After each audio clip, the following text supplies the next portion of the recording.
Hey, what's up, everyone? Welcome to the GLL Masters Spring NA Finals. Here I'm Bravo alongside Glitter Explosion. Glitter, it is great to be back in a virtual Apex booth with you casting some Apex today. Yeah. I mean, I'm very, very excited to be here. We haven't been able to work on Apex too many times together as of late, so this is very, very exciting. Yeah, it's going to be great. And my, oh my, do we ever have a great NA Finals. Many of you, of course, are joining from the EU Finals or even coming all the way over from maybe you've been tuning in even earlier in the APAC South Finals as well. But let's go ahead and take a look at this weekend overview of just how much Apex we have and how much Apex that the GLL team is bringing you this weekend, because it is a whole lot. As I said earlier, Apex South and Europe have concluded the beginning of their finals. Some excellent matches that we'll talk about for sure. But now we have 8 matches here this evening, Lauren, to kick off the NA Finals for North America. Oh, and it's going to be a good time. We're going to be jumping into all of our action here in just a few moments. But as you guys can see, we've got 8 matches up here for you guys today. We'll go into another 8 tomorrow, 16 total. You can see how all the times are approximately going to break down. And it's going to be a whirlwind of Apex action here, Andy. It is, and that's the best thing. I mean, you know, these 16-game formats are very different from something like a match point format. These are marathons, and this is really the test for a lot of teams to see just which team can come out the most consistent. And generally with these GLL events, also GLL Masters Summer being the last one we got to do, you get a real marathon of matches here. $100,000 on the line. Of course, $15,000 going to that first place spot. And now we've battled through the quarters, the semis, and now here we are at the finals. At the end of 2 days, one team will be taking home 15 grand. And as you guys can see here, pretty recognizable point system as well. 12 points going on over to a first place finish. The points will go down from there. 0 if you are out anywhere from 16th to 20th place. And then you will also be receiving 1 point per kill. So it's going to be all about which squads utilize this to the best of their ability. Are they going to be consistently in a top 4 position? Because that's ideal. You can see how quickly the points do start to fall off. The difference between first and fourth is pretty big. So they want to be making sure they're not having too many games that fall off. Absolutely. And, you know, we've seen a lot of big games from teams that have been slaying out through North America. Some really interesting point outliers in terms of teams that have outperformed in the quarters and the semis. Big numbers from the likes of NRG and Complexity. But we'll talk about all of that and more. Let's take a look at our attending teams for North America. This is your final 20. They came, of course, from the semifinal lobbies that we covered right around the middle of the month. And now these are your final 20. We'll have time to talk about them throughout the day, but some obvious ones to watch that we're keeping a very close eye on, of course, TSM, NRG, Season, as well as Complexity. Those are your top 4 coming out of their semis, 1 and 2 in each of their semis. But there's a whole lot of talent here, Glitter, in this final lobby.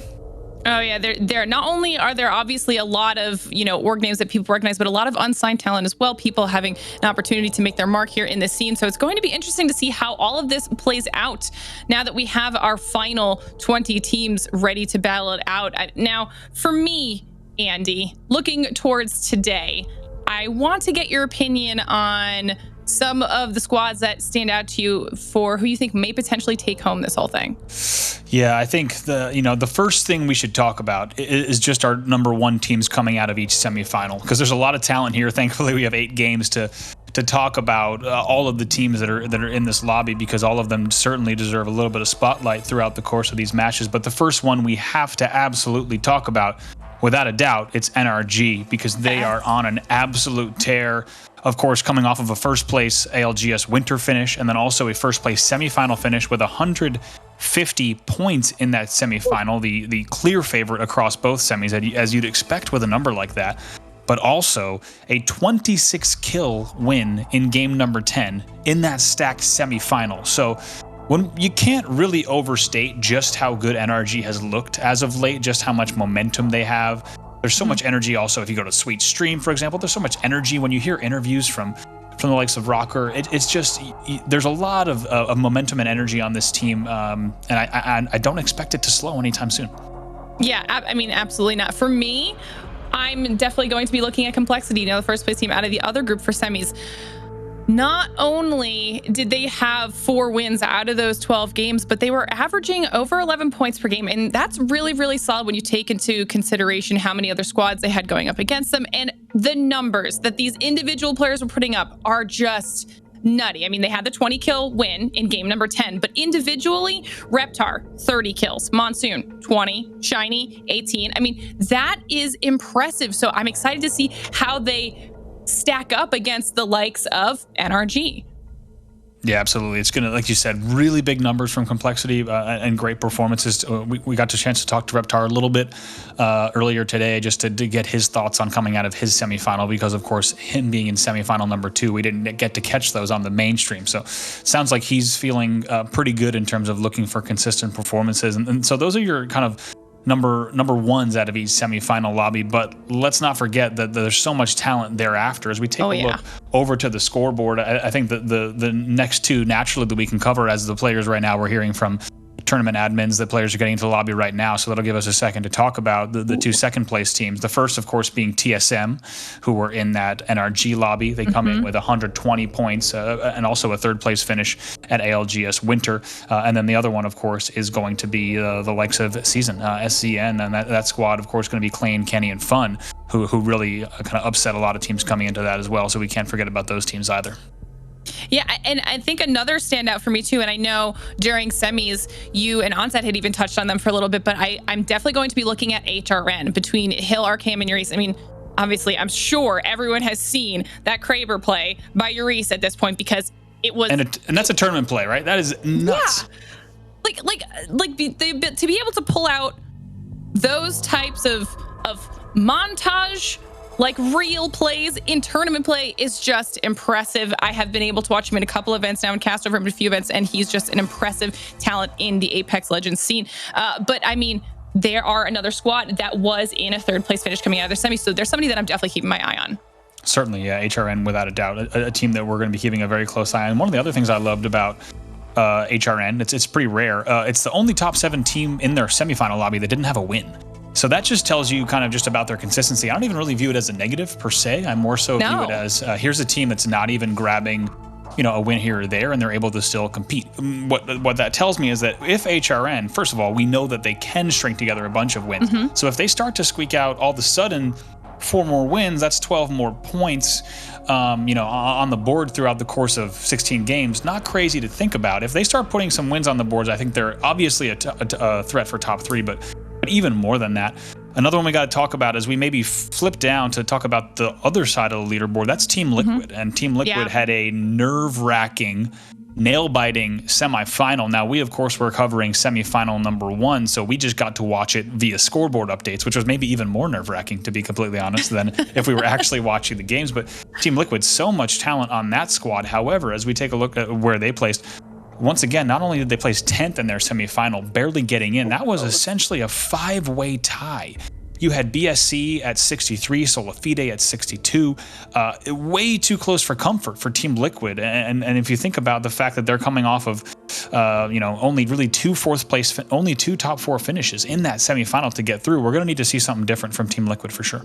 Yeah, and I think I was especially surprised by that, given that they had a pretty strong quarterfinals finish right behind NRG. So are they going to be able to bounce back here in our finals? Have they fixed whatever mistakes they're making in semis? I mean, time will tell.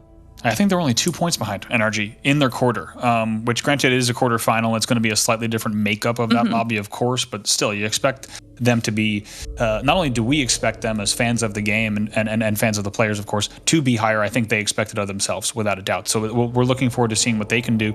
Now, a team that actually has surpassed and kind of upset, that's going to be Vibes. A really slow start for them in the semifinals. However, they bounce back in a miraculous way. As we take a look at their numbers, they placed 4th in their semifinal, 98 points total there. But they had 2 wins in the end, and definitely a team that we're going to be keeping an eye on. We saw them really be a factor in a lot of late game scenarios in that semifinal. So Vibes definitely coming in with like we said, the 4th spot with one of those semis, but a team that could upset a lot of teams in this lobby.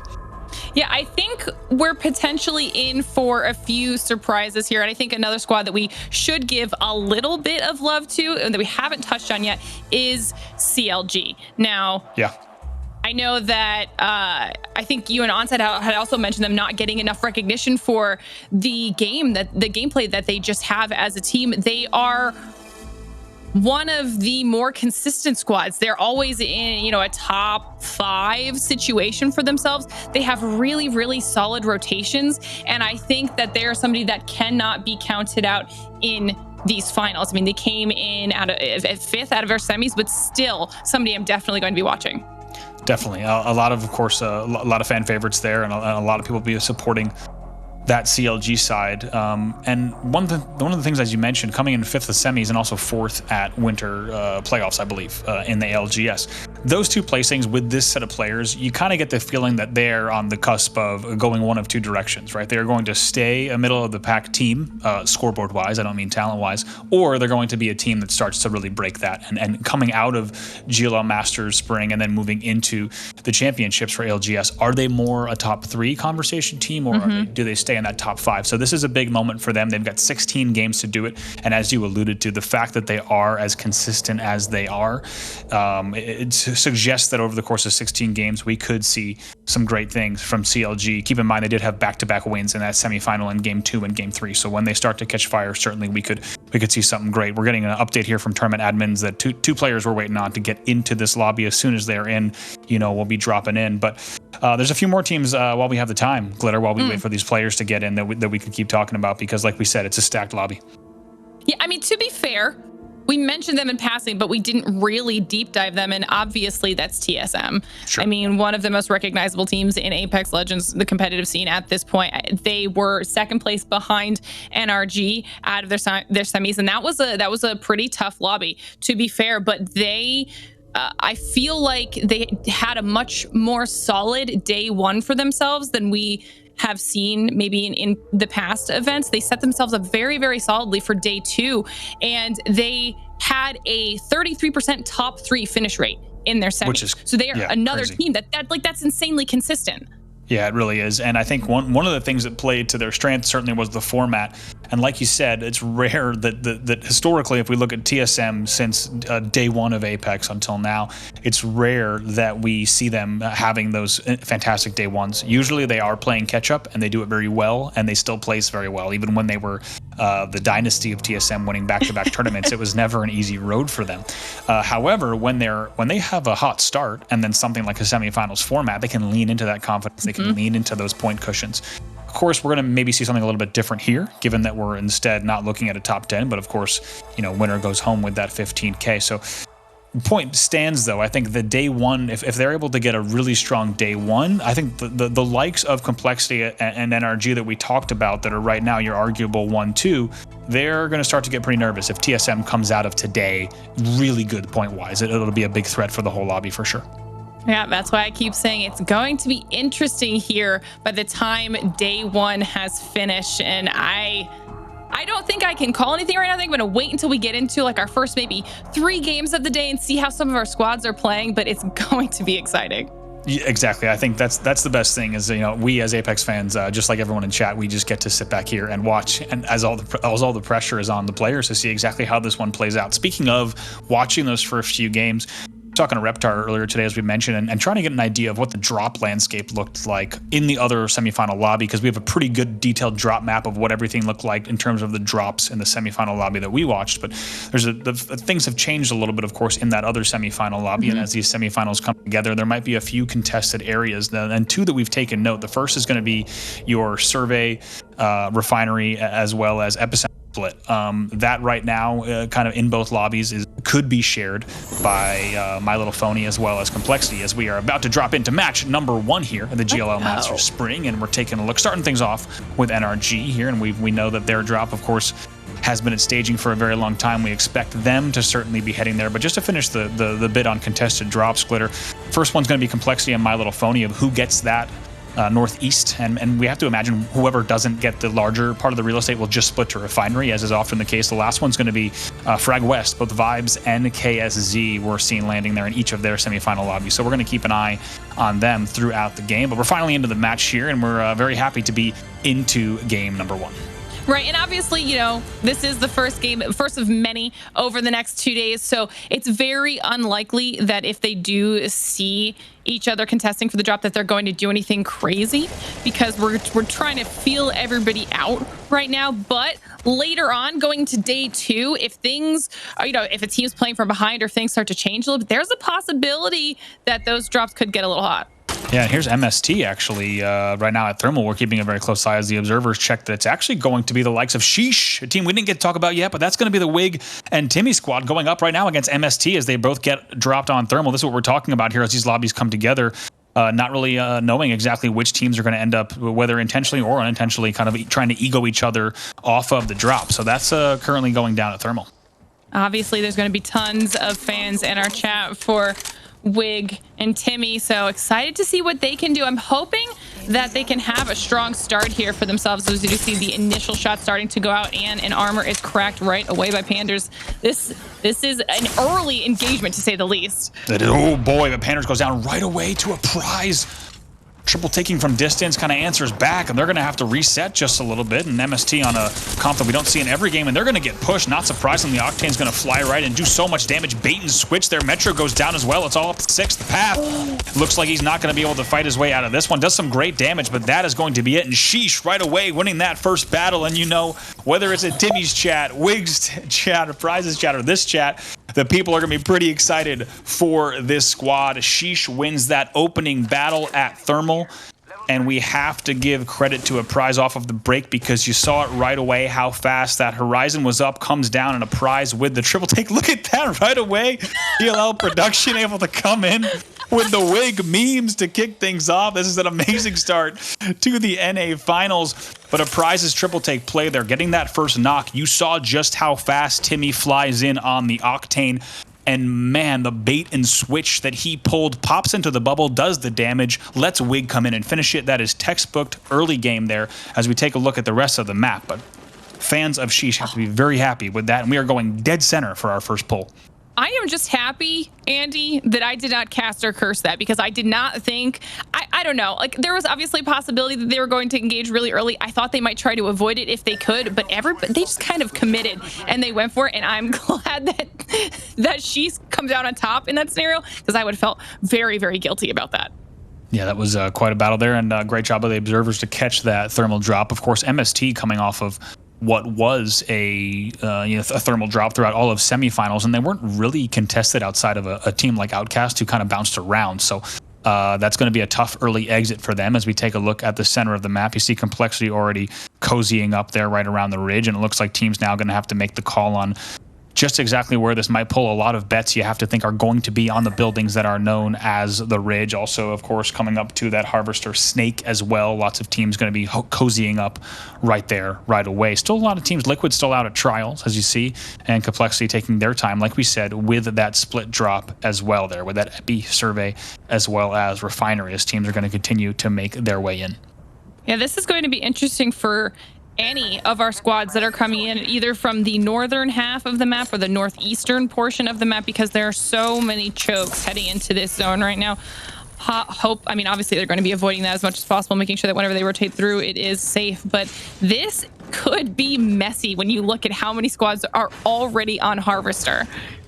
Absolutely, and really there's not a lot to play here, because if you look at, we talked about this for these central zones, but the amount of playable area within this, of course, it really does get so thin, not just with those cliff sides, but if you are banking on that Harvester Snake pull, you know how little actual space there's going to be within these next few minutes. You could see that a team like Sentinel's still trying to, of course, with that sorting drop, they're actually going to be doing a little bit of gatekeeping there on that side just to see if any teams are going to try to come in. But like you said, Glitter, every single piece of Harvester is going to be taken down. Now, TSM still actually on Fragment, which is surprising given that generally with any pull in this direction, we see a much faster move as we do take a look here at Sentinels, like we said, just playing tunnel here, coming off of that sorting drop that they've been holding down for quite some time. And Glitter, a Sentinels team that you and I were just talking about started, that kind of the same story coming out of the semifinals. A team that I think we know and all Apex fans know are capable of much more, but so far they're coming in with not the best seed. They're coming off of a 9th place finish in the semis.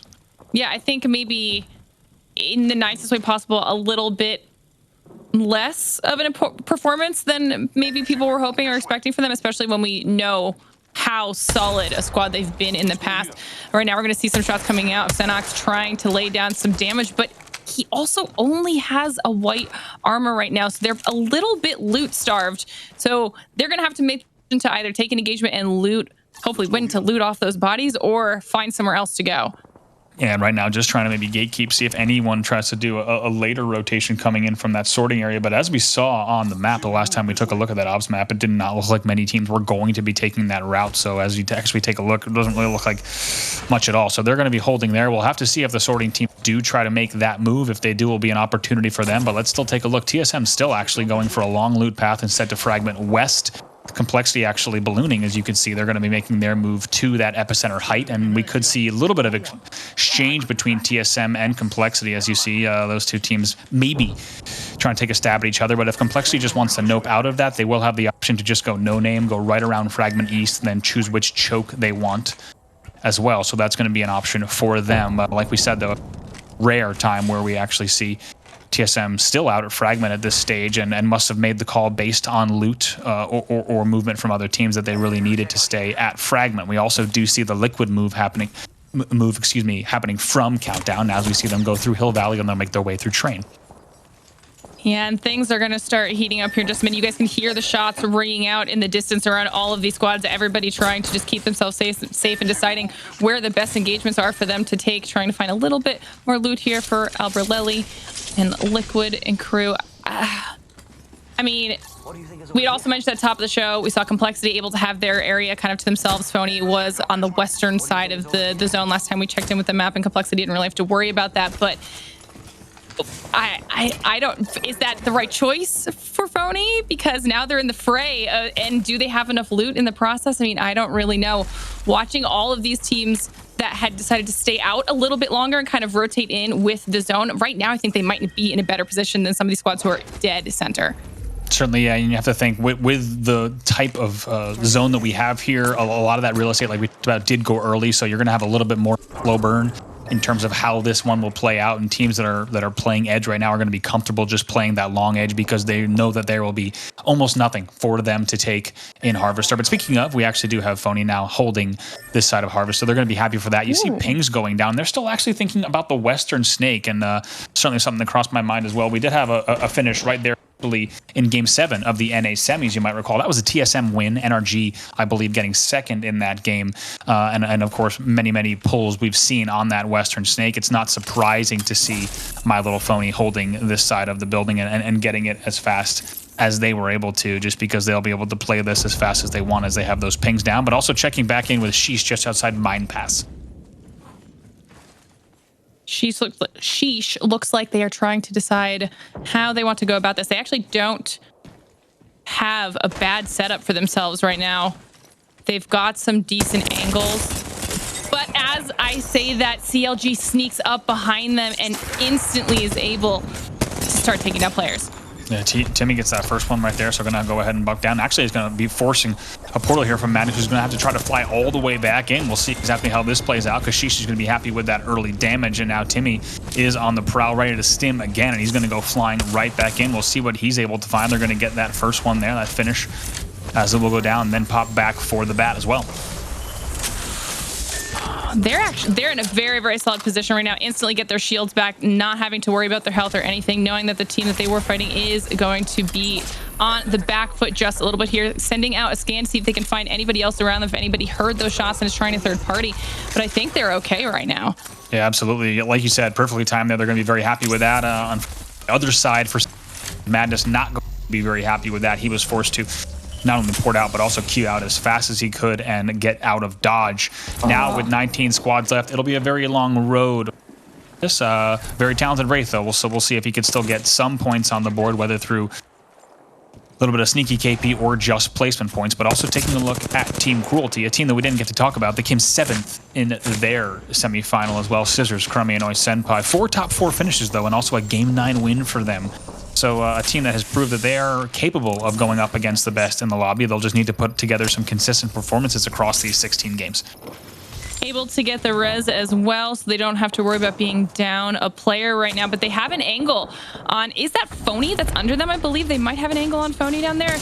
Putting down Phony should be in the other, if I'm not mistaken, Phony should be in that side. western. Yeah, Phony should be in that western. Bottom 20. There you do, yeah. Bottom 20 is, we could be sure that there was at least one team below them, even Phony, and it's going to be bottom 20. That's Vayne, Scurry, and Onmu. A team that Onset and I joked about probably weren't a bottom 20 team. And guess what? It turns out, based on their semifinals performance, that they are now a top 20 team. So the name has never been less applicable, but here they are in our final 20, ready to show up in this final lobby. They're going to be holding the ground in this low part of the southernmost tip of Harvester.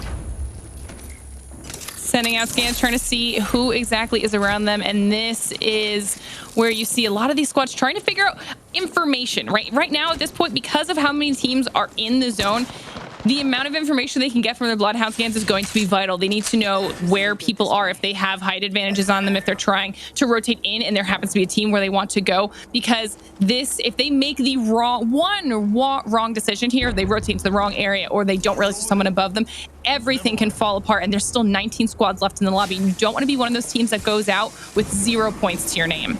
Yeah, Liquid finally making their late move. That's actually going to be over sorting, and you're actually hearing and seeing shots that are going to be whizzing by them. So they're just going to try to play this edge right here. We get a little bit of a reset in sorting, and we have to see, as we saw earlier, Sentinels was still holding that choke. And as we go ahead and take a look, it looks like they're going to have maybe a little bit of company coming in a few different forms. So we'll have to see how long it takes them to reset and push out. But this could be a battle right here, and shots already going down from. Ooh, we see a nice crack coming out of Nock with his charge rifle, and they're just going to decide to push up on this, knowing that they have a little bit of an advantage right now. He's going to keep trying to put out some more damage with the charge rifle and pop a bat while he has the time to do so. His team has good sense of where that enemy squad is. This could mean a lot of points for Liquid. Yeah, they need to be careful here, of course. Maybe not the exact battle they wanted to get when they were ballooning into sorting, but it's the battle that has chosen them, and it's actually HRN here. We weren't sure exactly who was playing on the tags, and it's going to be HRN now sitting top station, and they're going to have some really good sight lines, some very good angles on the Liquid squad, and you have to be worried for Team Liquid. It's a big moment for them, and also, of course, a big moment here for HRN. Great damage being exchanged on both sides so far in this battle as both teams reset just a little bit, but Team Liquid aware that push could be coming in from low. And they've been playing this really, really smart so far, so I'm interested to see how it does end up playing out. Will it go in their favor? I mean, this is a rough spot. There is a team above them that they know is there. They obviously have people outside of them that have now heard this battle going on that could potentially be rotating their way, trying to clean up on any of this. We're going to see some Arcane players rotating off of the buildings, see if they can drop down on to Liquid, and it seems like they might have gotten out of this. Yeah, you have to wonder also if Sentinels got word. Here's TSS, a team that's coming in 6th place in their semifinal, and been impressed with what they were able to do. But TSS finally comes to the circular building here at that northern tip of sorting. You have to wonder if Sentinels is also considering poking here just a bit. We know they're not too far away as well. Even the pings that are going down in Ridge as well. That's got to be Sentinels down there if things are continuing off. But right away, TSS and is Watson going to just send a few shots to send them back. But actually, it's TSM who gets into the Ridge as well. And here comes a TSM. Big Spitfire damage coming out of Reps. He going to go ahead and poke, and now Hal swinging around as well, trying to make some damage. Snipe downs here. He gets another one. That's going to be Farmer Lucas going down, and a bunch of kills coming into the kill feed in the end. 17 squads left. 2 do go down. It's a TSM very, very effective push into the Ridge buildings. Yeah, that was an aggressive push. I was waiting for when we were going to see the Spitfire coming out, jumping on board with Albarelli. He puts a ton of damage with his Volt into somebody taking the zip on up to Balloon away. I need to know where Sentinels is right now. Did they back off into that pass because they just didn't have the armor or the ammo to take this engagement? Yeah, that was HRN, by the way. That was Hill that was trying to get crafty with that balloon, and right away gets absolutely melted right away. Cruelty in a tough spot as well, just outside that choke. And once again, that could be Sentinels that you were asking about, Glitter, right in there. And yes, it is. Still holding truck, still holding the outside of this tunnel, and they had some decent damage. Look at the kill feed as well. So many battles happening we can't keep up with. 13 squads left remaining just like that. We did see 4 squads drop, but now Liquid just once again pushing in and making it very difficult here for that side. Sentinels, we're going to see Retzi go down in the feed. Scan's going to go down as well, staying on board here with Flanker, and they'll take just a second to hold this now. And it's a very good push from them on the Sentinel side. Oh, this is pure chaos right now. And this is what I was talking about when I was saying the teams need to figure out where they want to go, because there are way too many chokes in this area. Well, the zone decided that it wanted to be on top of all of the chokes and force all of our teams into these precarious situations. We can see on Sentinels here, they did end up losing Retzi, and I don't know if they're going to be able to recover that banner. They're taking a little bit more damage from, I don't even know where at this point, but Crust is able to heal back up, and you can see that TSM right now is the only team that has the zone, although Madness is just trying to live right on the northern end of it. Yeah, that was chaos. We got tons of stuff going on here. As you could tell, just based on that observer, excuse me, on the spectate cam, we could see there was still a lot of battles happening at Harvester as well. NRG exchanging lots of multi-elevation battles going down, but Cruelty's in trouble. Crummy, the only player alive as well here, going to try to play along the shield. Nades coming in, though. Can the Q hit? Q hits just in time as he's able to get out and maybe try to get back to this cover, looking for some kind of swap. Doesn't happen, though. That will be Cruelty out. TSM grabbing the kills there as well, as we are down to our top 10. Oh, this is going to be rough for any of these squads that are going to be trying to rotating into the zone and pushing up onto TSM. TSM is going to be able to gatekeep a lot of people. Checking in with My Little Phony right now. They're also trying, they're one of these squads that are taking those fights in Harvester, trying to get any kills as they can up on the board. There are only 10 squads left. Literally, I think we lost 9 squads in under a 2-minute, 3-minute window. We did. Like we said, we knew this was going to be a slow burn. We knew that on certain moves, certain pulls of the ring is where we're going to lose everyone all at once, and that's exactly what happened as we were able to just track just a tiny bit of those battles here. Now as we take a look at Energy, Beast of the Hunt activated for Nathan right away. Scans going down, as well as Thermals, and Sweet and Rocker are ready to go. Big damage coming out of the 99, and still going to keep pushing and not stopping. Doesn't seem like he's missing at all, and they're going to continue. Scan goes down. Just like that, 9 squads left as well, as Energy still looking at that, waiting for that dome to expire, and you have to think that the push will be coming as well any moment, as they're going to take just a second to heal up again.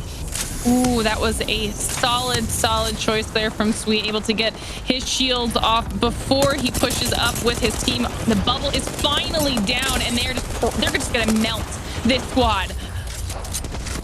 And you have to think really just a matter of time, like we said on that. Now they're gonna just pop up, and that bubble really was just delaying the inevitable. NRG knew it, and inhabitants of the bubble likely knew it as well. Ack and Co. That's going to be Vibes that goes down. And just like that, it's 6 squads left as we go back over to TSS, who's forced to play low ground. They just took out Liquid with 2 frags and an Arc Star, I think. I saw that too. I couldn't even follow exactly what we saw. We'll have to see if Ob's team in the back does have a replay on that, because it looked pretty wild as we take a look once again here at NRG, still playing this height. And now 2 players on red, going to fly in right away. Scans do go down, and they're not done yet. Once they heat up, they are hot. Sweet going to fly right in, little stim as well. Boom, boom, boom. That's another squad that goes down. That's going to be the last of Sentinels. The 2 remaining players will go down, and just like that, we are down to our top 4s. We take a look at that pull, going to be just inside that ring, and TSM held that building early. They knew that that was the place to be. TSS just outside. Madness has a very long road to go, and you have to wonder what his HP is looking like at this point. Just kind of going back and forth, and looks like that was not going to work for him there. And I was going to say, based on his speed, has to be setting a portal for himself as well, as he's going to go ahead and hit this mid kit, try to get back into the action some way. But like we said, Madness, the man knows how to play into the late game, and he has done it here, getting as many points as he can, already securing a top 4 finish. But let's focus on the battle here at the Ridge. Like we said, TSS versus TSM, also NRG part of that as well. Those are your top 4.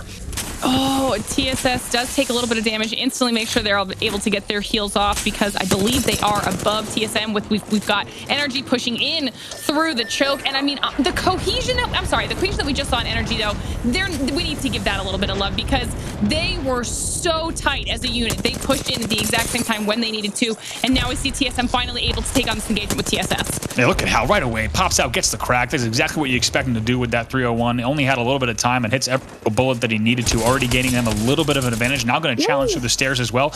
Another bait and switch, and a nice damage exchange from Hal. Able to do a lot of damage there, able to get the quick sell off, and going to force a few heals over there, but they decide not to push just yet. Despite getting a decent bit of opening damage there, didn't have the right angles, so instead just going to go ahead and once again loot up. 3 squads left there. Have to assume that based on that will be us losing Madness as we now go. Apologies, missed that in the kill feed during all of those engagements. But NRG, like we said, still playing the choke here. TSS still up top holding those stairs. TSS needs to be careful here. Extra damage coming in from NRG will of course create a lot of opportunities for TSM to push in from the low ground as well.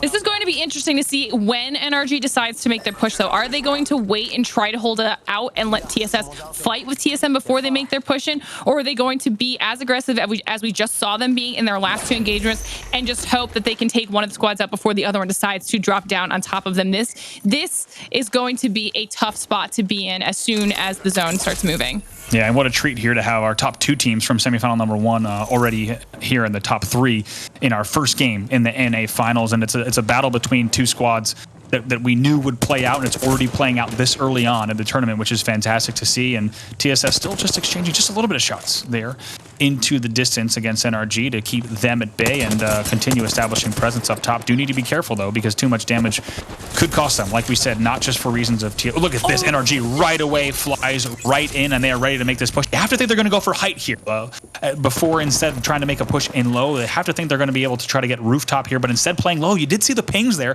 and maybe not even going to this battle just yet, but instead playing that northern side of this ridge building. And like we said, we saw them pinging that area as clearly that was the area they were identifying that they wanted to play, not even worrying about trying to take the TSS battle first. And we'll have to see how this plays out as we have this final close. Oh, I mean, TSM has everything set up, ready to make their move. They've got their armor swaps on the ground, ready to go.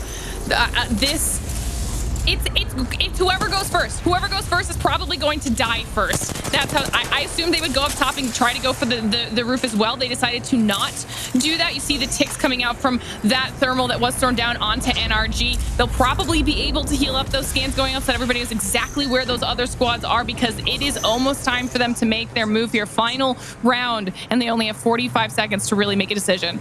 Absolute armor advantage, as you see, for NRG. A little bit of a deficiency here, but Thermal is going to go out there. We'll see if that tick. They got a little bit of ticks. You could tell Hal wanted a little bit more peeking, thinking about that. All still going to look at this. Maybe jump pad goes down just to cause a little bit of chaos in there, and now going to get a little bit of hit ticks here. The bubble does go down. That forces the NRG bubble, which is huge here. Let's see how TSM plays this one. They are ready for those swaps as well. Like you said, TSS is now forced to drop. They're going to throw the Horizon Q, try to fight this one from the air. TSM trying to play from low, taking a little bit of damage as well. No one down just yet. First one, Nathan is the first one to go down in the feed as we take a look. Going to be Rocker that goes down as well. Snipe down will fall. TSS still looking very good here. And yes, TSS, the underdog in our final 3, will close it out. And you have to love what we just saw from that squad as they will take our game number 1 in North America. And very happy with the way that they played that one. And it was a pretty fantastic 3-way battle in our first game. I'm not gonna lie, my heart's pounding after game 1 alone. A great finish there in game 1. Are you kidding me right now?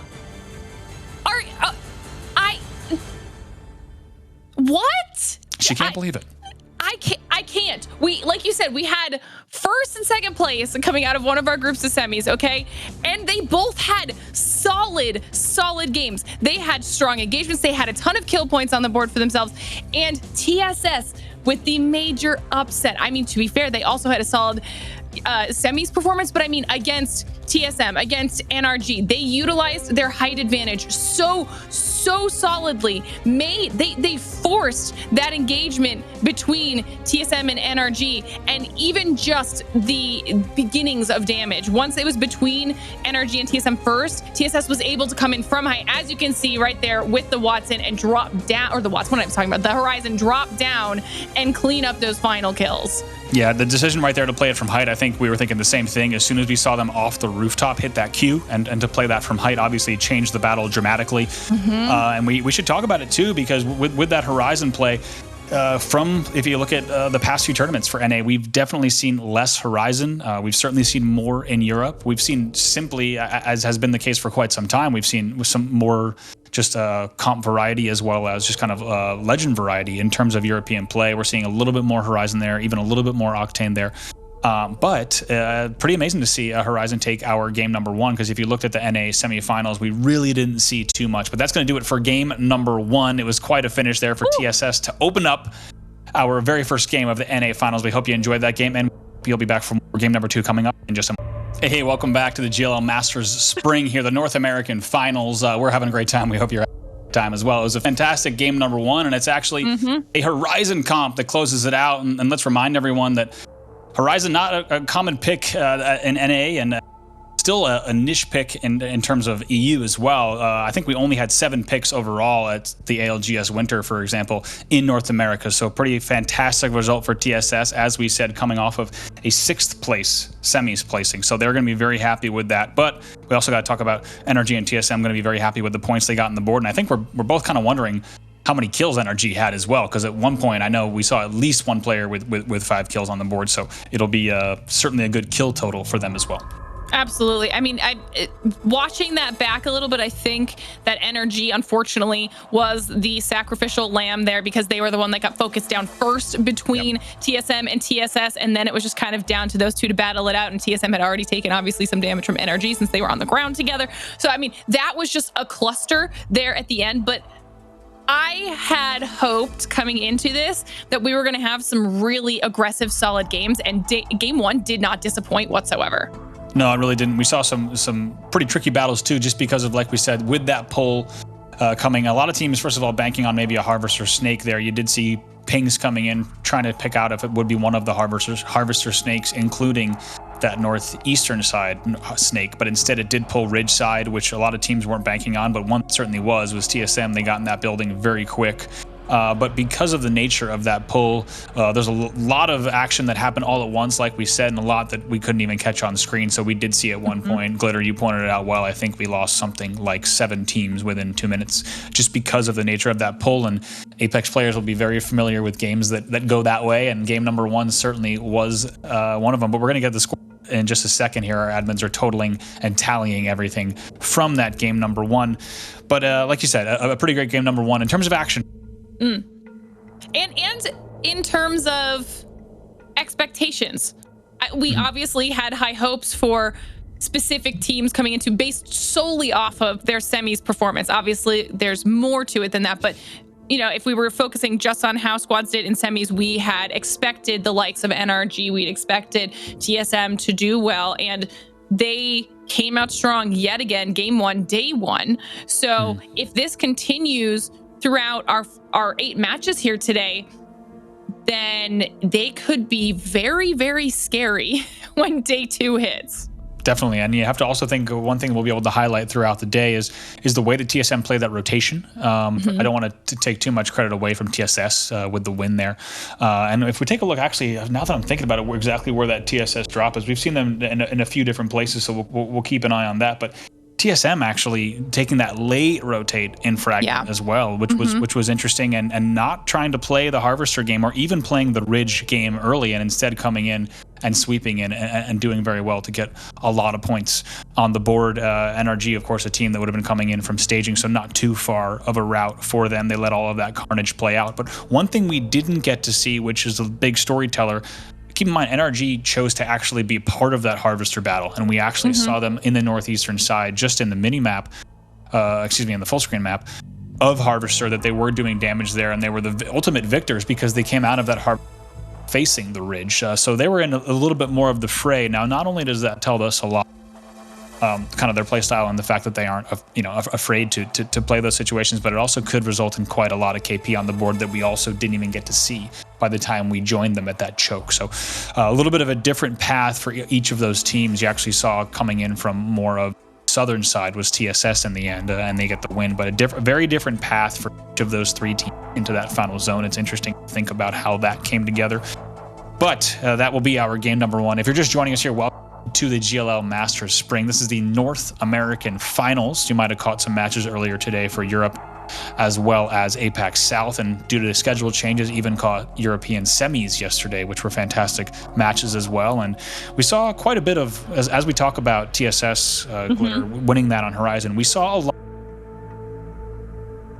a lot of teams with Horizons and Octanes that were taking the wins. But today, it is worth noting that in Europe right now, the 2 teams, I believe it would be Gambit, and the other team would be Nessie. Nessie in for second. They're both Wraith, Bloodhound, Gib teams, and which is also the dominant comp as well. So the question for all the regions throughout the weekend is are we going to see a little bit more of that standard? Maybe we're going to see things like Horizons and Octanes continuing things up. I'm okay with that. I was hoping, and we talked about this before the event had even started, when you and I were talking, I was hoping for some more Horizon in just in the overall comps of these teams. Kind of mix it up a little bit, because I think that with the expected meta, okay, I want to make sure I say this the right way, but obviously people are used to the Wraiths, the Bloodhounds, the Gibbies, because that's what they're seeing. But the Horizon makes you look up. The verticality is insane. And look at this. We'll get back to comps, of course, but we got to talk about the scoreboards. Very rare that you see this. The top 3 teams all with the same amount of kills, all of them breaking double digits here at 10. But we certainly did not see enough of their gameplay or give enough credit to TSS or Sheesh, because take a look at that, as they're going to put 10 on the board as well. And wait. There's... Do you see TSM? I don't, and I believe something... Unless I'm crazy, I know it's late in Sweden. It's getting late in the U.S. as well. We're gonna have to. Something's going on with that leaderboard, and we'll get back to it. But we'll get back to that scoreboard, because I want the real truth. I want the facts. I want the real truth. I got really excited about what I saw, and then I actually started reading what I saw, and I knew something was afoot, and I bet you in chat at home did as well. So we'll get back to that score. Don't you worry. We'll try to get so that we're not waiting for the entire game as we drop in with TSS here. They're going to be on that Overlook drop. We'll try to get a scoreboard update for you. Well, I'm going to ask for that from the tournament admins during this game, so that you're not waiting for the entirety of game number 2 to understand where the scores are. We'll at least get that top 3 corrected and cleared up for you at home. So thank you for your patience on that one. As we start things off with TSS, we didn't get to see a lot of what they were going to do, but we actually do see them on that Overlook drop, and they actually are going to move quickly here through that. Worth noting that we did see Cruelty Team dropping Overlook and No Name in the used to be an old drop of HRN as well. But if you're just joining us, TSS, your game number 1 winners were them. Interested to see if TSS is able to kind of capitalize off of their momentum here from game 1 and be consistent now moving throughout the rest of the day and the other matches, because this is a start that I think is obviously ideal for them, because this is a long format, right? We talked about it a couple times. This long format, though, gives teams the opportunity to really showcase their skill. Like, one solid game isn't going to make or break your success here, because you have to be consistent across the board. So if there are some of our squads here that are able to start off strong and maintain that momentum throughout all of day 1, they'll be in a much more solid position here as we check in with Sheesh back in Thermal, not having to fight anybody this time around. So this is a little bit less stressful of a start for them. I'm wondering what I was keeping an eye also on Discord just to see. Yeah, MST being out and also having Thermal. We didn't get to see it. It might have been in the feed. Apologies if we were taking a look at things like scores and talking with admins about the game 1 scores, but we'll have to get an update as well on MST's exit there. But Sheesh, regardless of how it happened, Sheesh will be your team that will hold down Thermal, and we'll have to see exactly how they're going to be able to pull out. As we take a look at that pull, it's going to be straight Central West here, and certainly many zones we've seen in North American professional Apex that have pulled around this area. You're already going to see My Little Phony as well as NRG looking for springs and buildings right away. They're actually going to be engaging right now. The same idea, and it's not surprising to see so. And actually, Rambo's going to be coming in late, though. NRG right now with a man advantage in that. Also, keep in mind there's a team not far behind as well either. But NRG still trying to hold that choke. They're going to try to get in right here. They're going to play a little bit south, but you do see pings to the north, and that's a zone that we've seen in many places over the past few weeks, and of course throughout the history of Apex, a very common zone, but specifically in NA over the past few weeks. We'll talk about the results of those zones when we have a break, but NRG is going to rotate just a little bit south here to play this choke for a moment as they get ready to head back in, and that could have been My Little Phony actually taking the springs and buildings right away. It looks like they might have gotten them. Yeah, I think you're right. And then I believe the other squad that was on the outside of them was Complexity rotating in. And then obviously Sheesh can just rotate up from where they are at Thermal. So there is potential for any of these teams to cross each other's paths depending on how aggressive they want to be here early on. We can see them pinging that they're going to potentially be moving a little bit lower than they are. You can see there's My Little Phony over there. NRG is here on the outside. I mean, this is a zone, like you were saying, that all of these teams know very well. But if everyone here has decided that today is the day to be aggressive, we might see see some more engagements already. Yeah, absolutely. It's going to be a wild one. So we do want to correct ourselves here. Apologies. It looks like Sheesh did pop off as hard as they popped off. So I want to give my apology to all of Wig, Uprise, and Timmy, because they popped off so hard and hit a kill count that we had no idea we were even weren't even tracking just how well they had done in that game. So we will get a confirmation on those top 3, and it sounds like TSM will finish there in 5th overall after everything is said and done. So that will be your top 3 so far heading into game number 2 as we take a look at these rotations. And we saw Madness with a pretty rough route last game, and it's actually going to be KSZ that does have eyes on him, and they're damage as they can from up here at top train. That's okay. Then that's crazy to me, because that means that TSM ended up with only two kills in that last match, and they were the ones that we caught in their fight, their very first engagement when they were inside the building, and we saw Snipe Down get one of them. That was the only one. They put up so much damage and were only able to convert on 2 of those kills, and that's insane to me. Whoever was able to take those kills off of them just put a massive dent in their score. Absolutely. So just to recap there, apologies once again, TSS there actually taking first place with 10 kills, 22 points total. NRG also with 10 kills. That's going to put them at 19. And then it's going to be Sheesh there in the end that's going to grab 10 kills as well. They're going to go ahead and grab 1 point there from their placement, but 10 kills there in the end to get that 3rd spot. Team Liquid right now in 4th, TSM in 5th, and Sentinels in 6th. That is your top 6 heading into this game as we take a look here once again at the likes of Sheesh. Right now, taking a look at Dudes Night Out in these buildings here just outside Thermal. Can we talk about that name for a second? It's a great name. That is a fantastic name. Dudes Night Out. So someone needs to get them an org, because that name is fantastic. I know, I'm worried if they get an org, then we might lose the name. Oh, that's true though. And we have to make an org around them. The org has to be called Dudes Night Out. Exactly. I want all the good stuff for them. I want all the support for the squad, and I want the same team name. As we take a look just at a little bit of Bloodhound in the bathroom here, just kind of just crouching it out here. Uprise gonna take it easy here in this building, and they're pretty cozy. They're pretty comfy. They know that right now they are holding a spot they'll be very happy with for the late game. And like you said, just getting a little bit of information at this stage just to see exactly what's happening for them outside of Thermal, as they're going to be putting pings down as well. Let's take a look at the whole map, as we do have Complexity just finishing up here at Epicenter. They'll be making their way in as well. We still have Liquid just going to take everything they can out of Skyhook. They're going to be taking a very late rotate. Also, later than you'd expect at this point would be Sentinels, still coming out of sorting as well. And like we said, Sentinels with a better start than they've had for the past few weeks of Professional Apex, now in 6th. We'll see if they can string together another good performance once again. But we got to talk about the likes of HRN, who is playing from the south. But we'll get to that, because right now, big damage coming in for the side of Sheesh. Which squad was that pushed up on them?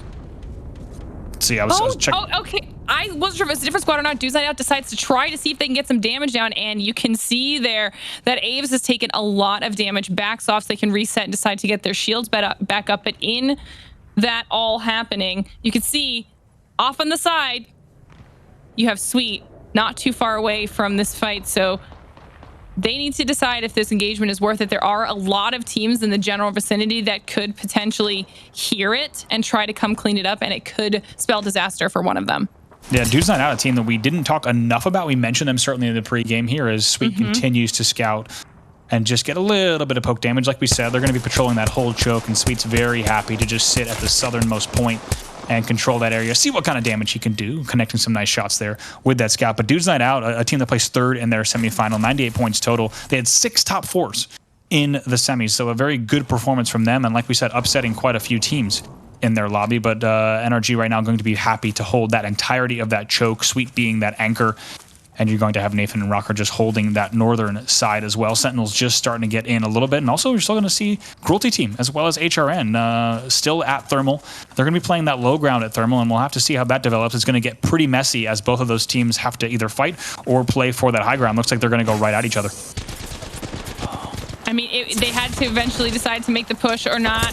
You see Scissors trying to get a bat off. Is he going to be able to get it? I think he's going to be okay. They decided to back off just a tad, giving him enough time to at least get his shields back up, as Crummy decides to place down his Rift. But so much damage is coming out from HRN from above that is unstoppable as they drop down to see if they can clean up the rest of these kills.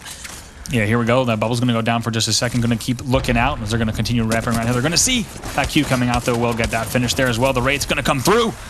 Going to go ahead and port as well. Will RKN, and RKN just going to look to finish that one. They will go down just like that. That's going to be Cruelty Team out. HRN will win that battle that we saw develop at Thermal, and just like that, 18 squads left as well. And HRN going to be very happy with exactly how that one plays out, and also going to be very happy with the length of their names in the kill feed, taking up the entirety of that. Some of the longest character counts we have seen in kill feeds, but it makes them very easy to spot on both the map and in the kill feed, so maybe a little bit helpful for us commentators as we take a look now. The bigger battle, of course, for HRN will be trying to figure out how they want to get up into that height at North Thermal. That will be the much harder battle. They currently are surrounded by a lot of squads, but they're far enough away that they could decide which direction they want to go with their rotate.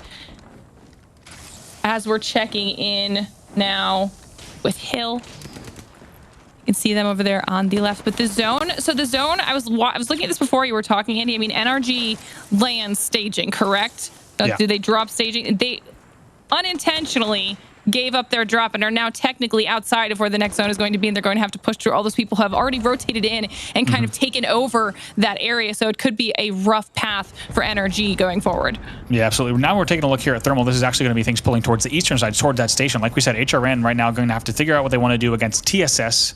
Not only is a team that's going to be up there, but also bottom 20 is holding what we call that thermal fencing as well. They're going to be holding that down for the time being. They've got some company as well, so we'll keep a very close eye on that battle. But I think if I had to guess, their call was going to be that they were anticipating a Spring's End finish, which was actually game 1 of the ALGS Winter. And they placed 3rd in that. And you also might remember game 6 as well. They placed 2nd in that one. So they have a history with that end zone being a staging drop where they've placed very well, and they've predicted that one pretty reliably. The only thing I can think of based on their move is that they were hoping for that Western Springs end pull. When it didn't happen, they had to go south to the choke, or rather, when they didn't win that initial opener, they had to go south to the choke. And like you said, they backed off of staging a bit. This staging end is no stranger for these teams either. We actually saw them play this in game number 2 of the ALGS Winter, as well as game number 8 of the semis. So there's a lot of history with these exact teams in these exact zones. But like you said, NRG right now, I think they're still going to be okay with that choke. Maybe not exactly what they wanted if they could have had any choice of the land, but in the end, they're going to be holding that as we also take a look at the lay of land, what things look like here at Train and all the way through, with also Complexity making that move as well. Yeah, it looks like Liquid was putting as much damage as they could into KSZ. Decided to rotate off of it as the zone was pushing in while KSZ was up top. I feel like they could have maybe stayed on that. I think they were worried about people potentially pushing in on them, and no one was around them, but I guess they wouldn't know that. They'd just done a decent amount of damage to KSZ up there above Train as we check in now with TSM. Absolutely. Not TSM a lot of damage either. No, yeah, still on blue here, and TSM just holding that mine pass, wondering if anything might come through from that train yard side. And as you can see, it would most likely be Liquid in that fray if anything does develop here at Train and anyone tries to come through that mine pass area. They would, of course, find TSM waiting that, and we've seen TSM play that chokehold game so often, quite a bit in the semis. We actually saw the Geyser Vault and doing very, very well in that hole, ending up at the end of those games. But now we're also going to take a look here at NRG, who's actually moved off of the choke just a little bit. As you saw the pings on screen that they wanted to play this truck, they're going to hold that, but they are coming under fire, and you have to wonder if maybe that move was made a bit early, as arcs are going to be coming in as well, and they're going to back and forth between the sides of this, as those nades, luckily for them, do not connect too much, but still shots coming in through those windows. And you also do have Yeah, this is what I was worried about too for NRG, is having to make that rotate, just because so many teams had decided to collapse in onto staging already and then having to go back in. There were going to be a lot of squads around them. You see Madness off to the east side of it, and then you've got KSZ, or sorry, excuse me. Sorry. No, you've got SZN over on the left side of them, and they obviously don't have too much cover, so it's going to depend on how much loot they've already managed to acquire, and then they just have to choose one and push or hope that somebody else takes the engagement away from them. Certainly, yeah. As we start to watch this pull down, of course, there's not a whole lot of buildings that will come in, but take a look here at exactly what's developing now as CLG in that fray, and they seem to be the meat in this sandwich without a doubt. They're going to be very careful here. It looks like maybe a little bit of a reset opportunity, and the ping's going down as well for TSM at just the southern tip of the mine pass, getting ready for that push, and you can see how Reps and Snipe Down ready for that. Snipe Down on a height as well. He'll be the first. Depending on that, actually, it's an early bubble that comes in from that side, so that's a little bit surprising there to try to make that move, but they're forced into it with that zone, so they're going to try to fight through this, and it will not be an easy one as TSM has both sides of that under wraps. But actually, Snipe Down taking a lot of damage, does have enough time to bat off, so he's going to try to get that scan down, pull the Volt back out. It's good damage right away, and right now with a little bit of a slight advantage, and actually Snipe Down taking a damage up top. So is Reps. Reps the first one to go down there, but they do exchange. Noct goes down as well, so right now a straight 2v2 here. Hal in a whole lot of T-Can pulling that EVA 8 back out, trying to still pop. He will go down. Now it's all up to Snipe Down, and now going to be a trade. I think it's right now going to does right there. He's going to, in the end, win that battle, but that's done yet. Right now, fighting through the zone, needs to be very careful. Taking big ticks here. He will go down. That will be TSM out, and it's going to be Sentinels that flies in and third parties that battle.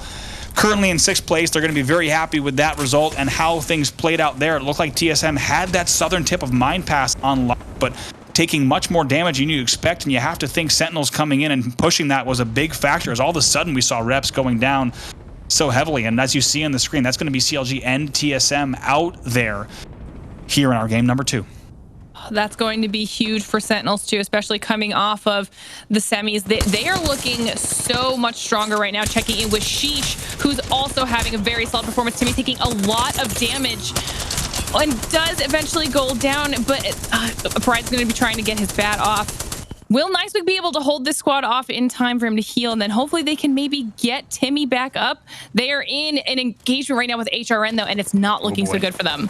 Not looking good. It is a 2v3 here, HRN. Both bubbles do go down, though, so we'll have to see if the bubble fight ends up playing out. And actually, a little bit of damage here now. Let's see if a Prize can do this. Oh, my goodness. Right now, bubble fight 1v1. Oh! What? Word. I don't know how he did it, but a Prize, I cannot imagine how much his team is going off right now. I can only imagine comms, but unbelievable. If there was anything that was going to upset that 2v3, it was going to be that bubble fight and how that played out. Unbelievable stuff from Prize as we go over here to bottom 20. They're going to take down TSS. But I cannot believe it. The entire match, we've been wondering about that HRN move from the low ground at Thermal. We knew they had to come up. We knew they had to fight through that, and they had a 3v2 against Sheesh. And in the end, it's a Prize that somehow in that bubble fight comes out on top, absolutely popping off, keeping his team in this. And after that game 1 from Sheesh, you have to think that they are flying high in terms of momentum. They got to be feeling so good. Now looking at Complexity as they make their move. I mean, Sheesh did not go down without a fight in that scenario. You actually see Monsoon pinging their double bubbles that were up there, letting them know that there might still be a squad in that general vicinity, but they are okay as it stands right now. NRG has finally made it into a much safer position in that building, and now we're back on board with Liquid, who's having a very, very solid performance so far. Yeah, they really are. Liquid, another team here in 4th, like we talked about, coming in 10th place on a tiebreaker, essentially, to get into this final out of their semi. And not the performance they expect out of themselves, not the performance that we expect out of them, but with a very good game 1, and we'll see what they can do here in this game. Popping up right away. Big damage there from Abilene with the EVA. Not afraid to pop in there, and that purple bolt helping them to do a whole bunch of damage. Whole team is going to pop up here as well and try to see what they can do to try to get this wipe. And in the feed, we also do see Nathan going down. A whole bunch of carnage, actually, as we see Anmu going down. 8 squads left here in this game, back on board with NRG. And look at this, Sweet flying right back up and going to take that jump pad. Will be Nathan. No, Nathan will be finished on the way back. We'll see if Sweet should be able to get back up here and reset with Rocker, but have to wonder if they're going to try to make a play for Nathan or not. But taking a look here, this is the lay of the land. Complexity playing the car right now. You're also going to have Liquid here playing loads. Actually, just going to be Albert Laley there. Here comes the push from Sentinels. Oh my god, they pushed up on Complexity when they only had 2 players inside of that, and I mean, that was going to be an unfortunate situation. I thought Complexity was going to be able to do more damage to NRG, but Sentinels has just been able to sneak up on squad after squad. Senox absolutely melts with his Spitfire, and now Sentinels is in a very, very strong position. Yep, that's going to be Doge Fathers there. You just saw on screen. Yuven was the one in the feed that took out Aberlele. I believe he was one of the last ones there on the Liquid side, so that will be Liquid out as well. That brings us to 6 squads left as the Doge Fathers, a team we haven't checked out just yet. They are going to try and reset, a team that came in 9th in their semifinals. We take a look just above them. The Farm Boys, a team we haven't talked about enough either. They're going to be on level 2 here, just trying to play through this. But keep in mind, a lot of things still happening on height between the likes of Sentinels, NRG, as well as Sheesh. Yeah, this is going to be a rough one for these squads, depending on how they decide to make these rotates all the way off in the distance. You have the one solo player over there, but Sheesh has managed to recover from that engagement earlier, and they're in a much better spot than they were before. My, oh my, what a play there in the end from Sheesh, holding that 2v3, and look at Timmy trying to fly in right away. Just gets to the cover, gets the battery off, needs to get that hit, and then needs to fly right back into the zone with level 2, but Sweet. Rocker is going to go ahead and be forced to heal. So now here's Sweet just trying to do whatever he can to hold off. Push should be okay for just a moment here. He's going to go able to get back, get heals off as well. Just like that, 3 squads left. We do see Sheesh go down in the kill feed as well. So NRG still trying to see if they can win this from the 2v3 perspective as we take a look. One team still holding the train car here. We'll get an update on exactly who was able to push in on that car. If it's still the Sentinels side, it is still the Sentinels team. They are still holding this train car as well, and could be a solo in play. We'll find out exactly where that last player is, but right now Sentinel's going to be engaging with those 2 players from NRG. And that's going to be huge loot-wise for NRG to be able to get all of the stuff off of the bodies above them. I mean, right now, NRG is looking like they would have been able to win this had they not lost Nathan earlier on. Sentinels is scary right now, though. Yeah, it's going to be, excuse me, it's actually Farm Boys. It is the entire squad is still up here. They're still playing that low ground as well. Looks like they're also pre-tracing portals on the low as well. See, they're going to be Sentinels battle it out, and you have to wonder when they might make their move as well, as they're just going to be continuing to hold right here and waiting to see how they might push out of this one. Ult Excel is being popped as well for Farmer Lucas. Possible that they just kind of wait the other 2 out. I mean, I think Sentinels knows that there's potentially only 2 above them, and we do hear those shots coming out from above Farm Boys right now. Sentinels could make the push onto NRG if they want to, but as I say that, the zips are taken by Farm Boys, and they decide it's time for them to get into some of the action. Yeah, they start to poke, and just right away, the shots are actually answered right away back, and actually going to force some heals for Farm Boys. NRG not afraid to have their heads on a swivel and answer right back right away, and Sweet and Rocker not the easiest. Even with the squad of 2, not the easiest ones to push on. It's actually going to be Farm Boys that do push up, and they're also going to early bubble now. Going to try to win this battle against Sentinels. They're going to go right into the train car. Pick these up top. Taking a look here, both bubbles are going to go down. Retzi trying to pop in and see if he can finish this Wraith as well. That's going to be now Stomps going down. Crust will go down in the feed. All 3 squads still up for the moment here. Now that will be it. Sentinels does go down. NRG's able to come in, and about it. You had a feeling it was going to happen. NRG, even as a squad of 2, they had the perfect position. We knew it. NRG certainly knew it, and they are going to take our game number 2. And we talked about why this team is the team to watch in North America. And right there, as a squad of 2, they hold that position. They knew they could play that correctly. Farm Boys forced that battle. Both bubbles go down between Farm Boys and Sentinels, and NRG was going to be quick and easy pickings for them. They'll push in and clean everything up and take that one. We take a look at the highlights from game number 2.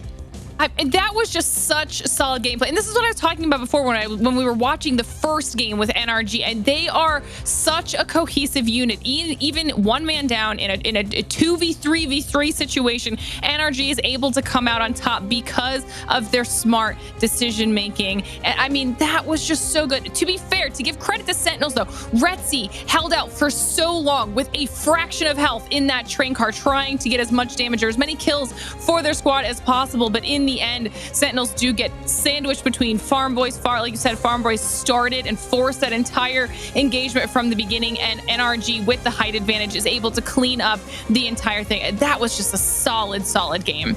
Yeah, really great game here in game number 2, without a doubt. Sentinels, as you saw, trying to do whatever they could here in the end, but it's NRG as a squad of 2 that comes in, and they will close that one out to do pretty well. And let's keep in mind that NRG, after that game number 1, was sitting in second place on 19 points. So they're going to be very happy with that. That should bring them up top of the lobby without a doubt. And unless Sheesh once again had, we did see that they had quite a lot of KP as well. So they could totally catch us off guard once again. They really are. I mean, what a play. We got to see it in the replay just now, but I kind of want to see it few more times before the show's over. I'll definitely at least look for the clip on Twitch and on Twitter. But amazing stuff there from Shisha. Prize the play. I gotta hear Nicewig's reaction at that moment.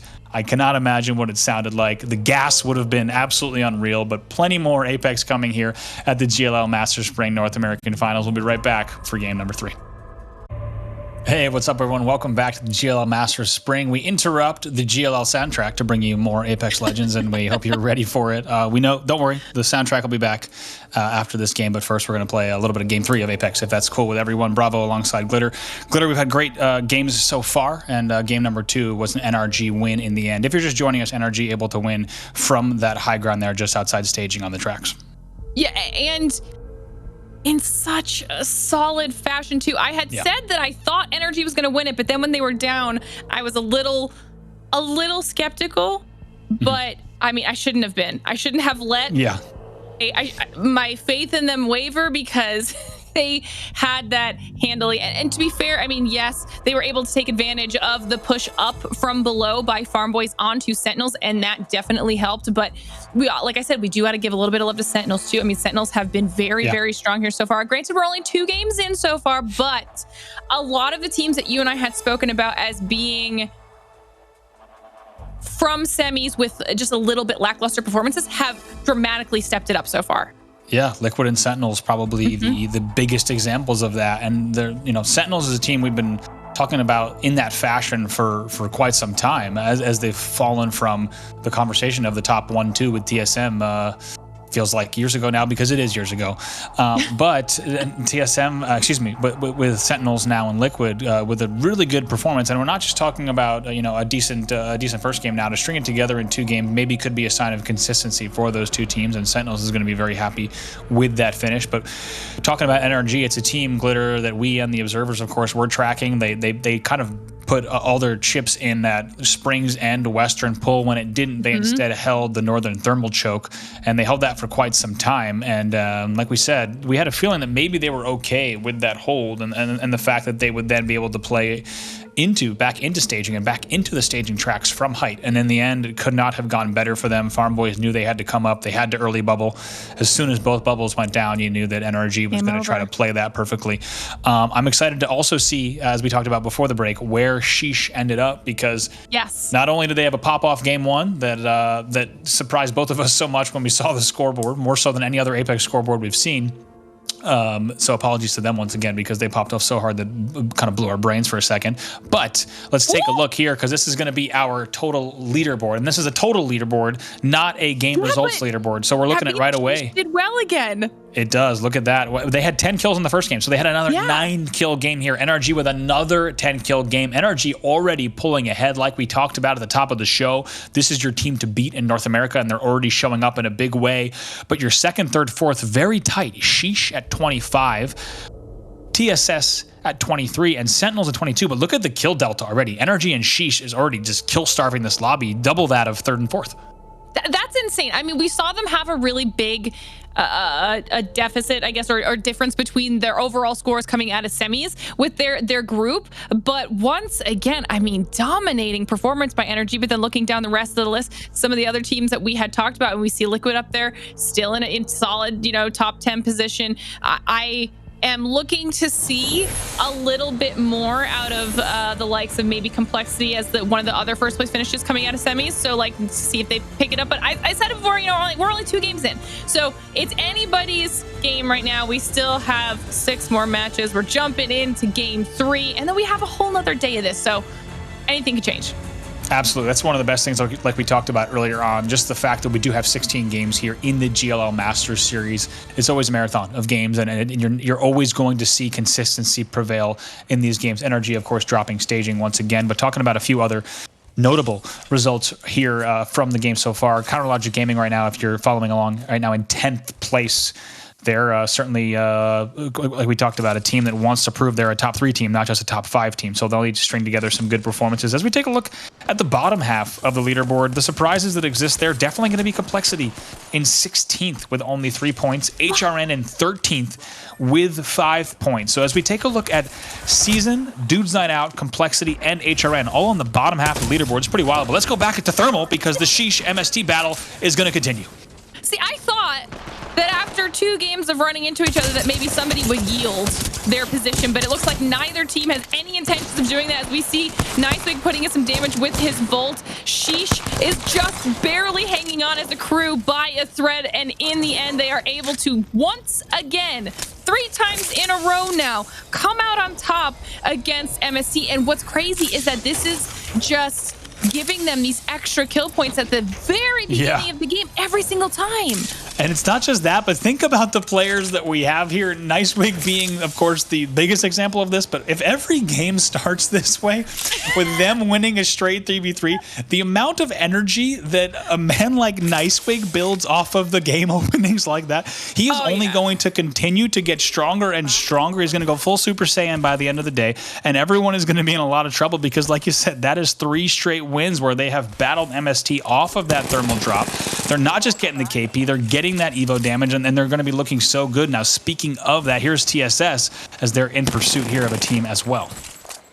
I mean, kudos to Sheesh right now because they're coming out aggressive and it's been going well for them so far. TSS able to easily just wrap up that little engagement for themselves, and obviously they were our game 1 winners, so that momentum has not gone anywhere, though I think they did struggle a little bit in game 2, not able to get as many points as they would have wanted, but clearly able to bounce back. And yet again, Andy, we are back over on Spring's End. A little bit of deja vu here, a little bit there, as we're going to see Phony already and observers saying not rigged here. Certainly not the case. As we take a look, NRG right back in the same spot. Do not adjust your television dials. We are looking here at game number 3, as we're going to see My Little Phony already in Spring's End once again. NRG holding the North Thermal. I don't even know if I need to say it again. I don't know if I need to say it again. As we take a look at that, we're going to see a bubble coming out there as well. Excuse me, a balloon, not a bubble. We're going to see a bottom 20 coming in from that southern side as well. As we take a look at Season, a team that we talked a lot about, one of our top 4 teams to watch in this North American final, without a doubt. A very strong semifinal and a really talented team here as they're thinking about their moves as well. But we have a very, very similar pull that is going to be coming in. By the way, that was a Cruelty team. We didn't really get to wrap that up. That was Cruelty team that was taken out just at No Name South, just above the vault in the end by TSS, still, of course, playing on that horizon. You saw just on the edge of your screen TSM scooting by as well, and buildings going quick over here. So many teams all right on top of each other already. You see the thermals coming out, trying to take out any doors they can, see if they get some angles through and get some damage out. But I don't the fact that we have almost identical, unless this pulls off and goes back towards staging, almost identical zones, these teams need to figure out how to work around it, is insane. We see KSZ Zach is actually taking a lot of damage from an enemy squad, backs off to make sure he can get some heals and doesn't want to die early here, as Naughty tries to cover him a little bit and dish out his own damage. Yeah, they're going to go ahead and Zach's going to reset now as we take a look. Also, CLG up on the tracks as well. And like we said, that's going to be bottom 20 that's actually holding that height. And they're going to be very happy with the position they're holding, the position that we just saw NRG up at last game as well. Like, here comes TSM. Hal's thinking about getting some stims going and maybe seeing what's on the other side of this bridge. And right away, easy pickings for him. That's exactly what he loves to see. Damage coming in, though, so it does need to be careful. As it's going to come in from distance, he's going to need to heal up, and the rest of the squad will be here in that position as well. But nice little damage coming in. Good opener there on the CLG side. Look at Lou in all sorts of trouble. So is Madness. Madness knows that he probably is going to have to just try to queue out of this. They are really stuck between 2 rocks and no hard place. Really, it's just 2 rocks. But not only are they trying, they're taking damage from TSM, but there's other squads in the area that are trying to maybe take advantage of the situation. CLG has definitely been caught on the back foot a few times now. We saw Madness trying to hold out for as long as possible in game 1 and did get his team some points there in the process, but this is definitely less than ideal for them right now. Already down a player. Lou has managed to heal up, as has Madness, and they're trying to keep TSM off of them right now, but they're also very, very split. So in the event that somebody does decide to drop down on them, it could be bad, but Lou's able to get a better armor situation going for himself, and TSM actually decides to back off and rotate over towards Harvester. Yeah, I was actually wondering, I think a lot of people would have been wondering in that cam as well, if bottom 20 on that height was going to get curious about TSM fighting from that bridge, because TSM very exposed there and limited amount of real estate that they could play on that bridge. But TSM maybe also sensing that Vayne from bottom 20 maybe was going to start scouting them. So they do rotate back just a little bit. They decide to leave Lou and Madness there. They did get that pick on Vaxlon, and we're happy about that. But instead, they're just going to sit back for a second and reset just a little bit to the lower side of bridge here, give themselves a little bit more cover to play around and not have to worry about a team coming in over them on height if they take too much damage. So they're just going to hold this lower part.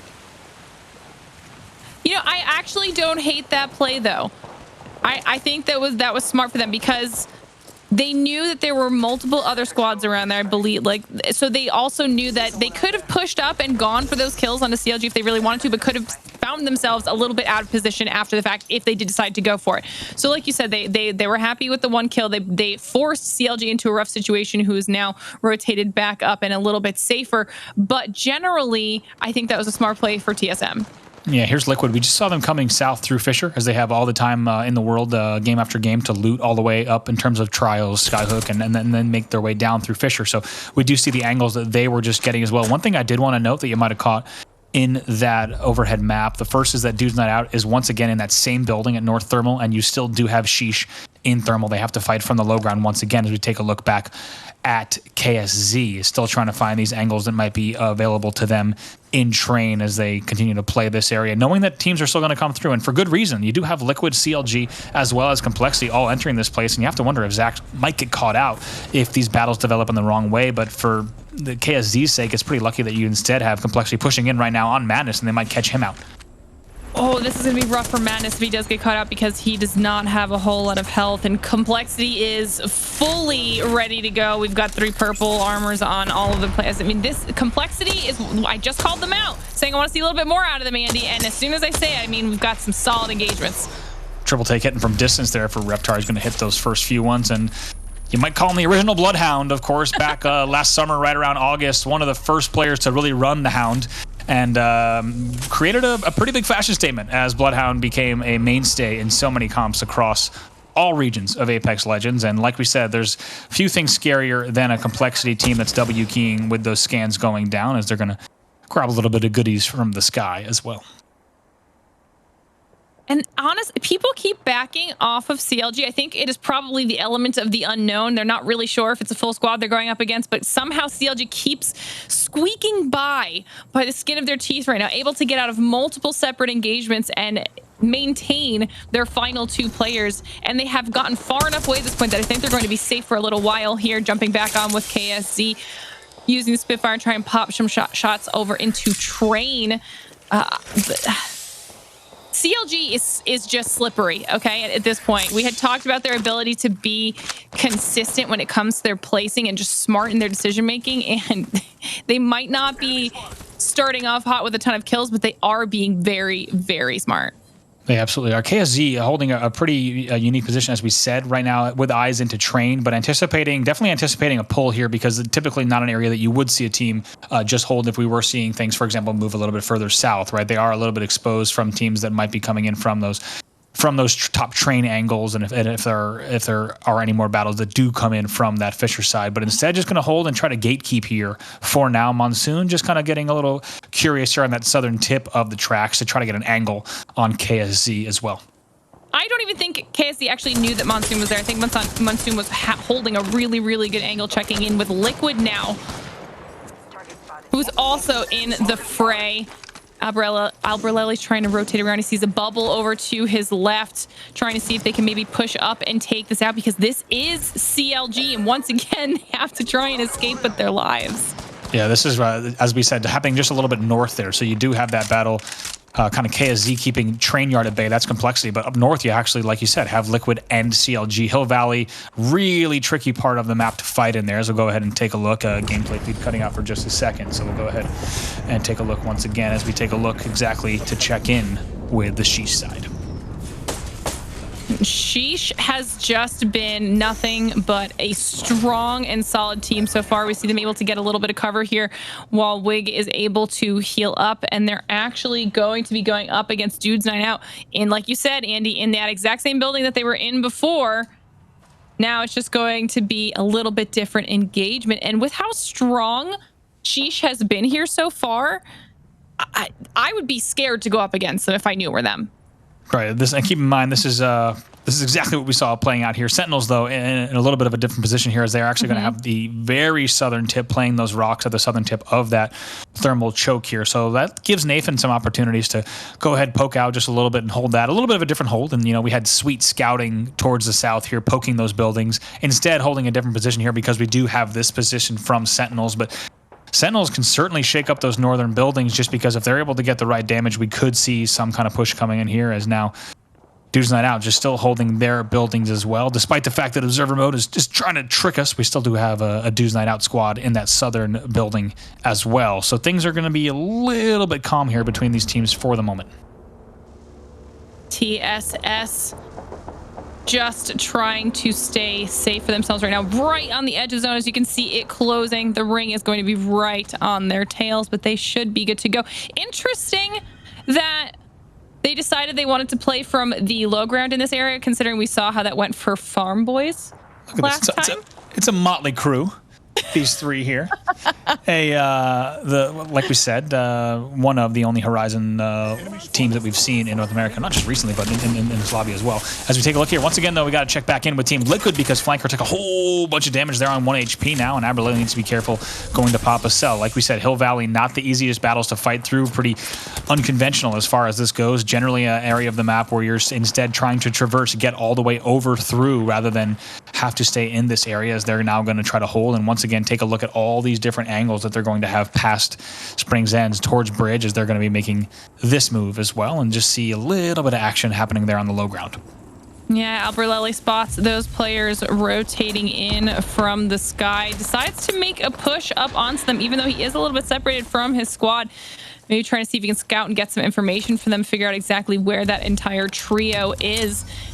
Decides he actually needs to do some crafting instead. Yeah, absolutely going to get a little bit of crafting time here. He's got walls on all sides, a little bit of opportunities to pop in here as we take a look. And now also seeing still up on that height, it's actually TSM who's now going to be holding those buildings, and they're actually going to have an angle here, so they need to be careful. SZN is going to be on that low ground, and TSM is going to be directly above.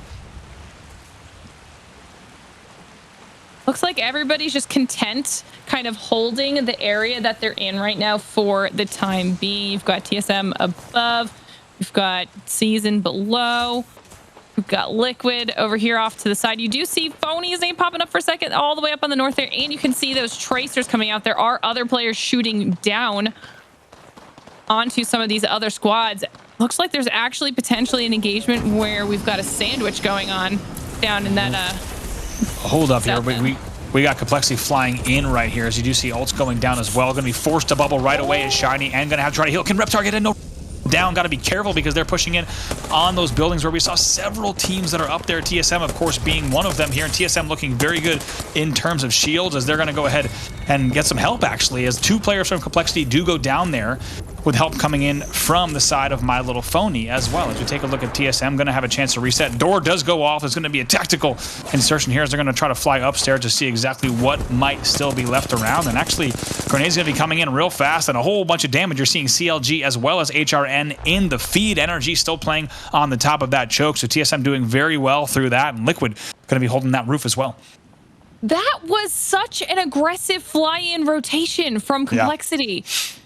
I mean, maybe they knew something we didn't know, but I wonder what sparked that, because there were just so many teams ready and waiting for anybody to fall into their trap here. We see so many shots going down onto Liquid right now, and they're trying to rotate somewhere safer. I actually don't even know what squad is up there trying to put those shots down into them, but that was a little bit hectic. I was going to say, it should be a few different teams. You have Energy all the way still on the other side of that choke, but My Little Phony is going to have an angle here as well. So 16 squads just like that. You just saw the kill tracker. My Little Phony was still holding top zip. That's where they've been over Spring's End for quite some time, knowing that they would have a lot of teams coming towards them.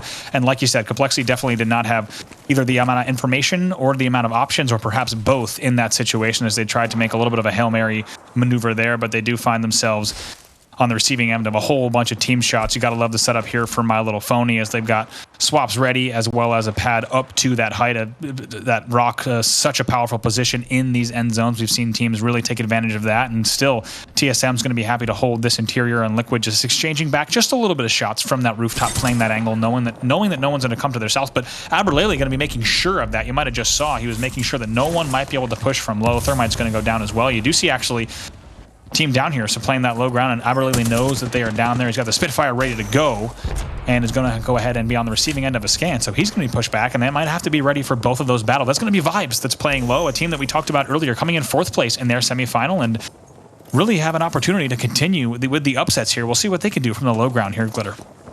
It's going to all come down to whether or not they're able to get up safely. They're going to have to figure out a way to get up vertically, because there are multiple squads in the way, and they don't have the zone in their favor right now. But as soon as they go, there's going to be an engagement waiting for them. So the decision that they make right now will be very, very important. You can see waiting. They're biding their time until the ring does start closing with only 18 seconds left, as we check in with Sheesh, and it is not looking good for them right now. Timmy is so low.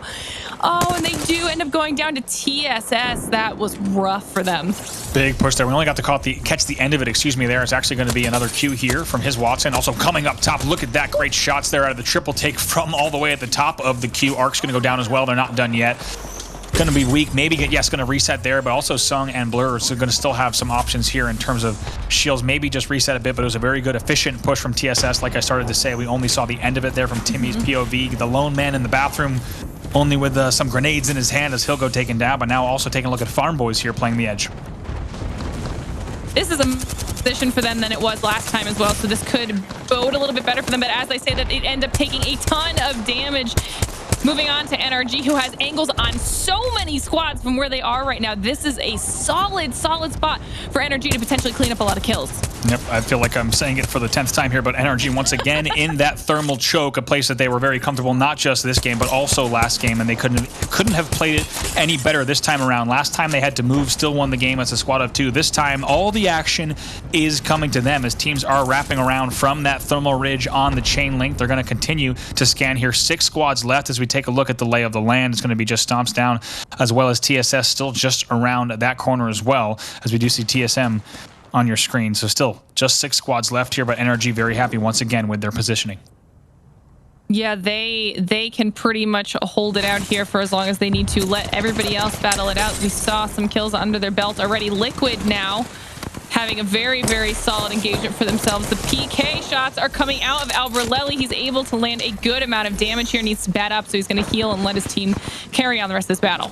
Yeah, make sure to just avoid that jump pad as he just skips right over it there while popping that bat. Big damage coming in. Then Knock exchanging a little bit of shots here. Scans also coming in, so exchanging more battle into that truck. PK, like he said, still out for Aberlele and ready to do some damage with it around the corner. He's going to go ahead and just hold here for the time being. And you have to wonder if Aberlele is going to, he's going to queue right out of there. Wants nothing to do with that battle, as his team is going to retreat as well. And that battle will be held off for the time being. Yeah, and that was actually against Absolute Monarchy, able to hold off. I mean, that was an impressive amount of work coming out of them. So kudos to that squad. Checking in now with Liquid. Yet again, they decide that they're going to try to have another engagement, and unfortunately this time it does not go in their favor, as Absolute Monarchy comes out on top, but instantly into the arms of other squads. This is rough. Yeah, here comes TSN now, just like that. 3 squads left there, ready for that one. They're going to be flying in right now. Rep's also going to get that bat off as they're going to try to turn the corner. As you see, they are ready to go. 2 squads left here. It should indeed be NRG versus TSM for your match number 3. Let's see, he can come around. Big damage coming out from Hal out of the Prowler. He takes a bit of damage as well. Going to go ahead around the corner. Gets the break on 1. Now trying to take down the Gibby. Can't do it just yet. Going to be exchange kills. Rocker goes down. Snipe down goes down. Should just be Reps. He's the last one alive. Can he win it? Oh my God! With the win in that 1v2. Last player alive. Might have been a 1v1 in the end, but TSM takes the game. Reps clutching it with the battle. And Glitter, we are seeing some fantastic late game, a straight up battle between our last 2 squads, TSM and NRG. And that's kind of how we started off talking about the day. And TSM in the end comes through there, and both teams ready to make the move. TSM takes our 3rd game. Okay, I know that Reps just clutched that up at the end. However, the beginning of that battle, if Hal wasn't able to wrap around to the side, because they weren't even looking at Hal. They did not know he was there. The amount of damage he was able to put out before the engagement actually even started, in my opinion, is what turns that fight in TSM's favor. Absolutely. Free damage there. Like you said, he's able to poke on 2 players not even looking, and he's able to just spray that Prowler, doing so much damage there on the break. Also broke that Gibby, forced that bubble even earlier, and it's a great job from TSM. Cannot wait to watch that again, but let's take a look at highlights from the entire game. That was a little bit of a freebie there. Vaxlon caught out CLG on that rotation, trying to go low bridge, unable to make it happen. It made a very difficult game for them, but here is that last push. As you see 4 squads left here, look at TSM with the timing here, and look at Reps is able to win that. Boom, my gosh, perfect timing there, just going back and forth, using that teammate shield to win that battle. And I also want to go back and watch that clip from Reps' POV as well, because that one was pretty wild, and you can only imagine that squad is popping off as well. We have seen, if we wanted an amazing battle between NRG and TSM, we certainly have gotten it so far. I mean, we've only played 3 games, and we've already seen them as 2 out of the as top 2 squads, excuse me, in our game 1 and our game 3. You could tell that those 2 teams are not going to be giving up. But the question is also going to be how many kills Sheesh had, because if history tells us anything, they're going to have a lot as well. We'll have the results from that game as well as our overall leaderboard and game number 4 coming up just after the break. Hey, what's up, everyone? Welcome back to the GLL Masters Spring North American Finals. Bravo alongside Glitter Explosion covering the action here for North America. It's been amazing games so far. About to get underway with match number 4. And Glitter, we just saw a pretty fantastic finish there from Reps on TSM to remind us that TSM is not to be forgotten in this tournament. Oh, yeah, and I don't think they will be anytime soon. I mean, the gameplay that we've seen coming out of not just TSM, but also NRG. I mean, we got to take a look here at our leaderboard, see exactly how that. Okay, hold on. All right. I called them out in the first game for only getting 2 kills, but obviously having a very, very solid finish. They just had 12 kills that match, Andy. Big game there, 24 points on the board, and only 1 letter off and a few points off. It's TSS still continuing to surprise a lot of folks here. Keep in mind, TSS coming in 6th in their semifinal, so not one of the top teams out of our semis. NRG with a nice performance there as well, and Liquid continuing to perform. So that's your scoreboard from that match. We'll also take a look at the overall standings now as well to see where things have settled out after 3, and it's NRG out in front still with 53, still leading very handily. TSS, though, now moving into 2nd place. 2 points over TSM with 36, and Sheesh still putting the points on the board there in 4th. Apprised, Timmy, and Wig continuing to do a great job here in our North American final. Still Liquid and Sentinels here at 6th and 7th. Farm Boys is going to take number 5, but quite an interesting result so far, and you have to think right now there's a big separation still between NRG, and NRG is getting themselves dangerously comfortable. And if they continue just playing consistent, this will be a big threat for the rest of the lobby. Before we get off the screen, I do want to mention the right side of your scoreboard still has a lot of surprises, Glitter. Yeah, 100%. I'm glad that you brought that up, because there are some teams that came out of semis in very, very solid positions, and I'm looking at Season, I'm looking at Complexity. I mean, even Vibes had a really, really strong showing for themselves, and we obviously highlighted CLG also doing well, and they're all on the bottom 10 right now. But you know, we're only 3 games in, so right now they have the opportunity, whether it's literally in the second half of today or in tomorrow in its entirety, to change whatever isn't working right now for them. They have the time to do it. Absolutely. And one thing we got to note from that left side, not only, do we have teams that have kind of slipped out, like you just talked about with Complexity, Vibes, and others, but not only do we have Sentinels and Liquid performing, but also want to keep in mind as we drop in here with game number 4, TSM starting things off with as we watch their fragment drop go underway. But I wanted to also mention Absolute Monarchy, bottom 20, Doge Fathers, Farm Boys. Those are all bottom 5 teams from their semi. Actually, many of them in 7th, 8th, and 9th. So we have a big opportunity for those teams to show up. And 4 games is nothing to joke about here. We're a quarter of the way done. Excuse me, we're almost a quarter of the way done after this game with our finals here. So we take a look once again. TSS taking a look at exactly what's going on with their drop, and they need to be careful here right away. It's going to be their Horizon going down. It's going to be his Watson actually being thirsted completely now. So it's all going to be Sung here with the Mozambique. It's a Mozambique and a prayer going to pop out of the bubble there doing the damage, and we'll see what's going to happen here. Battles for Cruelty as well, and this is pretty nasty battle here at Overlook North. and not one that either team really wants to get themselves in. Let's see if Sung can do it with the Mozambique. He's got help with Flavor on top as well. Going to go ahead and drop down. That's going to be Scissors that goes down, still looking for that last one, and an Overlook battle that we had not seen happening just yet, Glitter. No, and you had said that there was the possibility of this engagement happening because of how close they were here in this particular drop. It hadn't happened yet, but apparently both these squads decided it was time to maybe push one or the other off so they could have the entire area to themselves to loot. Now, TSS still hasn't been able to recover their teammate's banner, and there's not too much time left. And as I say that, it looks like Sung might be trying to make the push over to do just that and acquire it. As he does see one of those enemy players right on top of it, and it ends up being a Mirage, so we don't have to worry about it. And he's going to go ahead and grab the banner right away, and the dome's going to allow them to grab that safely. Also, with that dome plus a purple, you know, Sung was feeling pretty confident of being able to go ahead and fly right in to grab that. But like you said, ooh, big damage coming in here. Might have to reset here, see if he can get back. With the teammate finds another one, though. This is very dangerous for Sung. You have to think the push is going to come in. Sung almost does it, though. He gets the break. Crummy, though, will get that finish, though, as we take a look at Cruelty Team. And then now going to be a different battle here as the Wraith is going to try to get away. And it's some good damage there on the white. And that's going to be it right there.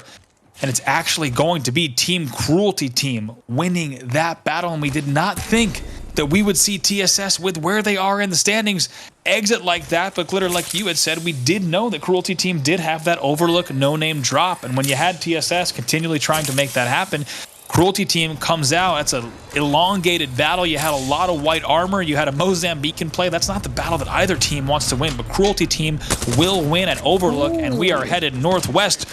For the first time, I want to say, I don't know actually I can actually tell you this. We have not seen, as we take a look once again to the Doge Fathers team we were just talking about, they're actually going to be over here at Sorting trying to make something happen. Going to be some damage coming in now. It's all going to be up to Force One. Has to play from low and not a lot of room to play with. Can he make this one happen? No, he will go down in the end. That's going to be Sentinels holding their ground at Sorting. They will win that battle at the southern side of the station. It's a dicey one and a dangerous one, but Senok's going to be very happy with how he's able to play from that. Now, actually, I've built a drop map here from all of ALGS Winter as well as all of our semifinals in North America Semi Group 1. We didn't see any pulls like this whatsoever. So this is a ring pull we didn't see in any matches that have been broadcast for several weeks of North American competitive Apex. So it's going to be the first time we're going up north all the way to Trials, Uncharted Territories, and Skyhook, and every team not afraid to get there very quickly. First battle I'm looking at there, of course, is going to be, first of all, a lot in Skyhook, but yes, I think the observers might be, actually, no, they're going to Overlook. But as you see Crummy there, that's solo. But I'm looking all the way up. TSM actually makes the quick move out of Rain Tunnel, which is wise because you do have Complexity coming at their heels, but they might run into KSZ right here from that height. TSM engaging right away. Ooh, this could potentially be a little bit scary. I mean, we did see one Skyhook zone in our EU finals earlier today, so maybe they blessed us with some different zones here, a little bit of good luck.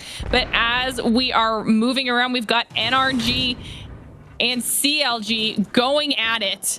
This is not what NRG really wants to be doing right now, and it's not what CLG 100% wants to be doing, considering they've had to play on the back foot for so many games in a row at this point. They just want to be left alone. They really do. This is much more at stake here. Like you said, for that CLG side, they need points on the board. NRG, though, they're not afraid. Stim is out. Sweet ready to fly in. He's going to follow that Q trail right away. Chase his opponent straight out of Trials, but they're not done yet. They're going to continue flying through, and we'll have to see how they engage this. They're going to be engaging from distance. Sweet just holding forward W key, not afraid to do it, but it does take a tiny bit of charge rifle damage in from the outside, so knows that it needs to be a little bit careful here as they face that Skyhook side as well. They may just reset, but you got to love what you're seeing from NRG, the confidence, the ability to all move as a unit there, W key. Yeah, honestly, I think those sniper shots that came in just saved CLG's life because, as you were saying, Sweet was not about to stop. He was ready to just completely YOLO on them and try to go for those kills. He felt very comfortable. That you see the pinks coming out. They still want to go for it. The push is out. The stims that we got a bubble to make sure they can grab a little bit of loot off of whatever body they can here, but they are not phased right now. Yeah, I love that right there. You see that bubble just so he can go ahead and fly in, go ahead and madness his death box and get right back into the action. Going to stim right back and reset once again in Trials. So much higher loss of teams in the early game here. As you see, we're already at 15 squads left just because teams were forced up into Skyhook. And if you just take a look at that on a map, just how many chokes you have to hit in order to get in, certainly a big difference. Let's see if there's any notable outliers here as we take a look around the map. You do have HRN coming in through Outskirts Station. You also do have the likes of Bottom 20 taking the Skyhook Pass in just a second. They're just to the southwest of HRN on your screen. So we'll have to see if that develops into anything. And I think we're going to try to see Bottom 20 just try to take that choke, and that's indeed what the case is going to be. HRN might instead take that northern side. Sentinels are just starting to make their rotation out of sorting as we speak. They're going to go through Harvester, see if there's anything they can scrounge up along the way. But Sentinels is taking their time with this rotation this time around. I mean, to be fair, they have literally so much area and land in the directly north of them with zero contest whatsoever, that this slow rotation could work in their favor big time, considering how many teams are already in the second zone. Yeah, absolutely. They're going to have a whole bunch of time. They've seemed to have been a team that is certainly slower rotating, whether the zone is close to them or far. They have taken their time. Of course, one thing we have to take into account is that early battle and the amount of heals that might have cost. But we have to wonder how they'll do. But HRN actually does take that northern route. We kind of thought they would go north and then west right in and actually get a very easy entry into Skyhook. They're going to be very happy with that, and they're probably going to take height right away on that central circular building. We can expect them to be up on those rooftops pretty soon. Now TSM still holding in that north side, and it's actually going to be Liquid and KSZ on the farther northwestern side. KSZ actually playing on that low ground, just going to play a little head peek on top of those tracks to be able to play around that back area as well. You also do have the likes of Sheesh still coming in from that Fisher side as we take a look at things. I mean, to be fair, obviously, it does look like there are So Flank instantly taking a lot of damage. He steps out for 2 seconds and his shields are gone. But I mean, we're in Skyhook, right? So while a lot of squads are already here in this zone, there is tons of building them to take cover in and stay safe for a decent amount of time moving into the mid game here. So right now you can just kind of have an overview of where everybody is. Now Liquid is relatively close to potentially getting in an engagement with KSZ, but I don't know that they really want to take it. Yeah, absolutely. And Nock actually just scouting just a little bit to wonder if anyone's going to flank around the territory side just to see what's going on there. They are going to have some pushes that are eventually going to come up that way from MST, as you see MST finally lasting into the mid game here, as we've seen them exit so many times early and potentially changing up that drop. They're going to still be in Fisher and making their way up, and it's actually going to be Dude's Night Out, who's at the bottom tip of Fisher. So we do have more teams that you'd expect at Lava Fisher at this point as well. They're each of them going to have to make their way up, and Sentinels just taking their time on the edge. Yeah, because, I mean, they can, right? They're literally the last squad to rotate in right now. So in the event they do need to pick up a few more things loot-wise, they have the opportunity to straight north still. No one is in front of them. They can go through train. They can go on the wide side of Countdown, or they can literally go all the way east if they really want to, if they do it quickly enough. They have options right now, and they know that other teams are likely going to start getting into those engagements, and the kill feed will fill them in on how that's going. So they're actually very safe right now.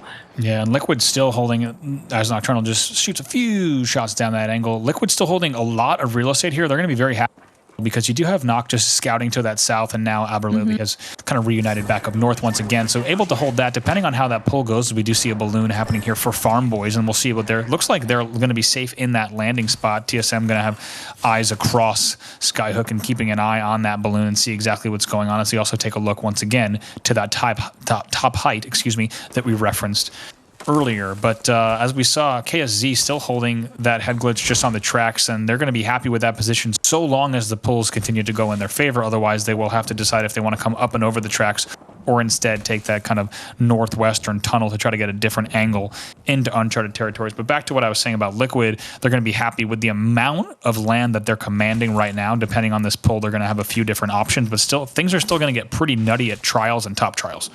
Yeah, I think right now is the quiet before the storm, right? Everyone's just waiting for this next zone. They're waiting for it to push in so they can see how exactly this is all going to go. But they don't have to take a fight right now unless they really want to. And with how many squads are on those outskirts of Skyhook, it's probably safer to not draw too much attention to yourself. We do see some damage being exchanged with NRG over there in trials, but they've been playing that pretty well for themselves, so I'm not worried about anything they've got going on. Yeah, and still, as you see, several buildings in Skyhook that are still in zone that have not been grabbed just yet. So that's going to create opportunities for teams like Farm Boys, like you see right now. They're just going to go ahead and tuck into that southern building. There still are a few buildings there that are available that will become heavily prized pieces of real estate for these teams. But like you said, we still do have Sheesh still at Fisher. You now have Dudes Night Out at Countdown, and Sentinel's just taking a much wider route. You have to wonder, they're probably going to opt for a move, if they can, across Northern Countdown rather than trying to risk it with the Skyhook pass. And based on their player indicators, that's exactly what we're going to see from them, as they're going to make that move. Could be an opportunity for some engagements from distance, but doesn't look like we're going to see that just yet. MST still thinking about how they're going to make their move as well. Yeah, look, it's possible that, I mean, maybe not. Aves might have spotted them. Dudes Night Out might have spotted Sentinels on their rotate, but isn't about to take that fight, considering it would be a little bit risky. Sentinels decides they might just stay in this area for now. They possibly heard them running through. Did I curse it? Are they going to go for this engagement? Yeah, we'll have to see. There's engagements happening in Skyhook as well. So right now, there's a very good chance that we should see Sentinels and Dudes Night Out engaging, as they are now squared up at the top of this bridge and now eyeing each other to determine who might be able to come out on top and continue the battle north. We knew that the battle would come eventually for Sentinels, and it's eventually Dudes Night Out. You have to wonder, Sentinels might have had a road into Skyhook, of course, but we knew that. They did not know that there might have been some real estate for them to just sneak into those Skyhook buildings. It's a much safer bet and a much safer assumption that those buildings would not have been available at this stage in the game, but Sentinels just going to continue holding and seeing if they can maybe get the right opening damage to get a push here on Dudes Night Out as they continue to be one of the furthest teams out. Good damage there from the Spitfire, though, from Cross continues, and that's going to be the go signal here. It is a green light for Sentinel. Scans do go down, arcs out as well, as they are ready to push in. Early damage, maybe giving them the opportunity to push here. Spitfire does come back out, continues to connect, but we'll have to see if Retsy's able to get the damage that he thinks he needs from that angle. They back off for just a moment here, and only a cell for Retsy as he's able to avoid most of the damage that comes in. And now trying to play this one, you have to wonder maybe if they got a little bit overzealous, because Retsy goes down right away, and that's dangerous. Crust and Senox here need to go into hero mode, and still up.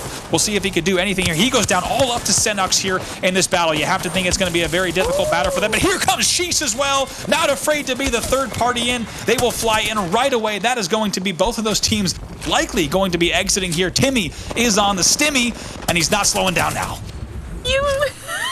Timmy's on the stimmy. I mean, you were saying, wondering what Sheesh was going to do, especially because they did not have the stereotypical early game MST engagement that we'd seen them getting, and this was them. They were biding their time, waiting for the perfect opportunity to third party, and it went very, very well for Sheesh.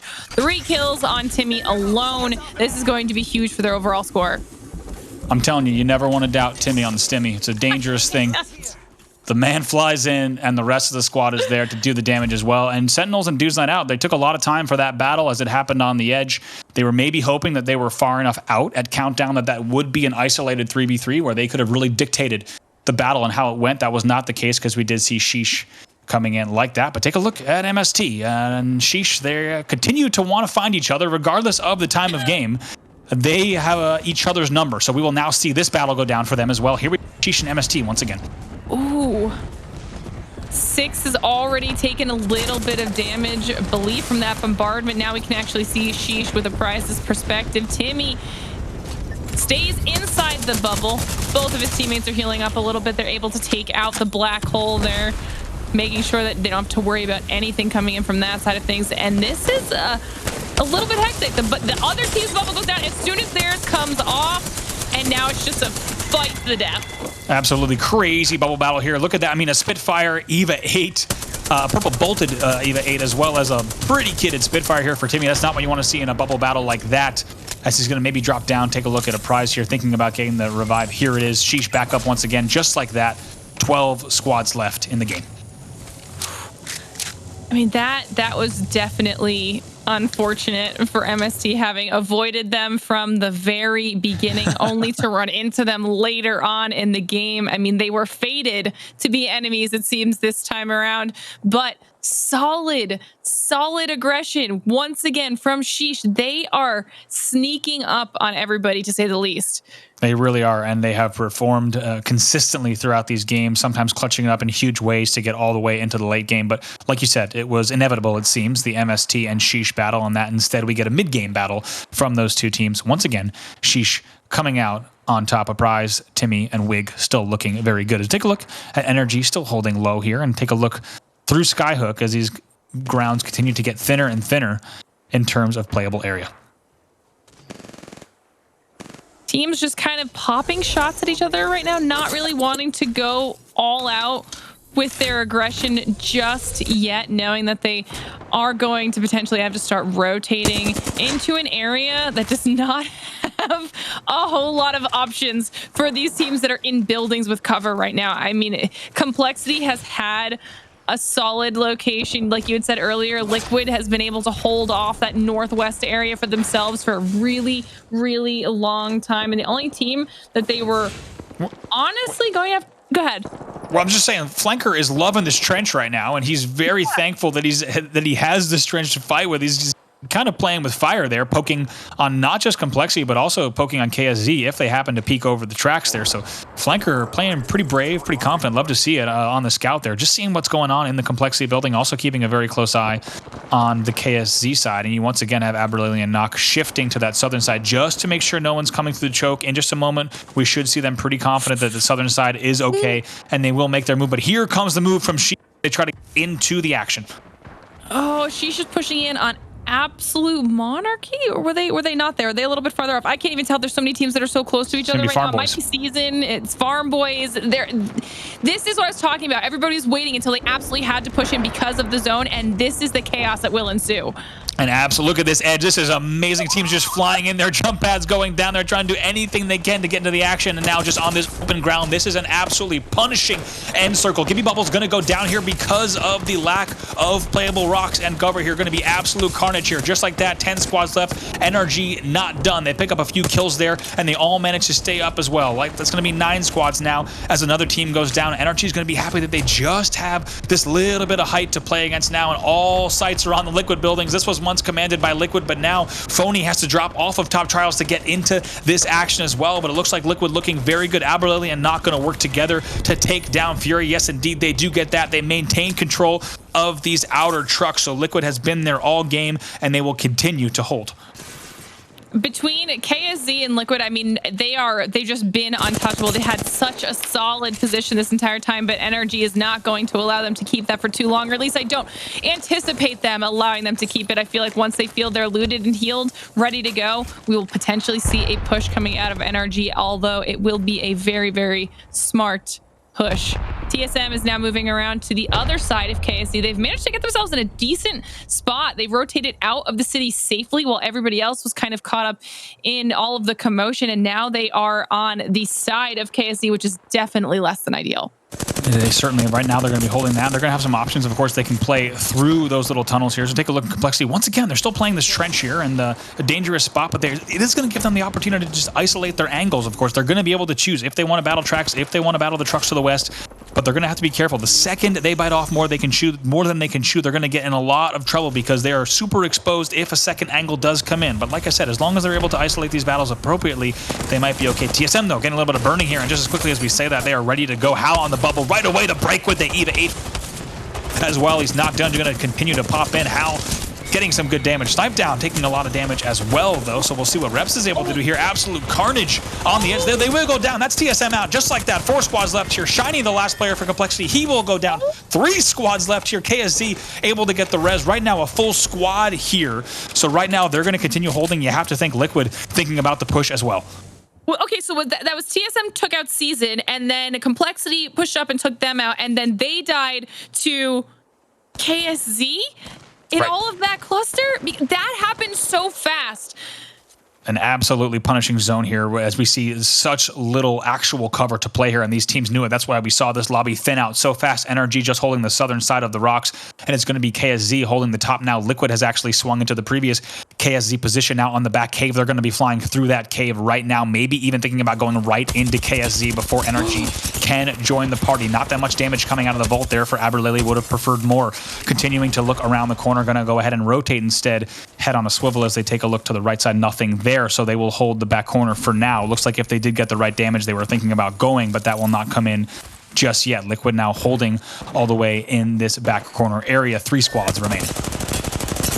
Ooh, Zach is able to put down a decent amount of damage, but loses his own shields himself. Has to pop a bat to make sure he's ready to get back into the fray. And you can see through the silhouettes over there, the enemy Wraith is doing the exact same thing. And they are just going to continue this battle of back and forth. And whoever ends up getting the advantage is likely going to push it as soon as they think it's safe to do so. I was going to say, look at this. NRG, it's a little bit of a different position, but NRG subtle height here in a 3-team battle. This time NRG has all 3 members up, so it could be very dangerous. And now Sweet just scouting just a little bit on the top of the tracks to see what happens, but you have to think as long as they hear the right amount of battles or they see bubbles going down, that it will be the time for them to go. Can NRG close again is the question. Liquid here, KSZ, and NRG, your top 3.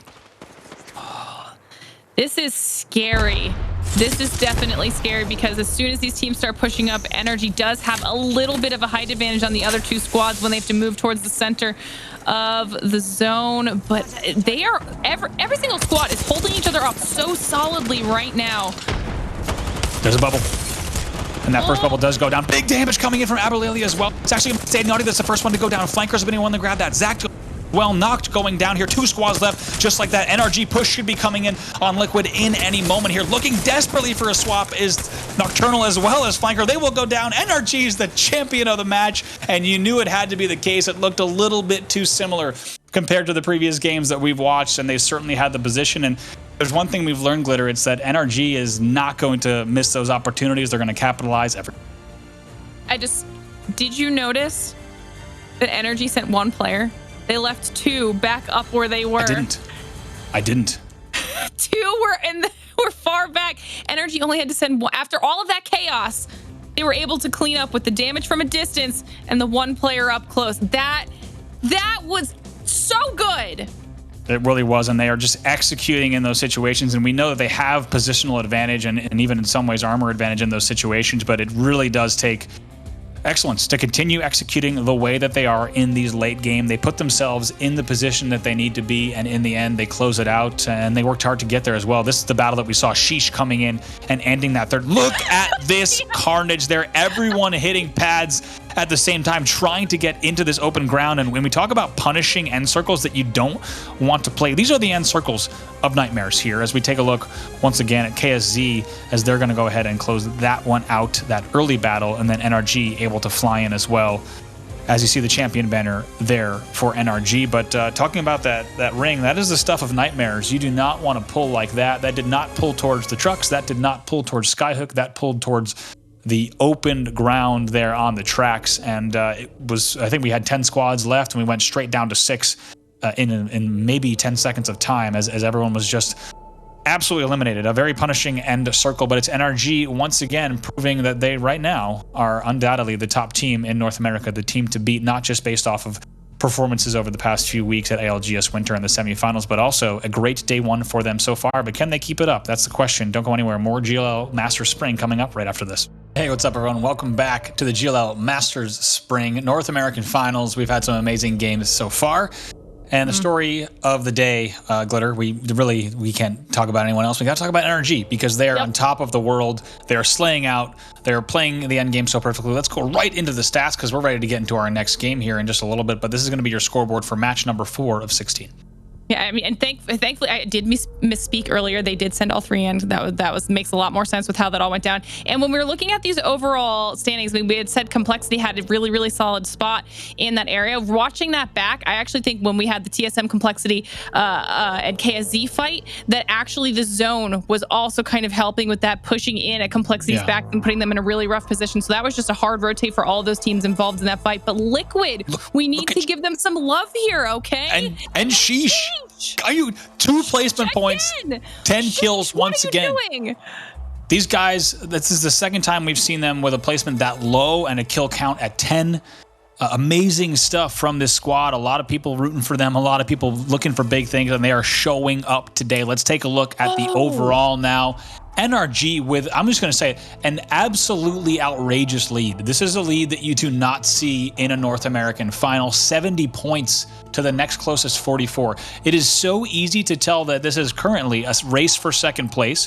When you look at the point totals between second and fifth, only separated there by 6 points. And then, meanwhile, meh, you've got a 26-point gap all the way to NRG. Can we please just look at something for a second here? Sheesh's kill category? Sheesh's kill category? Look at their placement category. They're in third place right now solely because of their aggression and their kills. Look at first through fifth around them. How is it even lower? All the way down to eighth place, essentially. How is this possible? It is, I mean, slaying out is the only way to say it, and slaying out even harder than a team like NRG that we've been talking about the entire day. A single-digit placement points and 34 kills. They are the outlier. It doesn't matter where they place. They're going to do so much damage on the way, and I think we're 4 games straight where they've taken down MST.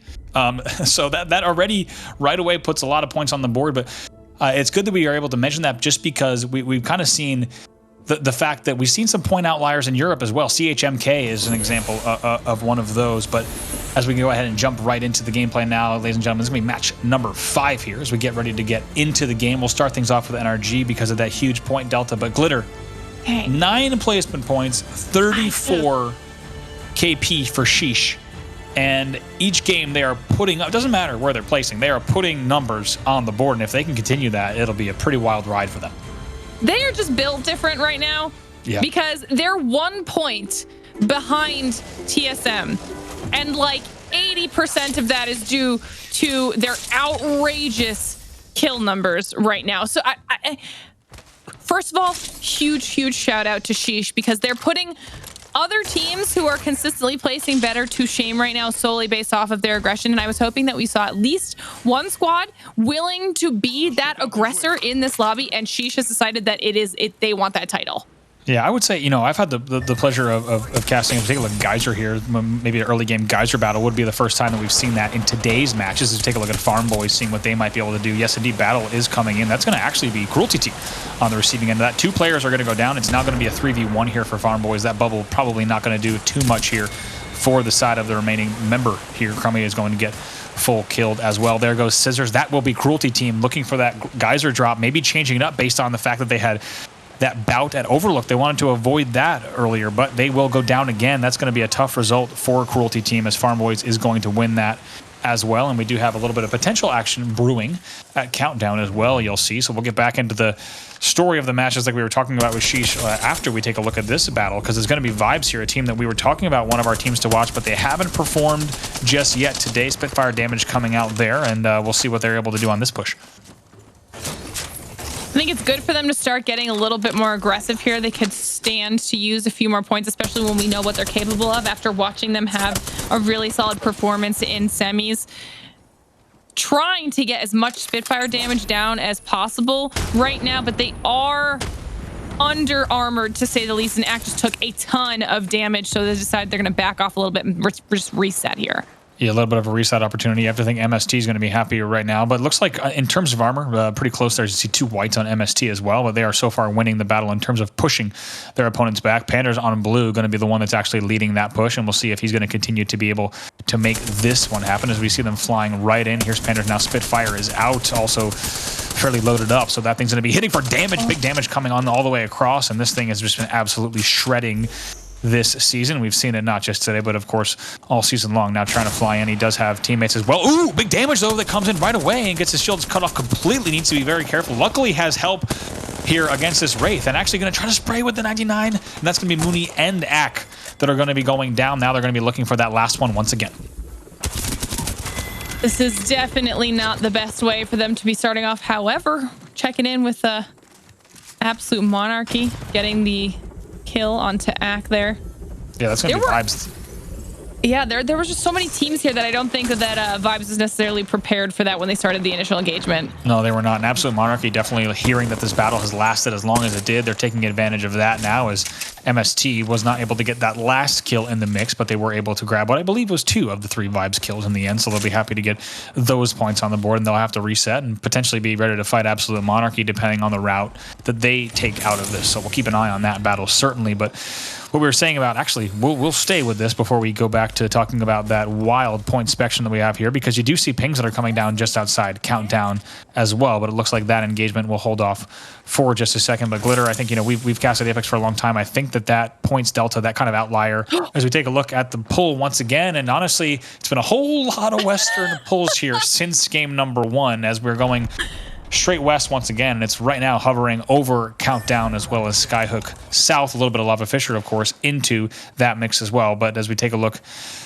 at Voltic, actually going to be the one last solo player on Vibes who's able to get away and go all the way up here to uncharted territories. Complexity still finishing their looting path on Epi, Refinery, and Survey. TSM also not just finishing at Frag East, but also going to Frag West as well. But just to wrap up that thought, Sheesh's position right now has to be one of the biggest points outliers we've ever seen in terms of 9 placement points, 34 KP, Oh, yeah. a wild set of numbers. I'm interested to see what they do with those stats as this weekend progresses, and I did see a little bit of back and forth up there for Liquid as well, but checking in with HRN, team that we talked about at the beginning of the day and has been doing pretty well for themselves, but definitely looking to see just a little bit more out of the squad. Certainly a team that was one of our teams to watch in a big way. Keep in mind, HRN had 6 top 4 finishes in the semis, but they didn't really close out that strong. Their games 9 through 12 in the semifinal, not as strong as they would have wanted. And you and I have talked about it quite a bit. There's so much talent on this team. We know they're capable of great things, but they're going to be looking for even better performances throughout the rest of the day. Keep in mind, we're only halfway through day number 1, so still a lot of games to play here on this Friday evening, depending on what part of the world you're joining us from. Thank you, by the way, tuning in here at the GLL Masters Spring. We hope you've been enjoying the matches so far. The players have been putting on a show. We know we certainly have. As we take a look at Sheesh, the team we were just talking about, as they make their moves around Springs, and they're going to head a little bit towards the east, maybe avoid the NRG battle at Fisher South. I was just going to say, do we think they accidentally stumble into NRG and have to take that engagement early? That is a fight that I would like to see, just a straight up 3v3 NRG versus Sheesh, with the amount of kill aggression that we've seen out of Sheesh, and then just NRG in general, just being and doing NRG things. That would be an entertaining fight. Certainly, and if those two teams do find each other at any earlier mid-games, more likely mid-games throughout this event, would certainly shake things up. But you have to think, NRG already so far out ahead with the commanding lead. A very, very dangerous amount of points and a point cushion for the rest of the lobby. They're looking way too strong, and NRG's already in a territory where simply playing consistent mathematically will likely put them in winning position by the end of the day tomorrow. The numbers are already adding up that way, and after 4 matches in a 16-game semi-final, that is not generally the case. That shows you just how much they're kill starving and point starving the rest of the lobby. Here we go, taking a look at Dude's Night Out, all the way down to Tree. Really the first time we've even seen any battles at Tree throughout the entirety of day number 1. And they're deciding to take this fight in the zone right now, but they're not too far out. They will be able to at least get a lot closer to where they need to be. You can see all of them meeting up, making sure they can grab any spare loot that they need. There's not a whole lot of damage on Aves right now, but their main focus is just making sure they have the inventory to manage getting out of the zone right now. Gonna take a jump pad, get them there a little bit faster, and we do see the medkit coming out. This is going to be, they'll be fine. They'll be fine. You know what? My question is going to become, depending on how the rest of this day goes, or even maybe the next 2 or 3 games, if the lead that NRG starts securing is so massive, do teams start adjusting their play style to try and shut it down? You have to wonder, you have to think so much on the line here in terms of both just cash as well as kind of bragging rights here heading into the ALGS championships. You have to wonder if we might see something like that based on the fact that this is not kind of a match point format. We could see things develop, but you have to wonder which teams will even get themselves into that position, or if teams will even be in striking distance of NRG points wise based on how things are going and the current trajectory. You have to think that the points delta could be so large that we won't even see an opportunity for that as we do take a look on how things are developing here. And unsurprisingly, all of the Lava Fisher buildings going right away. CLG is actually going to hold the northernmost part all around Trials. Complexity still coming in slowly, playing that edge right at the bottom of the Skyhook Pass as we take a look, and it's going to be once again Dude's Night Out trying to balloon out of Thermal, and we'll see they're going to find themselves right into the hands of Sentinels. Let's see how this plays out. Sentinel's been having a very solid day for themselves and definitely not afraid to take any of these engagements as we see the bombardment coming out and Sentinel's making the push on in. Beast of the Hunt is also popped. Sennox trying to find any kill that he can as Retzi pops the stim, and they are hunting down this squad and trying to get those kill points. Yeah, Aves is going to go down right away there as you see Massive in the kill feed. Now Retzi thinking about popping up. They're actually going to take a big damage there, about 2 HP, and going to go down here. So this one's going to be tight as we now see Crust trying to fly back in. Bubble Battle going to go down here. That's going to be Rollers down. That is going to be another team down. Now you go ahead and see, but TSS joining the party as well here from the height once again. It's Watson the Horizon coming in. Always difficult to say that as now 17 squads left. We're going to see actually Retzi Fall Sentinels now going down. Sennox in the feed as well, looking for that last one. They're going to turn the corner there, and look, we should actually see that player go down. They're not going to slow down. They're going to fly in right away. That is going to be Crust. That is going to be Sentinels going down. And how many times have we TSS timed the third party so well? Dude's Night Out and Sentinels battling it out. And this has been such a contested area, specifically these thermal north buildings, whether it's pulling west central or a little bit more north like we have in this game. There has been a lot of battles with these buildings and a much higher percentage than an average. TSS has not been afraid to take those fights, and I love it because they are just like death from on high. I mean, they just come in with the horizon every single time and have done very well for themselves so far. Checking in with NRG now, Rocker's perspective. To see Sweet in the kill feed able to get a kill onto Stomps while Rocker is chasing down yet another engagement, but then the bubble goes out. Oh, he's melting this player though. I'm not even worried about this right now. He's playing with him. He is just playing with them there. That's going to be Impulsive Dream on Farm Boys, and just go ahead and just a little bit of poking out of there with the bubble with that R9 spray, perfectly timed, and even the aggression on the zip there to drop Lost Shields completely perfectly timed. Bubble, just textbook play there from Rocker, and that is what you expect to see here with 15 squads remaining. At this point, too, I think what's even scarier for me when it comes to NRG is the fact that they know they're getting pretty comfortable, which in my mind will potentially just kind of fuel their aggression even more. They can just ape as much as they want to, knowing that they have a decent cushion right now, right? Even if they were to accidentally screw up one game, even 2 games, they still are sitting so safe that they can kind of try out anything that they want to. Check in with TSM now as they are in the middle of an engagement themselves. Arcstar does come out, and Snipe Down is so low. He needs to back off and try to go for the bat if he can. Yeah, he goes for the swap. Close. Yeah, goes for the swap there. Not exactly the swap that he wanted there, but it's still going to be cost effective there as he's going to go ahead and pop those cells instead of that full back. Going to sit back, and now he's going to have to actually spend that battery from the top. As we take a look here, keep in mind we also have Doge Fathers in the train cars with them as well. That's going to be Euban and Depressley holding the northern car, and TSM a little bit tighter circumstances and scenario than they are used to and that they might want in this scenario. So we'll have to see how they play this out. But that was an expensive set of exchanges between those arcs and thermals that were coming up there, as they do have to spend quite a bit of heals on that battle. Yeah, I mean, train is always a risky place to put yourself. You kind of always know that there's potential for an engagement there that might be bad. You see the scan coming out of Nathan now as NRG drops down on yet another squad and is able to instantly clean up the kills here. They are just making this look so easy for themselves.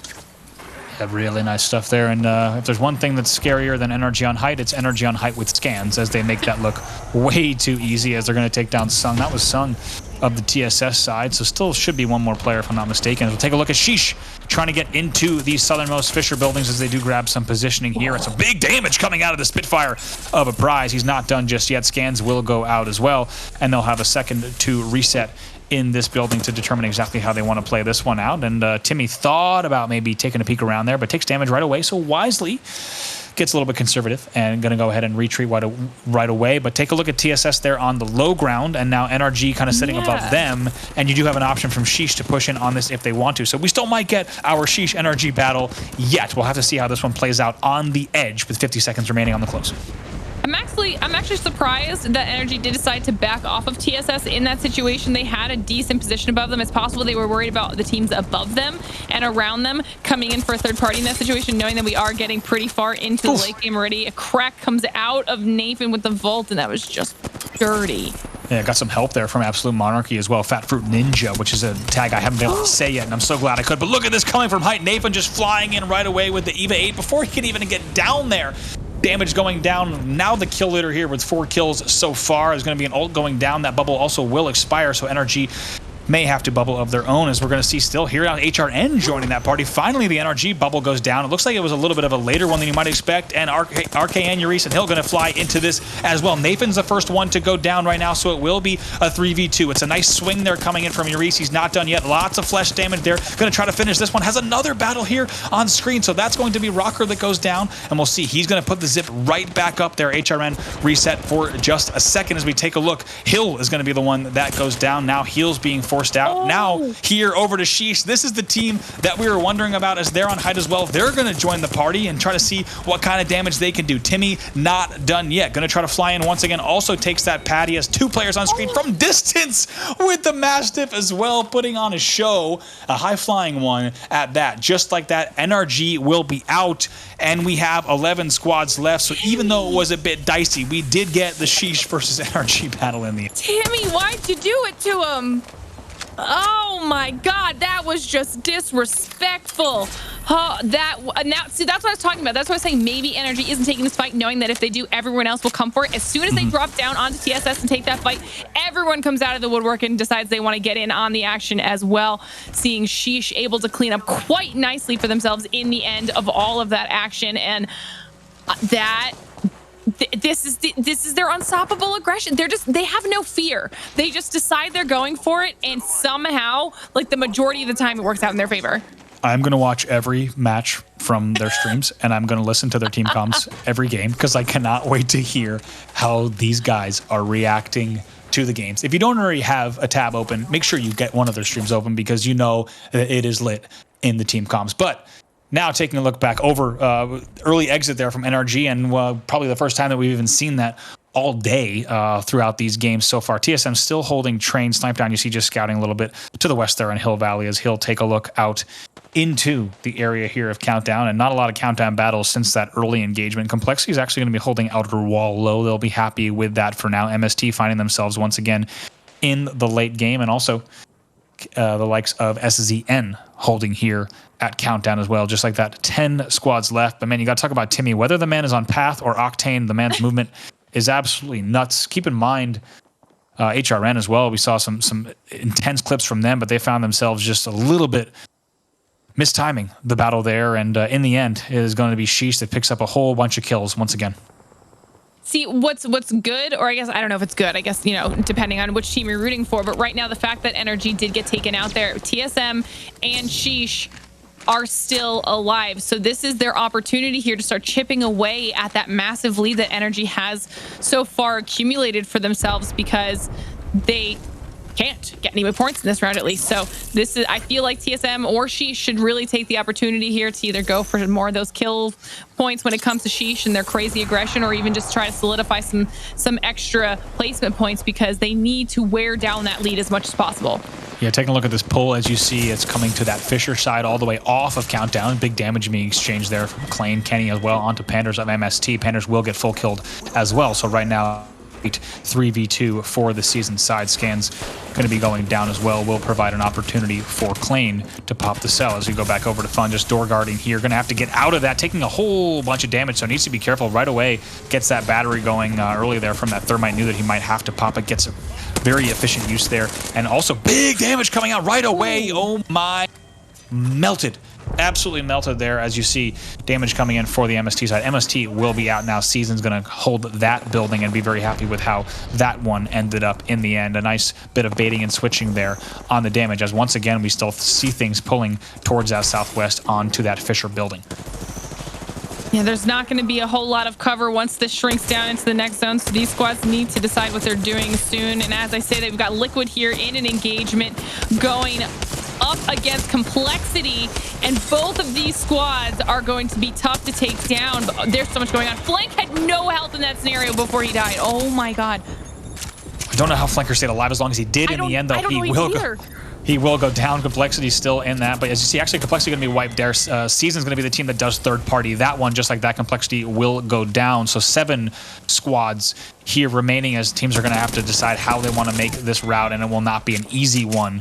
Season looking pretty good. A team, like we said, that we had high expectations for. And we see Hal trying to get into the mix here, taking a whole bunch of damage. Needs to be very careful and actually stems back to his teammates and going to have an opportunity to reset. Now, taking a look out, trying to make that push happen, and Hal doing very well to scout that out, try to get as much opening damage as he could. When it didn't work out, perfectly times his exit. So they will have to try to regroup and try once again. They luckily have a little bit of time to decide what they want to do here.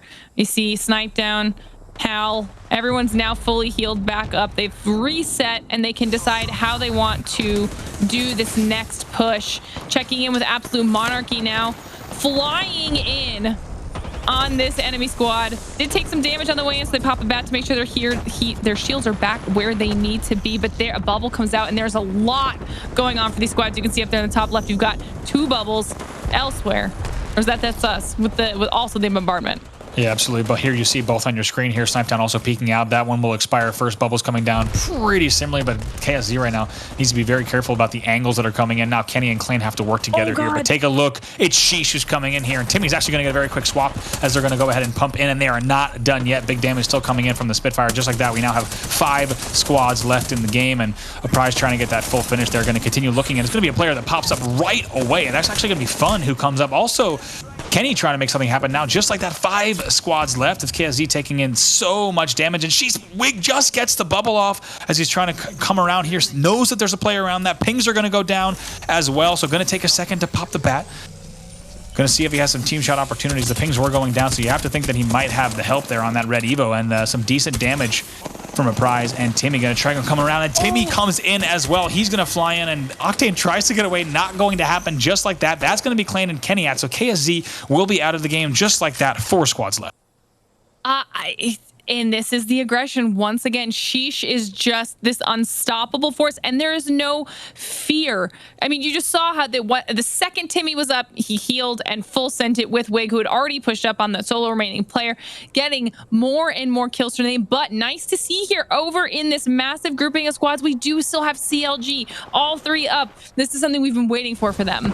Yeah, CLG playing that low ground here. We also did see Phony here on that area as well. Gonna get some nice damage here, but Rambo takes even more, so gonna be very careful. Keep in mind, Phony in a very different spot as well. Needs to be careful now. So Fury gonna go down. It's all up to Rambo, and now with the thermals and the arc, and you know it's game over for him now. CLG all on purple, and they're gonna be grabbing those kills in the feed. Wig will actually grab one of them in the end now, and taking a look back here at that CLG side, playing low Fisher, and also taking a look at the angles that they might have with 3 squads left in the game. And like we said, it's really going to come down to exactly how Suji wants to play this one from this low ground. They do have some good peak opportunities, and they can also time their exit here. Scans do come in on Madness.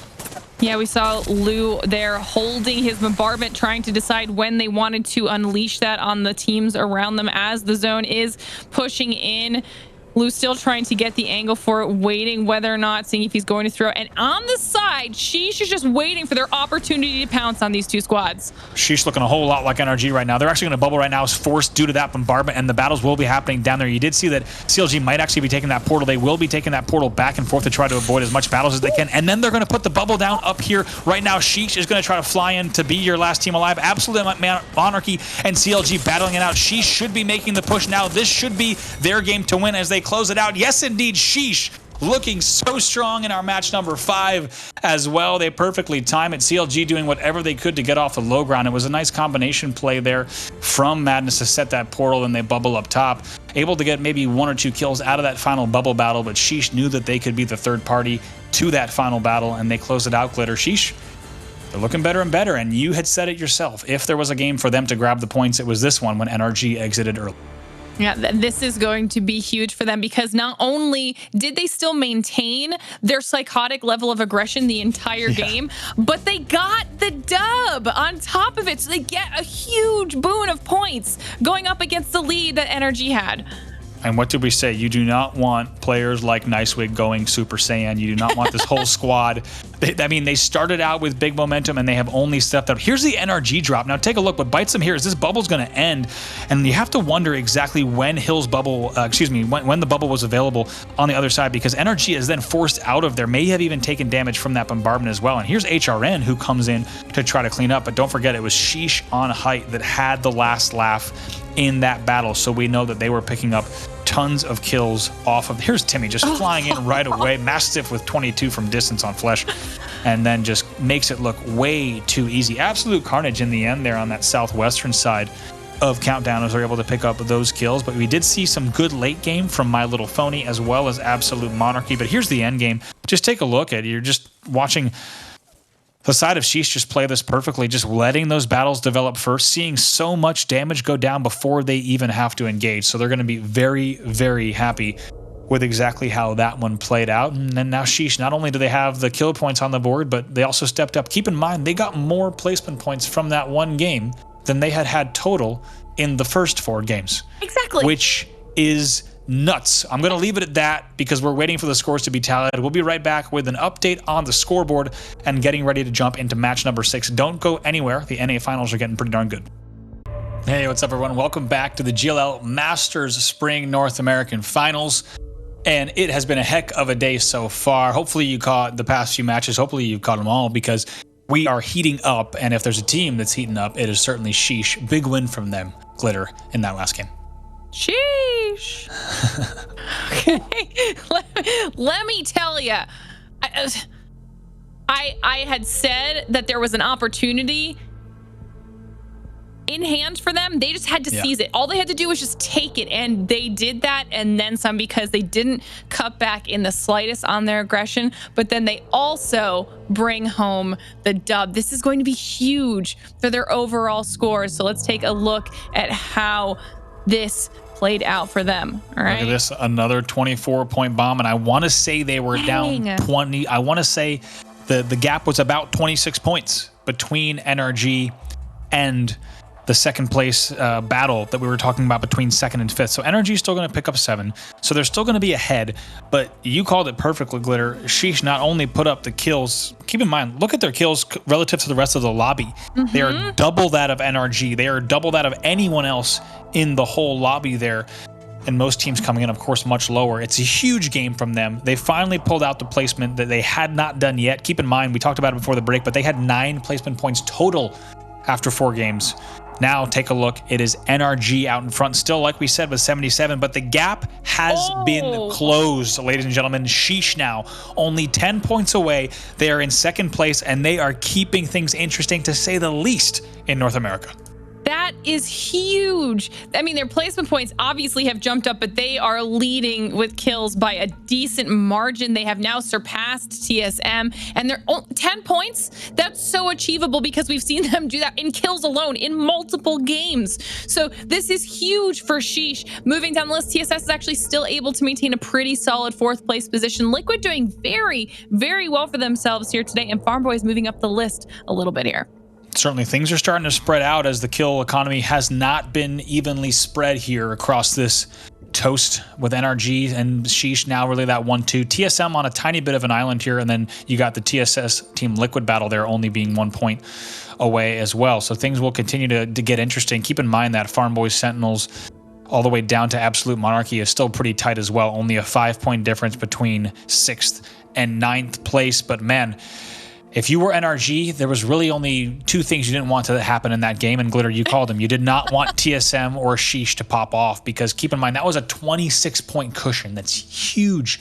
We were talking about at the beginning of the game how it almost didn't matter what strategy NRG adopted, whether they went conservative or tried to get a little more points hungry, just because of the gap that they had. But to go from a 26-point lead to a 10-point lead in one game, it definitely puts NRG on alert. They cannot just look at the rest of the day and be very happy with securing things like top fives and continuing through with a big point cushion.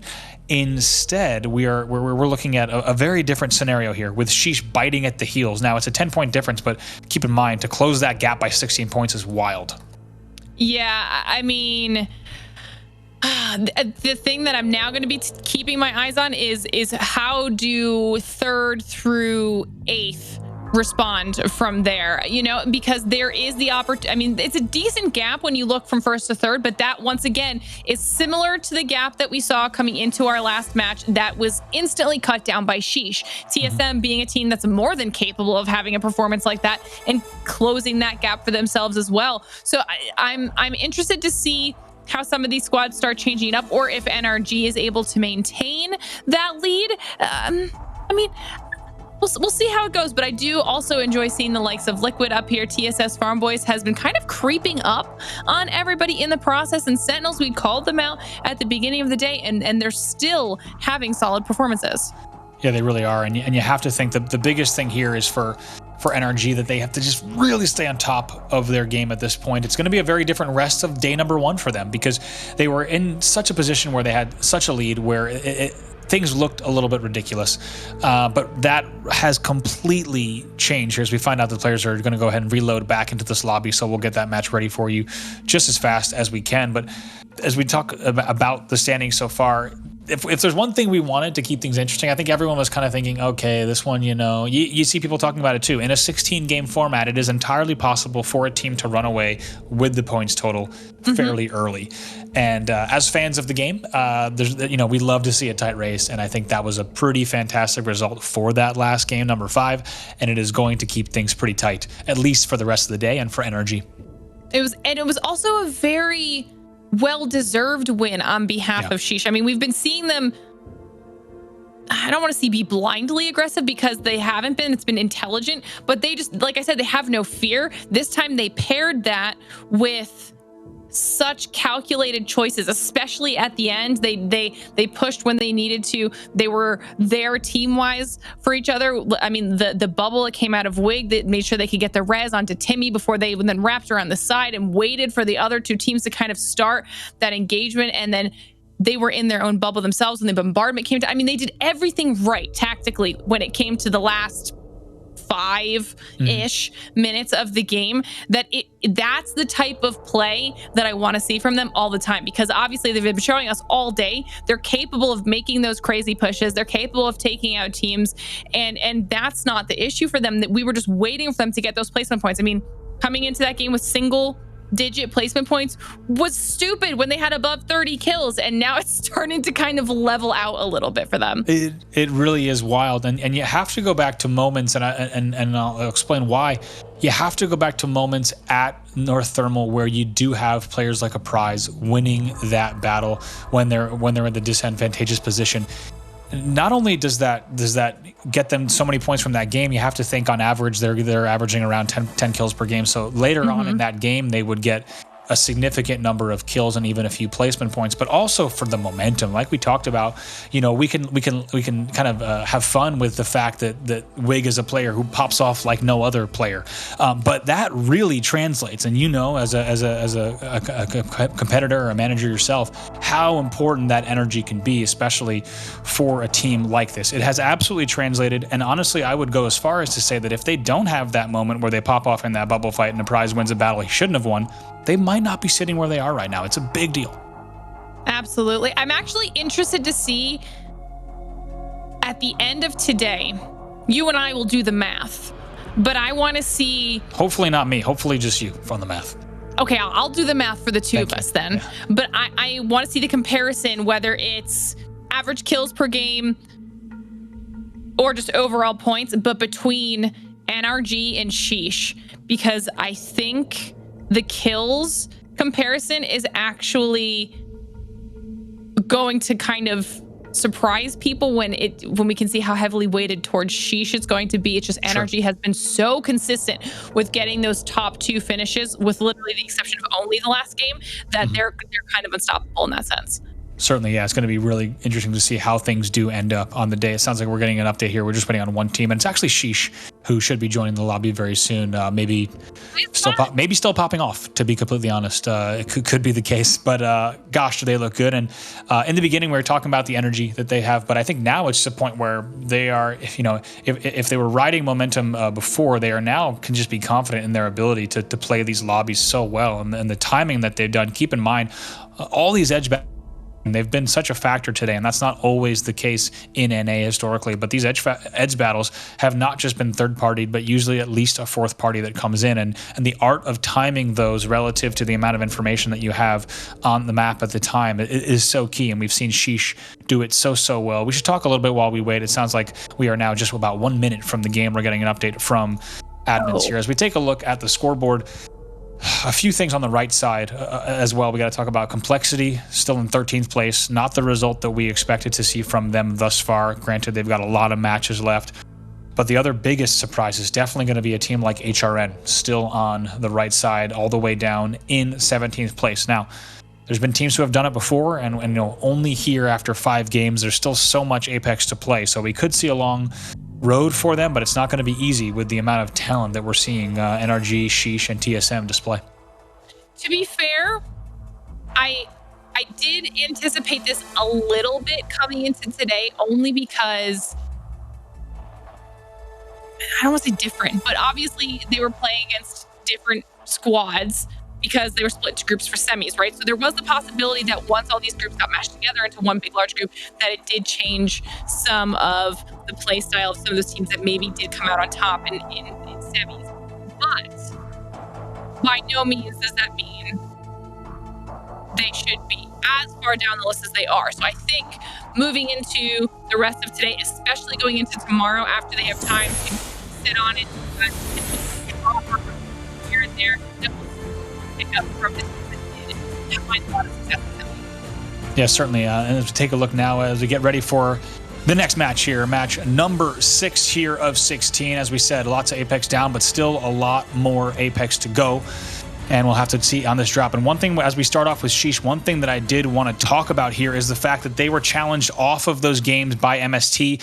And it takes an amazing amount of talent, concentration, and execution to be able to continually win that battle against MST, even on some of the battles when they were being 50-50'd. The fact that they won those consistently gave them so much opportunity to then continue on. I mean, that is not easy to do. A team that was getting hot dropped on in those first few games, the fact that they won all those battles and eventually won this territory, it says a lot about this team.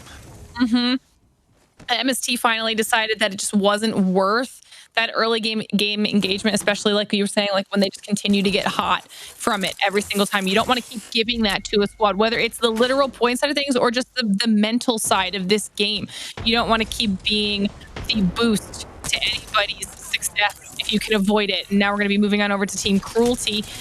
Yet again, finding an engagement here in Geyser. They did not learn their lesson the first time around, but it is once again against Farm Boys. We're starting to see these teams just ready to take these early game fights with each other. Yeah, they're both holding down Geyser. Neither team wanting to give it up just yet. There's a nice job with the EVA 8 there from Impulsive Dream. Will grab those first 3 kills, immediate kill leader banner for him, and going to be very happy with that result. Will get the squad up. So once again, that is going to be the side of MST earlier that you saw in the feed, but in this battle specifically, instead, like you said, we're going to see them prevail. But now taking a look once again, and man, I know it's a lot of matches today, but it feels like we've seen some pretty similar ring pulls here as we go towards the west again and the northwest here. This is going to be a Skyhook West Trials Uncharted Territories finish. Okay, but the real question is, does Liquid play the north end of that mountain area for Trials again? Do they hold that same area again? Will we see the same squads in that top 4 or 5 situation? You know, is KSE going to make sure they rotate up into their same spot? Are they going to try and hold it off again? Is Complexity going to try and hold the divot again? Because it worked out to a certain point, and then it didn't. As we take a look at Absolute Monarchy once again, as we said, a team that put up a good performance in that last game, and actually we're finding them exactly right around the place that last game ended, actually. So perhaps a little bit of deja vu for them, and they're going to be happy to get that performance on the board. Coming in with an 8th place semi, so a lot to prove for this squad. Nice little double jump there, perfectly timed, as they're going to fly all the way across to that western side of the southern tip of Fisher and be able to get a little bit of an angle here all the way to the south and make sure that things are okay all around for them. As we see now, it's going to be once again My Little Phony holding top trials, and a team, like we said, who initially was contested off of that drop by Complexity. Originally coming in from the semifinals was My Little Phony with that Epi Refinery survey drop, and instead rotating around just a little bit and trying to get as much damage as they can on the team that will be below them. Likely going to be a side. Yes, indeed. We'll take a look here at Metro, going to be low, and also taking a look at Lou all the way out, and Nocturnal and Flanker, as well as Aberley. All of Liquid going to have moved a little bit south already at this stage, and going to be seeing what kind of angles they can get here, trying to position up for this pull. I'm excited to see if Liquid continues with where they've held themselves so far. I think for day one, they have had a big boon to what we saw them doing in semis, and this was more the Liquid that we were hoping to see out of them as well. So this is enjoyable, but we're going to be checking in now with TSM, one of the other few squads right now currently in striking distance to NRG's overall points, and also one of the top squads capable of closing that gap. Certainly. Now, as we take a look, we actually haven't seen that many early game battles for TSM. As we take a look at how this one has played out so far, and unsurprisingly, it's KSZ. Now, keep in mind, KSZ and Vibes were both Fragment West dropping teams in the semifinals. In the end, it has been KSZ that actually came out with that land, but TSM actually getting in this early engagement with them, and right now going to be what looks like a straight up 3v3 for the time being. TSM looking like they're trying to consider all of their options here, figuring out what angles are going to work in their favor. KSC, one of the squads that they did end up running into last time we had this exact same zone, just in a very different situation, as we see some shots going down on behalf of both teams. Snipedown needs to refill his shields. Hopefully he's even has the loot too. He does. All right, that's good. While Zach and Naughty are both already a little bit lower, but no one's being overly aggressive here. Yeah, Reps already has actually just reset just a little bit now. So I was going to say, I think we're going to see the rotation here coming in from the TSM side, and we absolutely do. They're going to go ahead and pad right out instead. A very, very good volt damage there coming in from Hal, but Reps in a dangerous spot. We saw him bubbling there for just a second to try to get back. He's actually able to get all the way back, though, so that's the more important thing for the side of TSM, but we do have more damage coming in from the side as well. So TSM needs to be very careful here, as we said. And that's actually going to be Farm Boys with the engagement there from that southern side of Frag West. You have to wonder if they're going to continue to push that right now. TSM able to reset. They had some good openers against KSZ in that. They had a little bit of an early upper hand, as you saw. Both teams were forced to heal, but TSM making the wisely conservative play, I would say, at this stage in the tournament. There's no need to take that fragment battle, which really was a 50-50 there in between KSZ, and they know the talent on the KSZ side as well, and you have to think maybe both teams okay with the fact that they might not be forced into that at this stage in the tournament. Not really anything that they want to see here. As we take a look back on board with Sheesh, your game number 5 winners. We get the Timmy Sheesh coming through while we're seeing Timmy try to put out a little bit of damage onto any of the players that are around him. They decide to back off and start rotating around the other. He finds a solo over here on top of this little ridge, and he does not win this one-on-one. Aves actually takes down Timmy while his team tries to push in and hopefully save this engagement. Wig's putting out a lot of damage. As the prize goes down as well, can Wig save the whole thing? There's a bubble in play here, but too much damage coming down from above, and Sheesh goes out to Dude's Night Out. Did not see that coming. No, and Sheesh going out to Dude's Night Out is maybe one of the best Apex calls I've ever heard you make, Glitter. It's pretty amazing team names here, but a very serious matter, of course, because you have to think that Timmy did not know that one of the Dude's Night Out's players was holding on that right side of the cliff. You could see that when he stimmed and padded right in, looking to get some big damage and have a much easier time. But instead, the fact that he dropped, not what they were expecting to see around the corner. So if you asked for a little bit of drama here, we certainly got it. It was an early exit for NRG in game number 5, and now just like that, it's an early exit in game number 6. But now let's take a look at HRN here, because they're right around the corner waiting for this and just waiting for a team to come around. And here it is. Now we're going to see the ult go down from RKN. He's going to have to come back as able to hit the pad for just a second, but absolute carnage. RKN is going to be in a very bad spot. Urice will go down in the end, and Hill has to charge boldly into this bubble, try to win this through the smoke, and it's not going to be easy. He will almost certainly be going down here, so it's all going to be up to RKN. What can he do in this scenario? We'll have to see if he's going to be able to get all the way back. We didn't get to see it from his POV. Has to retreat all the way down, as you see popping the meds here, and now it's actually going to be the side of Doge Fathers that are pushing on that height. Not only do we see Doge Fathers, but NRG heard the battle, decides to push up close to Doge Fathers, and they're going to be putting out a ton of damage into them. This is not a safe area anymore, people. Everybody needs to leave. Rocker putting so much damage out for his squad, and NRG cleans this up with ease. And they are not a team I want to go up against right now. I was going to say earlier that NRG is one of the squads that I always have permanent faith in when it comes to bouncing back from like a less than desirable situation. Oh no. And take a look at this. It's TSS. It's TSS as they're trying to make this push in as well. They're trying to take advantage of an NRG reset there, as just as the bubble expired. They are not waiting. They're going to be W keying in as well. Going to be picking up. That's going to be Sweet. That is the first one to go down. Can they grab the second one? No. Kills exchange. Nathan's able to pick one up as well, as we see now his Watson needs to clutch up here. Going to go ahead and turn around the corner, and now going ahead and get the revive. That is going to be NRG that is going to go out there. They are going to exit much earlier than they expected as well. So the drama keeps rolling there. Somehow it is going to be Sheesh and NRG exiting early here in our 6th match. And TSS, it looked dicey for a second, but they do win that battle. Once again, it's not a third party, that's a 4th party in. And how many times have we seen that on the edge, excuse me? Not always the case in these North American games, but we are seeing that game after game after game. We have at least 4 teams in these outer edge battles while teams get cozied up in the ring. So this is going to flatten out the lobby points-wise, Glitter, even more.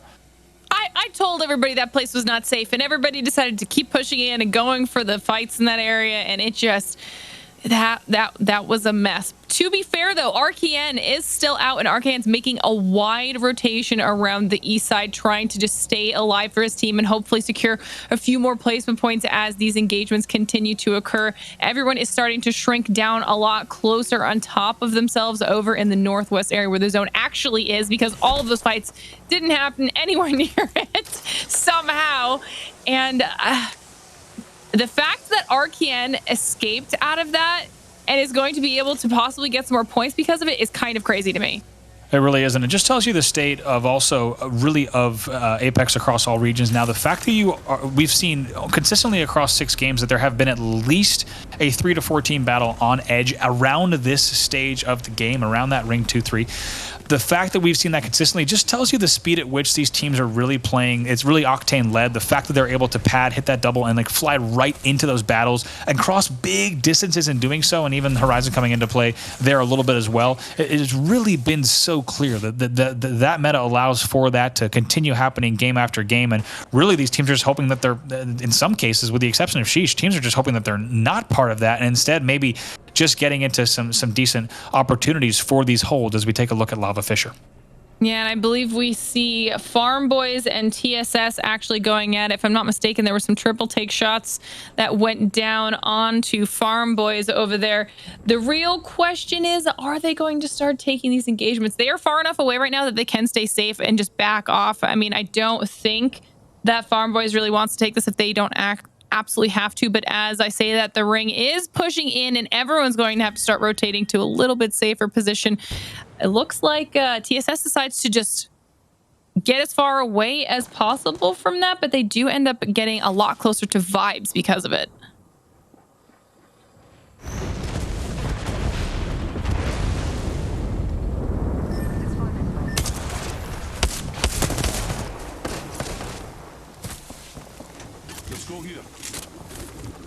And apologies there, as now taking a look here at TSM.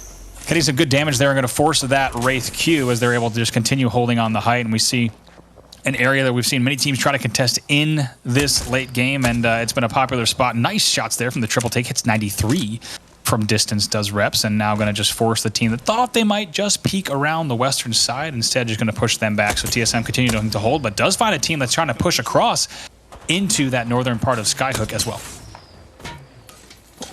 They're Sentinels right now, checking in with Sentinels. They're another team that's been pretty decently aggressive, and it's gone well for them in the majority of situations. So they've managed to secure themselves as a decent spot in our top 8 overall so far. Checking in with what they want to do here, deciding how they want to rotate into the zone when they absolutely need to here in just under a minute. They actually are deciding that they might want to rotate towards the truck, but we do see some more sniper shots coming out. We're seeing a lot more triple take this time around, and I'm okay with this. Oh, you're a fan of the triple take gamers, without a doubt. I've seen it and I've heard it now. So take a look. Sentinels definitely with a tough route out of this little ditch here, because they do have those shots that are still coming in from top trials, and of course they do have TSM playing on the trucks right there. Not going to be an easy road for them, and they're quite aware of that. As you can see, a big damage. Look at that on the flesh right away. That's going to be Retzi that goes down. Hal's going to be the one that does get the knock, and right away the stim goes down. They're going to fly in there and not going to waste any time. Should be able to pick up another one as well here. Let's go ahead and see. Yes, Retzi in the end will be the first one to go down from that Sentinel side. And just like that, we do have 14 squads remaining. Also going to see, by the way, TSS going down. That's going to be a flanker of Liquid taking him down. Liquid managing to get a few more points on the board, and this is the opportunity for TSM at this point, right? Because now we've got Energy out, Sheesh is out. So this is TSM's chance to get some more points on the board for themselves and move them up the leaderboard, or at least chip away at the lead that is now above them when it comes to both Sheesh and NRG. Checking in with Liquid now, as Nock is able to get a good amount of damage out with his scout on one of those players who is ballooning away. Liquid, though, they held this same area. A little bit different. They're a little bit farther south this time around, but this side of the mountain is something that they seem very comfortable with. Oh my goodness, through the smoke, Nocturnal there with some amazing shots there out of that Spitfire, just absolutely connecting here. Also going to bubble comes at the perfect time there, as well as that bombardment does come in as well. Now Aberlele forced into the queue, going to have to try to get back over, but right there they're going to be very happy with how that battle has gone so far. Just like that, several squads in your feed. You did just see Vibes as well as others getting down now over to KSZ, who's going to try to make this battle happen here. They've got a battle that's going down. They need to be careful here because there are several teams that are still around this side trying to make that break. But look at the damage coming in from Naughty's Volt. Beautiful stuff, and just turns around, able to put out even more damage as well. Going to slow things down though, Papa Bat. They did, however, force the bubble to go up as well, throw down their own. Noct is very low and still able to put out a ton of damage for his squad right now. Okay, I would say, I don't know how he just survived that and then ends up taking the one final fatal shot from behind, and does get knocked as well. And that should have been Absolute Monarchy that has started on that push, and we're still seeing, as you see, Fat Fruit Ninja just on the left side of your screen just a little bit, so we were seeing them as part of that battle, but now over to the season side. Look at the damage coming in. Right away they get to that flesh. Just going to swing around with that 301. Going to be way too easy here for Klein, as he's going to pop in, swaps over to the Eva, and just hits the shots clean on your strain. That's going to be some nice kills coming in. That's going to be Absolute Monarchy going down in the feed as well. They need to be careful here on this bubble fight. They're not done just yet, and my oh my, name a better duo than an Eva 8 and a bubble fight, because they pick up even more kills in the end. That's going to be Farm Boys going down, kill leader coming in here for Klein as well at 4, just like that. 8 squads left. If I'm not mistaken, I think that even though they were in that rough fight, that KSZ was able to get away with 2 of their players in that scenario. So they do still have an opportunity to get some more points themselves here. But Season showing us just exactly why they did so well in semis. That was a solid play coming out of them. They're going to start rotating around to a little bit safer position. You can see the ping up there on their map. They want to get just inside the edge of the next zone and hopefully be able to hold off people from there. And the question also, we haven't seen the top of trials in a long time to see exactly what that looks like, but of course that's going to be a big factor here as well. As take a look at one side, this is going to be MST, a team that has been pretty unlucky so far as we take a look at exactly where they sit in the table. Right now it's 16th, so a long road for them if they do want to get points on the board. Taking a look here now, Hal actually holding down low. It's going to be a rotation from them as they get in here below CLG. CLG holding top tower for this moment, so TSM going to hold that cheeky low ground, knowing that they cannot get peeked very easily from the side of CLG, hoping that gives them a bit of of a time to reset, but you saw pings that are coming down just south of them as well, and all the action is going to develop there as Fury from up top. This is what we were expecting to see. My Little Phony still holding the Trials height, and right now, certainly, their control, their position. Oh, that triple take shot. Does end up dropping the sniper from there. Does have a PK though, which if they are able to kind of drop down on any of these teams will work well for him in the long run. They have been holding this hike though for so long. They haven't actually really wanted to get into many engagements unless they've been doing it from a distance. Below them, MST is inside of Trials, trying to work their way out and having to go through a few squads in order to do so. This is going to be risky because even if they manage to push through the team that's outside the door, they do still have to deal with Phony above them if they decide to stay, and then that's going to be a rough rotate. Certainly this is not easy here, but the team's actually stuck inside, so Bubble will go down. We'll have to see who closes this one out. 6 is the first one to go down. It's all going to be up to Panders and Metro. We'll have to see if they're going to be able to do it. Panders is actually going to be in a world of hurt here. Somehow gets back into the bubble, but this push, you have to think that the MST is going to be out. Yes, indeed, they will fall. That is going to be HRN picking up those kills in the feed. If you take a look at My Little Phony, who also did drop down, trying to see what they might be able to find in the party as well. Zach going to be going down to Fun in the feed, but does exchange a kill with Kenny there before going down. Team Liquid, a team we were talking about, and my oh my, are they ever kitted out with this armor as they're ready to make their move into Trials as well. This was such an unfortunate corner to be stuck in and have Liquid wrap around them on. I mean, there was no defensible position other than the Gibby shield trying to do its best to hold against the onslaught of that damage. Oh my, this is trouble for My Little Phony right now. They're going to be on the receiving end of both CLG as well as TSM. They're going to go down right away. TSM still holding the low ground there. We'll talk about Aberlele's play there just in a moment, but here we go. TSM going to try to fly up right away. How goes down. Let's see what Snipe Down and Reps can do. Reps is out. Snipe Down now is going to be forced here to try to pad up, and it's not going to be easy. Looks like just going for whatever KP he could find, but no, 2 squads left here. CLG still holding height, and you have to think right now if Madness can get the swap, they might be able to do it, but it's going to be difficult. Look at the battle there. No, Team Liquid. In the end, we talked about the execution they had, the clarity and the perfect timing there when you had Aberlele pushing into that corner just outside the western exit of Trials. When you have Aberlele pushing you on that type of armor with a Spitfire Mastiff, perfectly timing his Q out. That portal was beautiful from that side, and they are able to close it out there in the end. Absolute carnage at the bottom of that tower. But Team Liquid, a team we've been talking about that we really needed to see step up this weekend, they close it out. Let's go ahead, take a look at some of the highlights from match number 6. That was a solid ending. CLG had a fantastic position, and that's something we've praised them for when we started this entire show, and they were able to do well for themselves right up until the carnage there at the end. And Liquid played that flawlessly because they waited it out. They allowed TSM to kind of go for it, see whatever damage they could get in that CLG fight, and then Liquid was able to just zip up and clean everything up from there. And that was just smart gameplay. But TSM, one of the teams that needed to get some more points on the board for themselves to start closing those gaps, and they did just that with the top 3 finish. So this is a very, very solid game for a bunch of teams right now.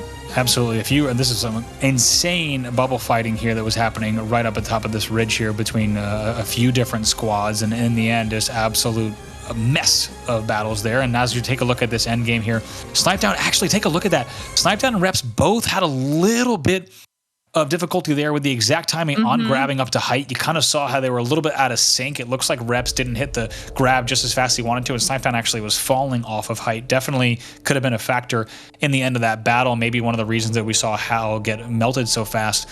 Unfortunate exactly how that went down, specifically that battle for TSM, but got to be very happy for Team Liquid. I cannot wait to watch. Once again, that's another clip, is you saw just the perfect timing there on that push with Aberlele coming in with that Spitfire Mastiff about moments earlier, and then queuing out, also using that portal perfectly to take that first battle, reset, and then becoming the last party into that final battle as well. And where was Team Liquid sitting before that? Let's keep in mind they were in 5th. So if we talk about, Glitter, you kind of alluded to it, but if we talk about the teams, if we wanted to write the most dramatic script with teams coming up with points from that game, you would have had NRG and Sheesh exit early, and you would have had teams like TSM and Team Liquid, who are both in the top 5, putting a lot of points on the board. And that's exactly what we have. So after the break, we're going to go ahead and take a look at both the leaderboard from that game and the overall leaderboard to see exactly how things are going to net out. We got lots more Apex coming in the GLL Masters Spring. Don't go anywhere. Hey, what's up, everyone? Welcome back to the GLL Masters Spring. North American Finals here, Bravo alongside Glitter. We have battled through 6 matches so far, only 2 left. We just got word from production that the sun is slowly rising in Sweden now, and it's getting dark here on the west coast of the US. So wherever you're tuning in from, we thank you so much for hanging out with us this evening, and we hope you've enjoyed the matches. And if you've been watching, to be honest, we know you've enjoyed, because the players have been putting on an amazing show. But Glitter, it is a good win there for Team Liquid from the 5th place spot. It's going to make them and TSM get the battle even closer. Let's take a look firstly at the scoreboard from that last game. This is going to be match number 6, and it's Liquid who comes out not only with the 1st place, but also they lead the game in kills, tied with Season with 8, giving them 20 total points. And it's actually CLG and Season coming in with some very nice KP as well. TSM rounding that out. They maybe would have wanted a little bit more KP on the board, but it'll still help them out in the standings overall. But 9th and 10th, HRN and NRG, and all the way Sheesh now taking a look at 19th, that early exit for them. Yeah, definitely not too shabby a showing for Team Liquid and CLG. They're now moving on to our overall leaderboard, and you can see Sheesh still has about the same amount of points as far as the league goes, but Liquid has now jumped above TSM. They're only 5 points behind Sheesh after that win for themselves. TSS also dropping down a little bit farther because of it, but CLG has now jumped above Sentinels. So both of those squads who had a very, very strong showing in our last match are slowly chipping away at that lead for themselves. To be fair, TSM is only 1 point behind Team Liquid, but I mean, this is what we were hoping for. We're hoping for it to be close like this. Yeah, and absolutely. That's what we're seeing. TSS there, they actually get leapfrogged in the end by Team Liquid. And TSS needs to make sure that they also apply the pressure, because TSS is a team that we talked about early on. They had that game 1 win, of course, as we get ready to drop into match number 7, starting things off here with Team Liquid after that win. Of course, we expect them to be heading towards that northwestern side, which an area where they just won, and it's also an area that's no stranger to them, as they've had consistent drops there for quite some time. But talking about what we just saw from that match in terms of the overall battle, TSS is a team we talked about early on with that game 1 win. TSS needs to make sure that they also keep the foot on the gas, excuse me, because they are quickly becoming a middle of the pack team as they continue to get leapfrogged just a bit by the likes of TSM as well as Team Liquid. So certainly teams that we're keeping an eye on. NRG in that last exchange, they kind of come out on top with all the point shuffle, because they extend their lead once again to be a little bit more around that 15-point area now. They're going to be very happy with that in the end, but still a very close battle, and a closer one that we thought we might have coming out of match 4. 100%. And none of the point differentials are insurmountable by any means. They are their differences. We're chilling on the West today, Andy. That's what's happening, okay? This is it really is Apex Legends just telling us West Coast, not only West Coast, best coast, West Coast only coast. And observers saying we haven't seen this ring before. If you caught any of the first matches today, you might have seen this end game. You might have. Guess what? Energy already right away at Spring's End. We're actually not seeing Phony, My Little Phony move with that Southern move that fast, and actually we're seeing instead a little bit of countdown action that My Little Phony could get in on if they want to, with Vibes and the likes of MST. We're going to have to see if that's the case, but this is a battle that we've seen a few times throughout the day. It could develop once again. It might not end pretty for any of the teams, just based on the fact that we've seen almost third parties guaranteed. And guess what? The Geyser battle is still going on as well. And now Farm Boy is going up once again here against Team Cruelty, and it's going to be up to Impulsive Dream and Farmer Lucas to win this one. That's going to be Senpai going down as well, now looking for that last kill. Let's see if they can do it. No, it's going to be Impulsive Dream. Should be a 1v1. We'll see if he can close this one out. Yes, indeed, he will be able to. Coming will be the one that goes down as well, and it is going to be Farm Boys beating out Cruelty team at Geyser once again. There's something to be said for the stubborn defiance of not giving up your drop spot. Because I mean, I appreciate the fact that they both want to keep it. There's just going to be a point where one of them does have to cave and kind of give it up a little bit. I also want to know, MST about to get into an engagement themselves here. Getting some damage coming out of Metro to start. This is a pretty methodical approach to this fight, though. They've been poking down. They've got the bubble out. Still, man, he has not taken a single single bit of damage yet, Andy. Look at his health.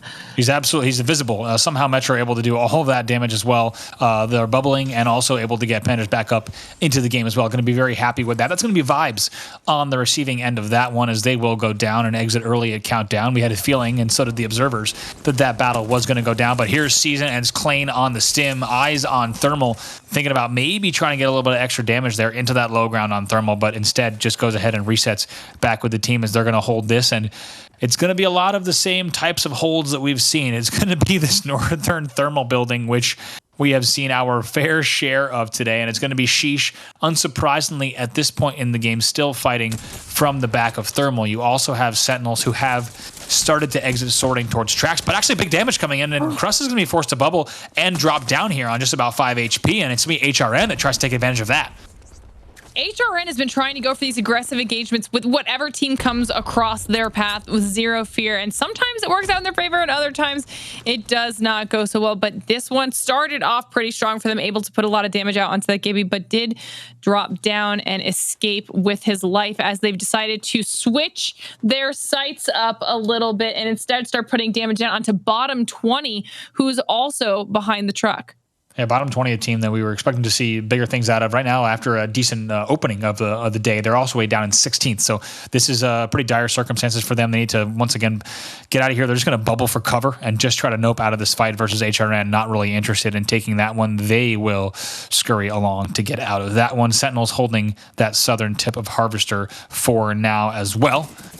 We'll have to see who this is. Oh, boy, what a tragic time to see Fury. The Octane just hanging out as a solo and to really able to come around the corner. And yeah, it's unfortunate to see. So now as we take a look at Phony as well as Rambo, it's a tough angle. The observers caught it at the right time, but I'm not going to say that made it any easier to watch. Yeah, we're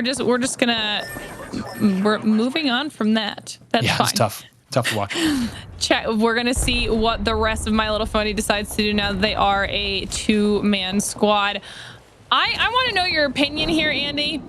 With the zone and NRG, do you think that this is going to go to them? Well, I tell you what, NRG is holding the thermal choke. This is the most times I've ever said that in one day, for sure. And right now, they actually did once again give up the Springs End buildings to My Little Phony, or what is left of them. You actually have TSM with an earlier rotation than we've seen into staging. And it's notably earlier than other games that have this exact same end. And we might actually see a bottom 20 battle, as we do actually see them trying to push in on TSM at staging. So perfect timing there with the observers who do have eyes on TSM, who has eyes on bottom 20. And let's see what Hal's going to be able to do. Is he's going to do a little bit of stim scouting here to see what might be around this corner, but maybe gets called off just a bit as the team decides to rally back and just continue to hold staging pretty wisely here. If you're just joining us here, match number 7 of the North American Finals for the GLL Masters Spring. And it's actually going to be bottom 20 who's going to tuck into that Western snake for just a second here over at Harvester. I think this is a good decision for them. I think as soon as they realized that there was a team that could potentially gatekeep them on that rotation, they decided to back off. It wasn't worth the fight. They didn't really know where the rest of the team was because Hal had done a good job of holding off on his fire before they started the fight, trying to see if he can get an angle off to the side of them. And I think had they stuck around, TSM might have won that pretty easily. So it was definitely smart to back off and do a different rotation for them, keeping them safe. Where they are right now, somehow no one is in train, so they're actually in a decent position for themselves. Everyone else has either already moved fully on over to the west or hasn't rotated in at all. As you can see, Sentinels, Complexity, KSC all up top, about to run into each other, and that's scary. I was going to say, this could be the flavor of the month here, the third party of the day with Sentinels, KSZ, as well as Complexity playing edge. And it seems like we've seen this scenario all too many times before. Reptar is actually going to engage on KSZ from distance for just a second. They're going to be sitting here on the tracks, as you see, and that's going to force Naughty to reset just a bit. And we'll have to see just how messy this one might get. As decent shots there on White as well come from Stay Naughty, and going to go ahead and just port back to get that other angle over here on Fragment West, and they're going to continue their move as well. KSC decides to back off of that engagement, even though I believe Sentinels only had 2. They probably didn't know that, though, but Sentinels definitely kind of got lucky in that scenario that they decided they didn't want to push up on that, but they do still have the potential of dealing with complexity if they haven't rotated out of those buildings yet, so we'll see how that plays out. Yeah, TSS, a team we talked about on your screen now that right now is sitting in 5th place after a game #1 win, so they do. Ooh, she's just waiting for the team shot. You know there was a 3-2-1 there, and now they're going to be flying in. Pads right away, bubbles go down. Look at that. Absolutely shredding there right away. Such good work here as they're going to go ahead and get that full kill any second now. That's going to be his Watson, the Horizon, who gets taken down, and a beautifully timed team shot there, and undoubtedly good comms to complement it as well, as they're going to pick up that one. And that is Sheesh in action, just taking that. I mean, look how the timing window there that they had to get that kill, going to be so easily to pick that one up, as we take a look at HRN's move as well, as we're going to still see Sheesh able to fully reset. And now take a look around the corner, and it's going to be HRN who's engaging. Timmy has decided that the flying one-handed stim jump pad YOLO shotgun shot, and that is an accurate description, is how he wants to get the majority of his kills for his team today, because that is the second time we have seen him do it now. And it's a beautiful thing. The man, the way that his POV just looks absolutely nuts. Whether, like I said, whether he's playing Bath or whether he's playing Octane, the speed at which he's able to play this game is insane. Timmy drops down there and gets that finish as well. I'm probably going to go ahead and see what might be around the rest of the tracks, but they're not aware just yet. They look like for an angle, trying to see if HRN already rotated, and based on the fact that he didn't see anything, likely assuming that HRN did make that long rotate. Look at complexity. Oh boy. That's going to be Farm Boys and Complexity that is happening there just outside of sorting, and that battle is going to be happening, and one that both teams took a very long route around, and neither might have expected here. Bubble's going down, and it's going to be Complexity's bubble just about 1 second later, which could give them a slight advantage, and unsurprisingly, that's going to result in Farm Boys hitting a scan and then actually going back to the train car because they could not allow themselves to be the exposed bubble. Here is Complexity trying to just exchange more shots there. You have to wonder, might just gatekeep for a second and see if they can force the right opening damage, or simply just go ahead and rotate out. I did not think Complexity was going to rotate that wide along the edge of the zone. I figured that they have gone for that engagement with Sentinels who are still up in Fragment. I don't know. I think I'm okay with that, though, because Complexity's been struggling today. So I think the conservative play, because it might have been a questionable engagement. Like I said, they might not have known the Sentinels were only a 2-player squad in that scenario. This is smart for them to make sure they're securing those placement points and setting themselves up for a little bit better start going into day 2. Yeah, and they really need really consistent performances. Let's keep in mind there's a lot of games at Apex to play, so even though they find themselves in 14th, if they are truly able to play some of the most consistent play they've ever done, they could see themselves in the battle still for top 5. It would be a long shot, but there is enough Apex to play where that's possible. Sentinel's now moving across train as well, almost certainly going to run into this KSZ battle. We'll have to see exactly how that happens. Right now they're playing on those stairs, and we're going to have an option to take Mind Pass if they need to get out, and right now in a dangerous situation in terms of armor, unsurprisingly, they do take Mind Pass and they get out of that, not interested in the KSZ battle. Ooh, looks like Sentinels was able to bring back their third. Little bit underlooted as a result of it, because it probably did take away a little bit of their time, but they are back up to a 3-man team, which is better than nothing. So they are probably a little bit happy with that choice, especially since both those squads backed off of them over there in Fragment West. Now we are looking at the overall area of what we got going on here in train. We still following KSZ, checking in, seeing how they're doing. They have managed some pretty solid rotations for themselves here so far, but as this zone pushes in, it's going to push them potentially into TSM, and that could be a little scary. Yeah, right there. They're going to have a little bit of time here just to reset on that edge and wait it out now. As we take a look here, still so many teams huddled up, as you see in this observer mode, in terms of where they're actually held out. It's going to be Farm Boys, a team we saw earlier, still just going to be holding there, and Portal is going to be set by Farmer Lucas, and I'm going to go ahead and try to set that to give them an option out, and it looks like no shots coming in. Likely the call is going to come in from that Wraith that the Portal is safe, and we'll have to see if the teammates join in on this low train car as they reposition. TSM trying to line up any Kraber shots. This is scary that Reps has the Kraber right now. I don't think we've even seen anybody be able to use it yet, have we? And you know what's funny? We've seen a lot. Oh boy! Oh God! Fish in a barrel. Why? if there was ever a fish in a barrel opportunity, it was right there for Reps. Does not pull the trigger on the teams coming out of the tunnel, but right now there's going to be so many. It's going to be a target-rich environment for him as he's going to take a look here. Do it! Holding, not yet engaging. It looks like POV switched at the exact time. I don't actually know if the shot came off there. A bit of a skip there on our screen, but now it's going to be Season trying to push in there. They've already lost Kenny, but it's going to be up to Clane and Fun to see what they can do here. I'm going to drop down for just a second. That bubble will give them an opportunity to go ahead and get Kenny back into the action. He'll have a chance to reset very quickly, but we do have a bombardment coming in and a team coming in as well. And somehow, I'm not exactly sure, maybe that team not expecting a team to be on the low ground as well, because no shots were exchanged. Only the R9 of Clane is the one that lays down the damage. So Season able to get a strange reset opportunity, and now back over to Sheesh, still holding, once again, these northern thermal buildings, a place we've seen them very comfortable before, and they're going to be happy so far with the amount points they have on the board, as well as in terms of their positioning. So now also engaging down into that south thermal tip as well. If it's worked out for them so far, I mean, I don't see why they should change it anytime soon. They're able to kind of, they've got some decent angles on a lot of the squads that are around them, so they can chip away at them and force them to use their resources a little bit, which is going to be good for them when it comes to endgame. Oh, checking in with NRG as we see Sweet pushing up on an unsuspecting and completely helpless squad. Also, while that's going down, you can see in the kill feed, you've got RKN going down to Alvarelli. This is starting to get chaotic.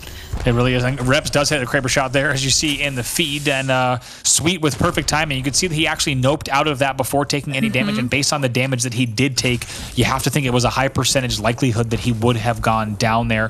Just, you know, you talk about just the smarts on Sweet and the game sense, knowing that that was the wrong time to engage, and gets out of there just in time so he does not have to spend too much time on heals or getting NRG into a dangerous position. Like we said, you're tournament leaders so far, but they know that they have a lot more tournament and a lot more games to play if they want to take first here. As we take a look, Dude's Night Out also holding this lower building, and just to the south of them, also Complexity still holding on that low ground as well, right here on the crates. And it's they're in an interesting spot, dangerous spot, especially if you can compare it to the two teams here that are on North Thermal as well as Dude's Night Out. This is getting pretty thick pretty quick.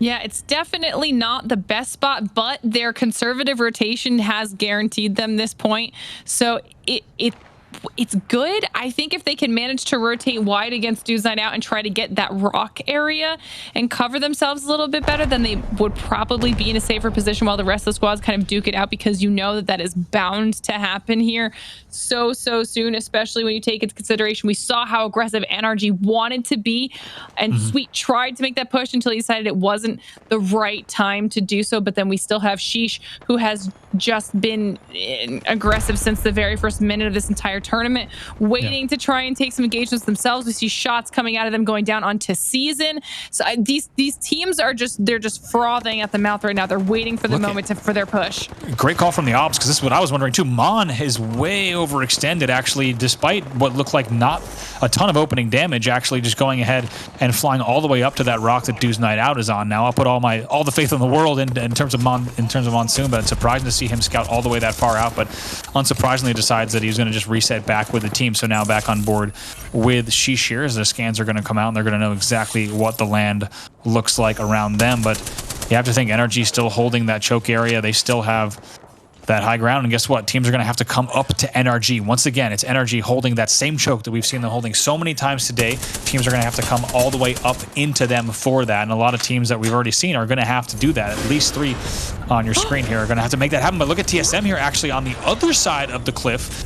That bombardment goes down, but the bubble is just perfectly timed where they're going to be able to get those heals out. Now Hal's going to fly right away, try to see exactly what he can find. 301 and an EVA 8 for him, and he's going to reset with Reps as well. Frags can go out. Looks like those might not connect, but will hold off the door for now. Thermals in hand as well, as Reps still with a Kraber in hand, still with several shots in it, trying to hold this area still to see what they might be able to find. Take it! Boom! 305 with the Kraber from Reps, and might have been a patient man, but the shot does hit. Hits again there for a 152. He's not done yet. He has help on the angle from Snipe Down. Hal here as well. Stab Down looking like he wants to maybe make that push, but getting pushed off of that bubble, needs to be careful. Kraber is still out for Reps. He's not afraid to use it. Goes for the no-scope. That does not connect. Gonna reset up top, but back over to Snipe Down, doing some very nice damage with the 301 low. Gonna go around the corner. Scans are also coming out. Gonna be an opportunity for TSM to reset. Battle's not over yet. They're gonna go ahead and move further away here. They have to be careful. Bubble battles happening behind them and in front of them, so they do need to be careful. Hal has pushed all the way up. Reps knows that he needs to go ahead and push in, and Hal actually gonna go ahead and do it on his own. Now Bubble gonna go down for Reps in the end as they continue to push over towards that western side. That Bubble's gonna last, but take a look at just how packed this is. That was so good. Now they're pushing in on MST as the EMP comes out on top of it. You've got Absolute Monarchy pushing in for the third party. See what happens. Up until this point, TSM had done so well for themselves. Reps is the only players left standing for them, and he's got no health. Absolute Monarchy is able to clean that up after TSM. Oh my God, that CLG's coming, Andy! Madness is not afraid. They're going right in. They're scouting just a bit. Maybe he thought it was too hot, so he cues out a wise decision there, but instead still in Beast of the Hunt is Vax, trying to see exactly what's going on down low. Going to give them an opportunity to heal up as well. Like you said, Absolute Monarchy taking advantage of that battle that we just saw. TSM will be out, and with that, 4 squads left. Now on the CLG side, CLG, a team we've also been trying to see more out of. They're in 8th place right now, so this is a big game for them if they can end day number 2 on some strong notes. It's a talented team, but one we haven't seen with enough points on the board. But guess what? All the way to the northern tip of the choke, it is actually going to be My Little Phony. We saw what happened earlier with their Octane. Unfortunate result for Fury. Not exactly sure how that happened, but we did see the unfortunate events, but they're still going to hold height. And My Little Phony, actually a team that's in 11th, so a big opportunity for them as well. These are your top 4. Ooh. We've got a really good angle there from My Little Phony, able to onto CLG and whoever it is that they're currently battling against. They could help in this fight and chip away at either one of those squads right now. Absolute Monarchy getting more damage down onto CLG, taking out so many of their players and somehow making it out barely hurt in that scenario. They have to jump pad away, but there's just way too much chaos going. There's no way to survive this. Right into NRG on triple red Evos here. They are waiting for this, and like we said, everyone's gonna have to come to NRG, and it looked even easier than we suspected there in the end, holding the exact same place that we've seen them hold throughout the day. That's the position they wanted to be in, and whether it was teams coming up from the south through Thermal or teams that had to wrap all the way around from Spring's End, by the time that the ring was actually closing, there was very little for NRG to even clean up. All those battles actually happening all the way further out. You have to wonder if NRG's maybe wishing they could have gotten even more KP from that in the end, but they let the carnage play out, and you have to respect NRG the way they played that. In the end, they do get all of the placement points, and of course with a little bit of KP on the board as well. But NRG once again looking strong, and if we wanted to say that NRG was showing any signs of slowing, Glitter, that certainly doesn't look to be the case as we take a look at some of the highlights there from that match number 7. Can I just say that I'm so bummed for TSM in that scenario, because they had pushed up, they were sandwiched between so many teams, and they made the smart call to utilize the enemy's bubble for some cover, and they were actually winning that engagement. Had they not gotten 3rd and then 4th partied, they would have come out on top in that, and they would have been in a really solid position. But I mean, between CLG and MST pushing up on them right here, there was just no chance for them to get out of this alive. It was very unfortunate, but solid gameplay coming out of Absolute Monarchy, getting really aggressive for this squad. And Absolute Monarchy, keep in mind, they were coming in here with in 10th place. They've been slowly moving their way up the leaderboard as well, so they're going to be very happy with how that went down. But actually, and I stand correctly there, because as you see, NRG able to pick up a few more of those extra KP right at the end of that game, and they're going to be happy with that. We'll have to see exactly how many, but man, there's part of me that says that NRG is playing so well, and there's no doubt that they are. But there's another part of me that says that we've seen that end zone today many times. So I think we have to factor that in. That doesn't take away anything from NRG. NRG's playing the hand that's being dealt. They're playing it exactly as they need to play. But you have to think that the rest of the lobby might be thinking, this ring has happened a few times today, and it has been the same kind of scenario there in the end. But NRG is going to, like we said, play the game that they are dealt, and they're going to be sitting on even more points coming after this. So we're going to get an update on the scoreboard from that game and the overall leaderboard heading into our final game in just a minute. Don't go anywhere. More Apex coming up in a moment. Hey, what's up, everyone? Welcome back to the GLL Masters Spring here. The North American Finals is day 1, and we have 1 match remaining here. It's match number 8 for our final game of the day, and it has been a hell of a day with some amazing games so far. One of my favorite days I've ever seen competitive Apex. That said, with a little bit of consistent ring pulls, if I have one gripe, I must be honest. But Bravo alongside Glitter Explosion to call the last game for you, and very excited to get into it. Also very excited to take a look at the scoreboard as soon as we can to see how that game went down in the end. Let's take a look at the total points from that last game. It's going to be NRG with a pretty big 10-kill win once again. So NRG silencing the critics that said, oh, maybe NRG is slowing down this event. Not the case. 22 points on the board for them. But like we said, Absolute Monarchy really showing up and putting up another performance on the board. But let's not forget about Sheesh here. Sheesh and TSM, who have consistently been in that top 3. Keep in mind, they were your number 2 and number 4 going into the previous match. They're going to be looking good here on points as well. But NRG is starting to pull away once again, Glitter.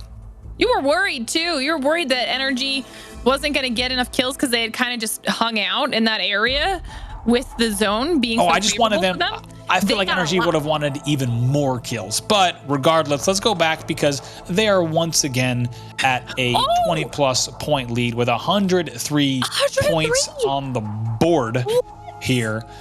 And now we take a look at Sheesh here at 77, TSM at 71, Liquid at 66. Once again, NRG has pulled away, and now you have a pretty tight battle between Sheesh, TSM, and Team Liquid. But you have to think this last match, not only big for points, but big for momentum. How do you end day number 1? How do you get ready for day number 2? Keep in mind, 8 total games tomorrow as well.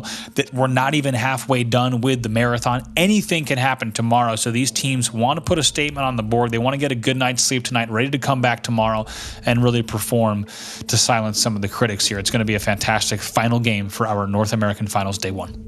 I'm actually really impressed with where Absolute Monarchy is right now on our overall leaderboard. I feel like they've been very quietly chipping away at all of the teams above them.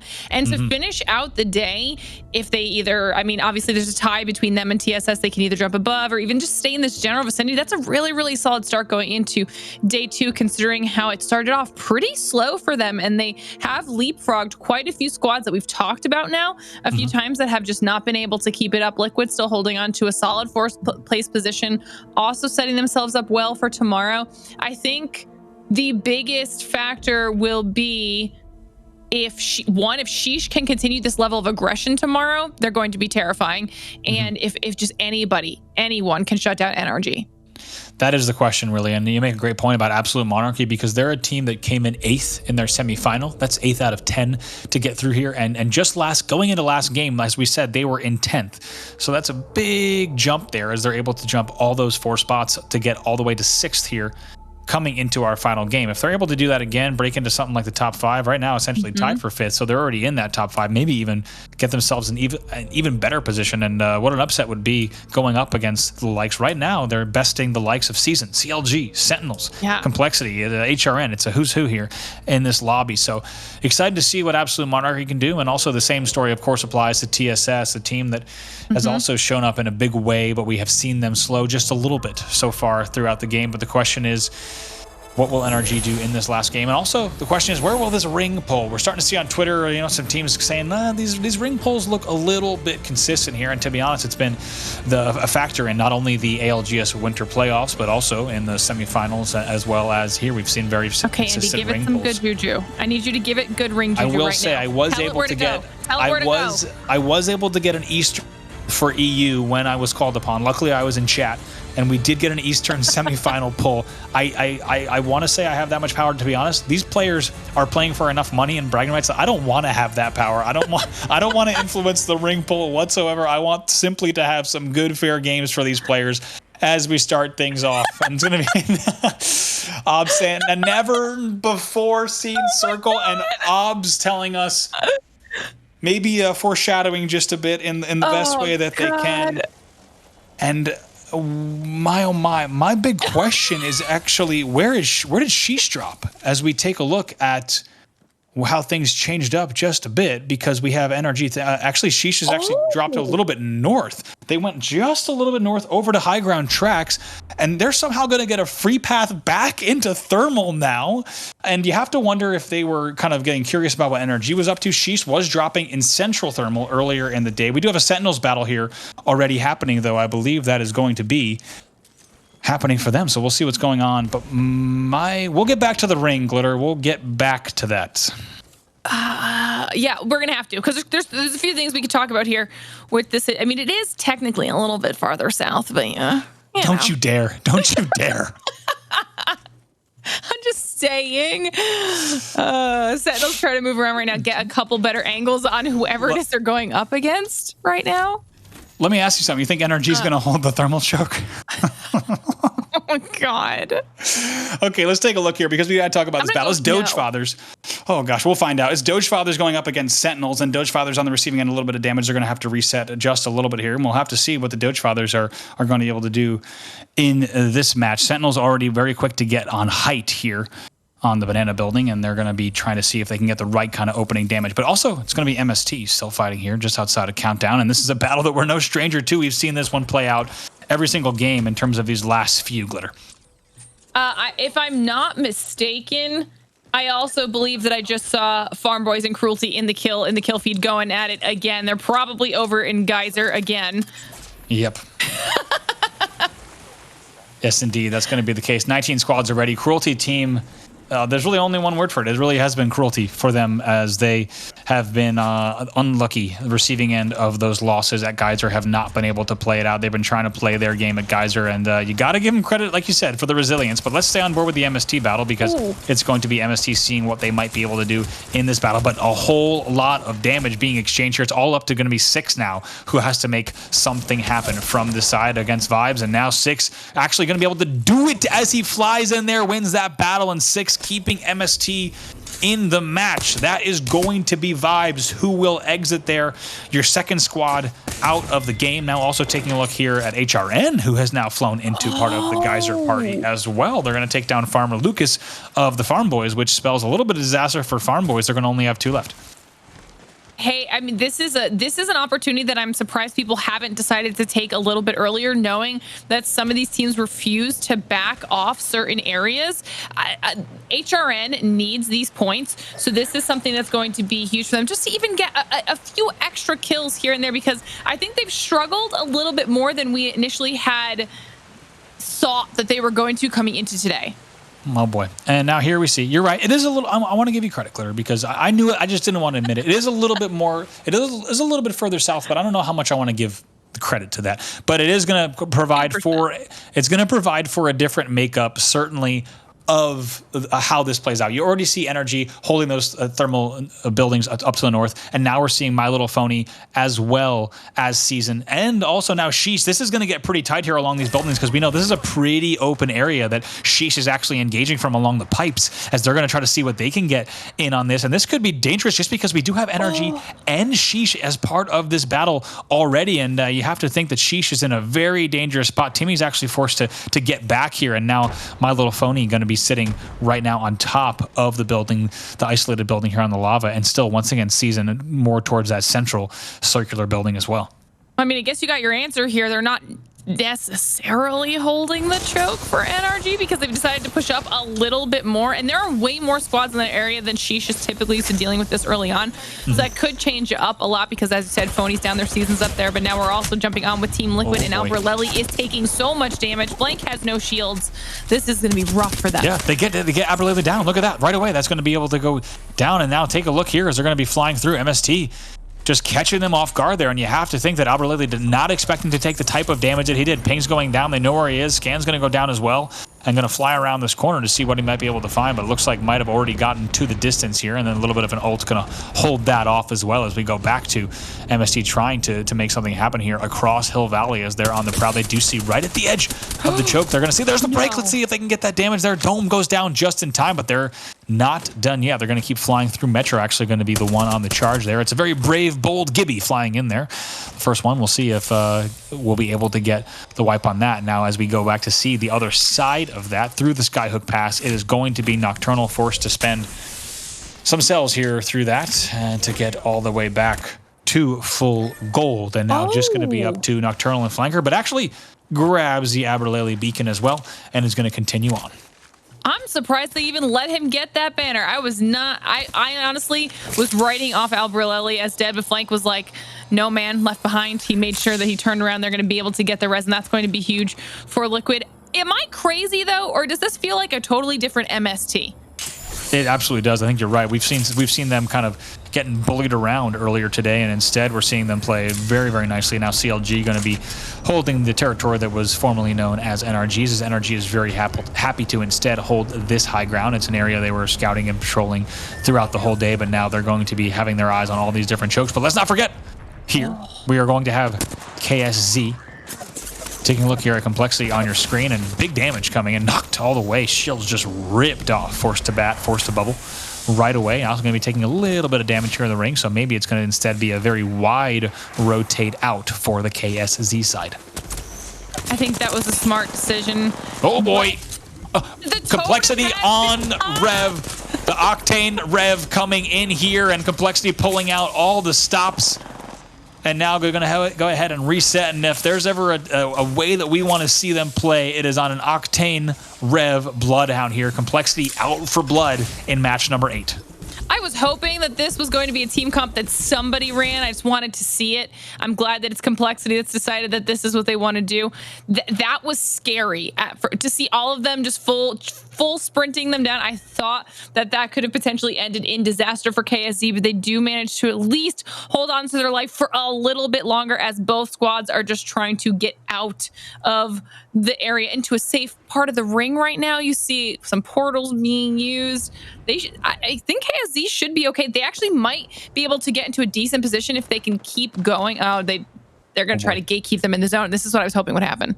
Yeah, let's see. Complexity right now, as you said, like going to reset. If there's one thing that's scarier than a Complexity W keying you, it's Complexity getting a free push on you with a Rev Totem. HRN now and KSZ as well is happening, so we'll have to see. Also, you're going to see a team that's ballooning in as well. So now Complexity going to have a few different options, or maybe just a solo. We'll have to get a check on that. Going to have a few different options of how they want to engage or skip this entire battle. But it is HRN playing tracks over KSZ in Fragment. And this is one of the only potential downfalls of just waiting too long in the zone while it's pushing in, is that you think you're gatekeeping somebody, but someone else is there to gatekeep you. They are able to make their way on over without actually taking too much damage. HRN decides they're going to back off. Yeah. Maybe they just don't want to take the fight in this choke area, but KSZ just got very lucky. And you have to think HRN with a lot to lose here at the bottom of the table. It's a team that we were talking about with 6 top 4 finishes out of the semis. And they know that they really don't need to force that battle in something like a match number 8 of a North American final. Instead, they can just look to play their game and really set their sights on a consistent performance to end today and look forward to tomorrow. Not surprised to see HRN back out of that. But take a look at Sheesh in a whole lot of trouble. And this is what I was worried about. They do not have the best real estate in Thermal. They're tucked all the way down in these buildings, even though they were one of the first down here. They're all the way tucked down. Compare this to something like NRG's positioning or My Little Phony's positioning. This is not where you want to be unless you have a pull that's actually certainly coming down here to this bottom left. You will not see teams try to position up here, but it's actually going to be Sheesh that gets out of that for just a second.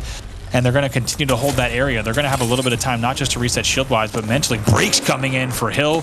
Going to be a little bit of door going down. So that big Panda Paw going to come out, try to knock the door down. But it's going to be up to Eurus and RKN. What can they do here as a duo? And the nice shots they're coming out of that flat line, able to pick up that one. So it's going to be the side of Reptar that does go down. That's going to go in the hands of Eurus now. Eurus going to have to try to win this one. And yes, indeed, he does it, folks. And of course, put it in Eurus's hands. That's going to be Complexity out. He does it again.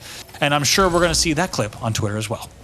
He is not afraid of having all of the weight of his team on his shoulders. He can clutch in some of the most insane situations. I really thought that Complexity might come out on top there for a second, but Eurus is just this unstoppable force that cannot be reckoned with. So here's Duzan out. They're going to be holding that building that's just further south there as we talk about the bottom tip of Thermal, indicating that we do have teams thinking that we might see. There's just 2 things that can contribute to that. Either the teams thinking that we're definitely going to get a pull that does go down that way. Bubbles here going down, as you see.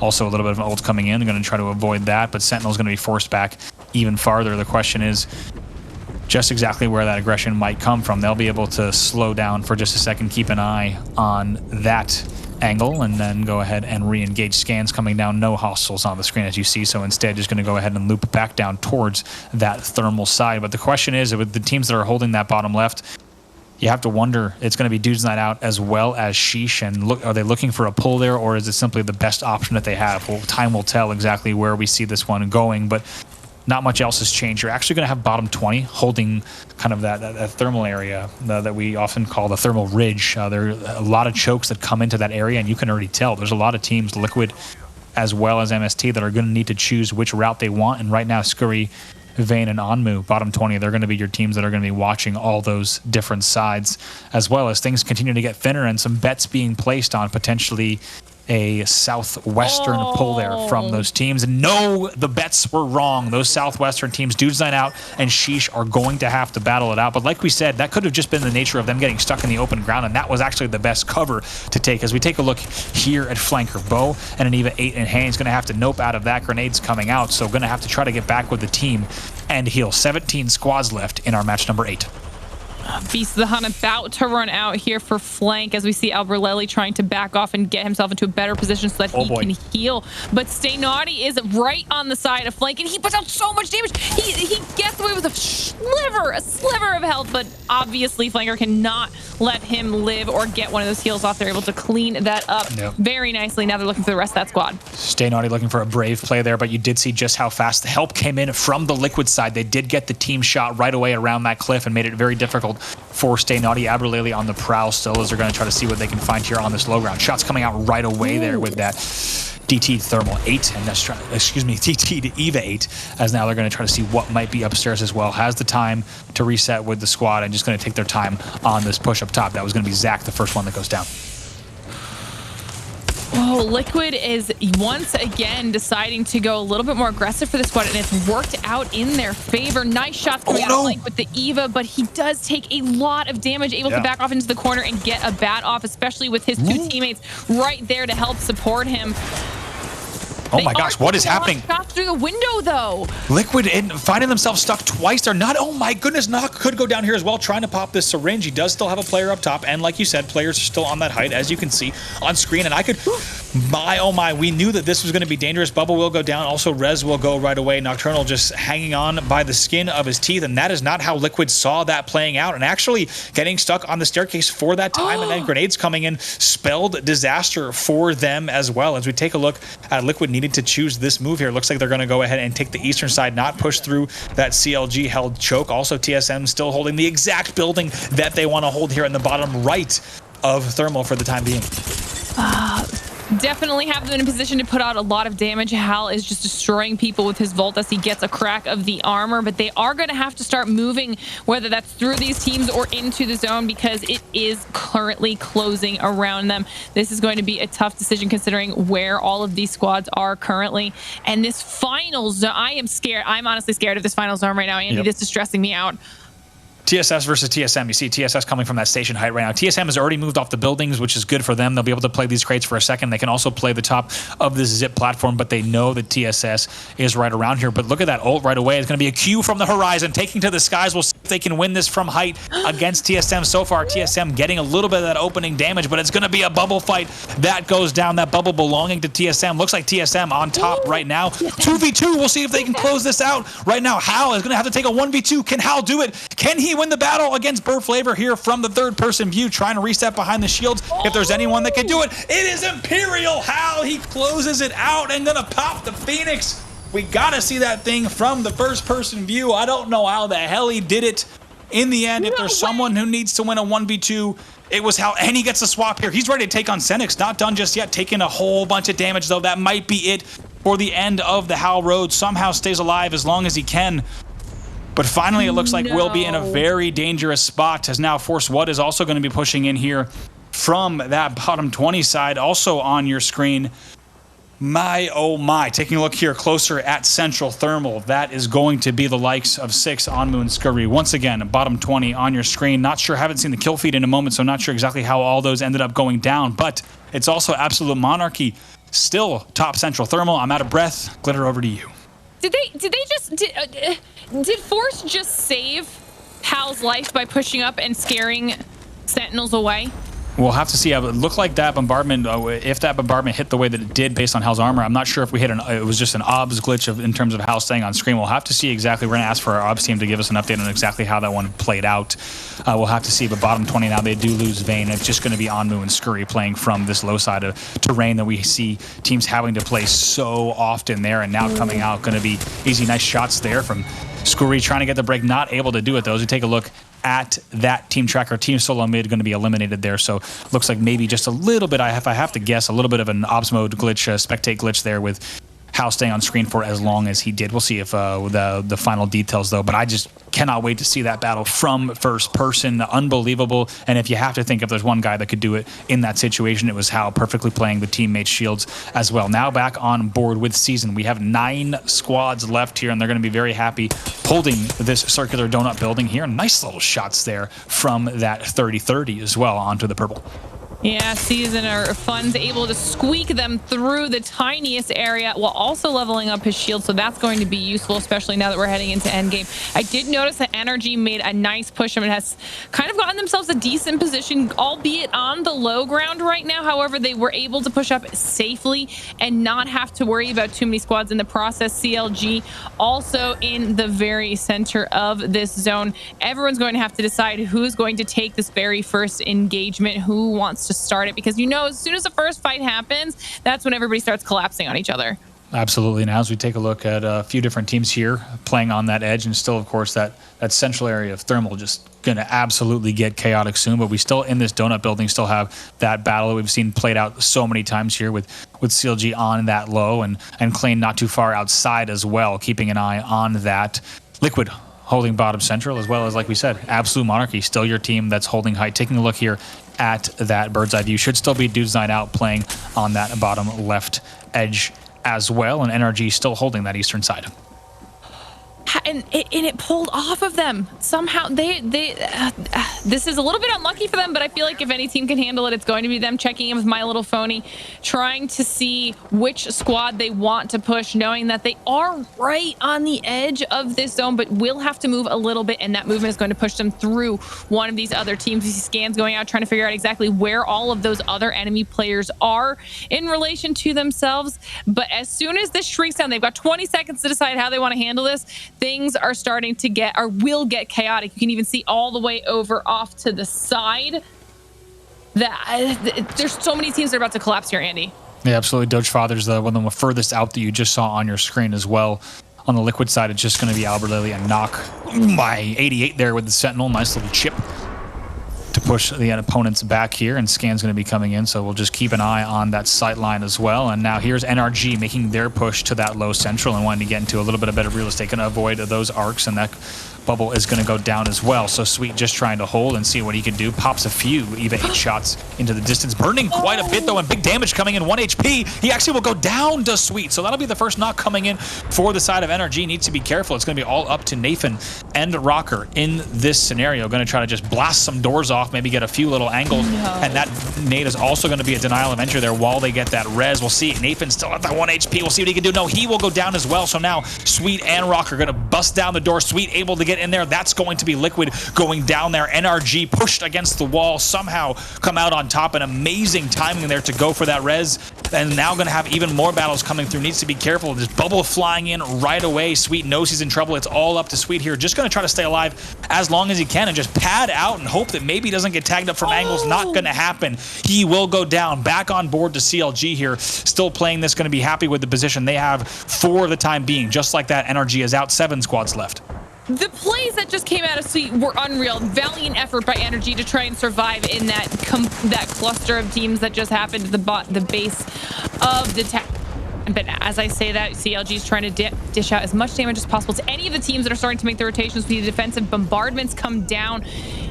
We've got somehow, Andy, we still have 6 squads left right now. 6 squads on your screen, and now CLG looking to get themselves up in the standings here. Actually, Timmy also and crew getting a little bit of company here with actually going to be Dudes Night Out above them, so playing that low ground. And Also, My Little Phony still taking in a lot of damage from that western side as well. So still shots being exchanged, and you have to think Dudes Night Out right now in a pretty good position to play this edge and right now play from height, as long as they're going to be able to make the calls that they want to make. CLG still playing in that low ground as well. And it's actually going to be Dudes Night Out making their jump off and trying to do whatever they can to stay alive here. Absolute Carnage, like you call it, Glitter, coming in, as we're going to also see Absolute Monarchy. They're going to be padding in as well. Dudes Night Out does get the bubble off. Going to do whatever they can to get heals off as well in this situation. Fury is the first one that goes down by the hands of the R9 of Klain. Absolute chaos here. Looks like gotta be at least a Q coming in. Now it is Dudes Night Out. Going to somehow find a little bit of cover, but Dupe's going to go down. It's going to be all up to Raiders,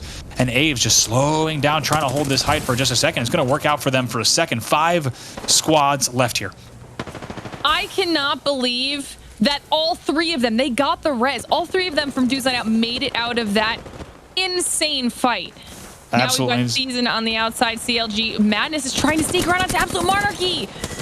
And right now, you got to think that it's a great position that we're seeing from them up on that height. We're going to keep an eye on them, just like that. 4 squads left. Season also mopping up down low. We're seeing the players there. It's going to be Sheesh going down as well. 3 squads left here as Season's looking for whatever swaps they can find. And now actually players going to be dropping all over now, just like that. 2 squads left. Absolute Monarchy will drop down in the end. It should be them. Yes, indeed. It's Absolute Monarchy that closes it out with a match number 8 win. And Glitter, this is a team that we've been tracking out through the last of these past few matches, and they're the team that you teed up actually to say if they're able to put together a big game here, they could propel themselves even further in the leaderboard, and they do just that. Good job. Good job. I did not see that one coming, but that end game it could have gone to any of those top 5, 6 teams because of how messy it was. It just got so insane. But Absolute Monarchy handled themselves very, very well, especially when they were taking damage from multiple different angles and multiple different teams. So huge shout out to them. Definitely. And let's keep in mind as we take a look at some highlights from our match number 8 that Absolute Monarchy, they might have been sleeping on them. I know we certainly were here, and coming in at 10th place into match number 6th. And coming into match number 7, they're in 6th. So you have to wonder, coming into match number 8 in 6th place. So they have jumped a ton of spots today. And you have to wonder, I can't wait to see the full leaderboard, because in these last few games, they have made a huge statement. But speaking of huge statements, how about your Reese in this play here? And like we talked about, if there is a young man who's going to clutch it, it is Jurice, and he absolutely steps up there with some big plays. But we also saw Liquid lasting into the late game as well. I feel like HRN has done this a few times where they show us these very, very strong plays. They just aren't making it far enough into endgame to really get even more of those kills, but enough of those placement points to justify like those standout moments. We need to see a little bit more consistency coming out of them. Yeah, we got to see the first person of this one too, because Hal somehow wins that one against Burr Flavor, and cannot wait to watch that clip. This was madness. You called it. Sweet with some incredible plays here. Take a look at this play.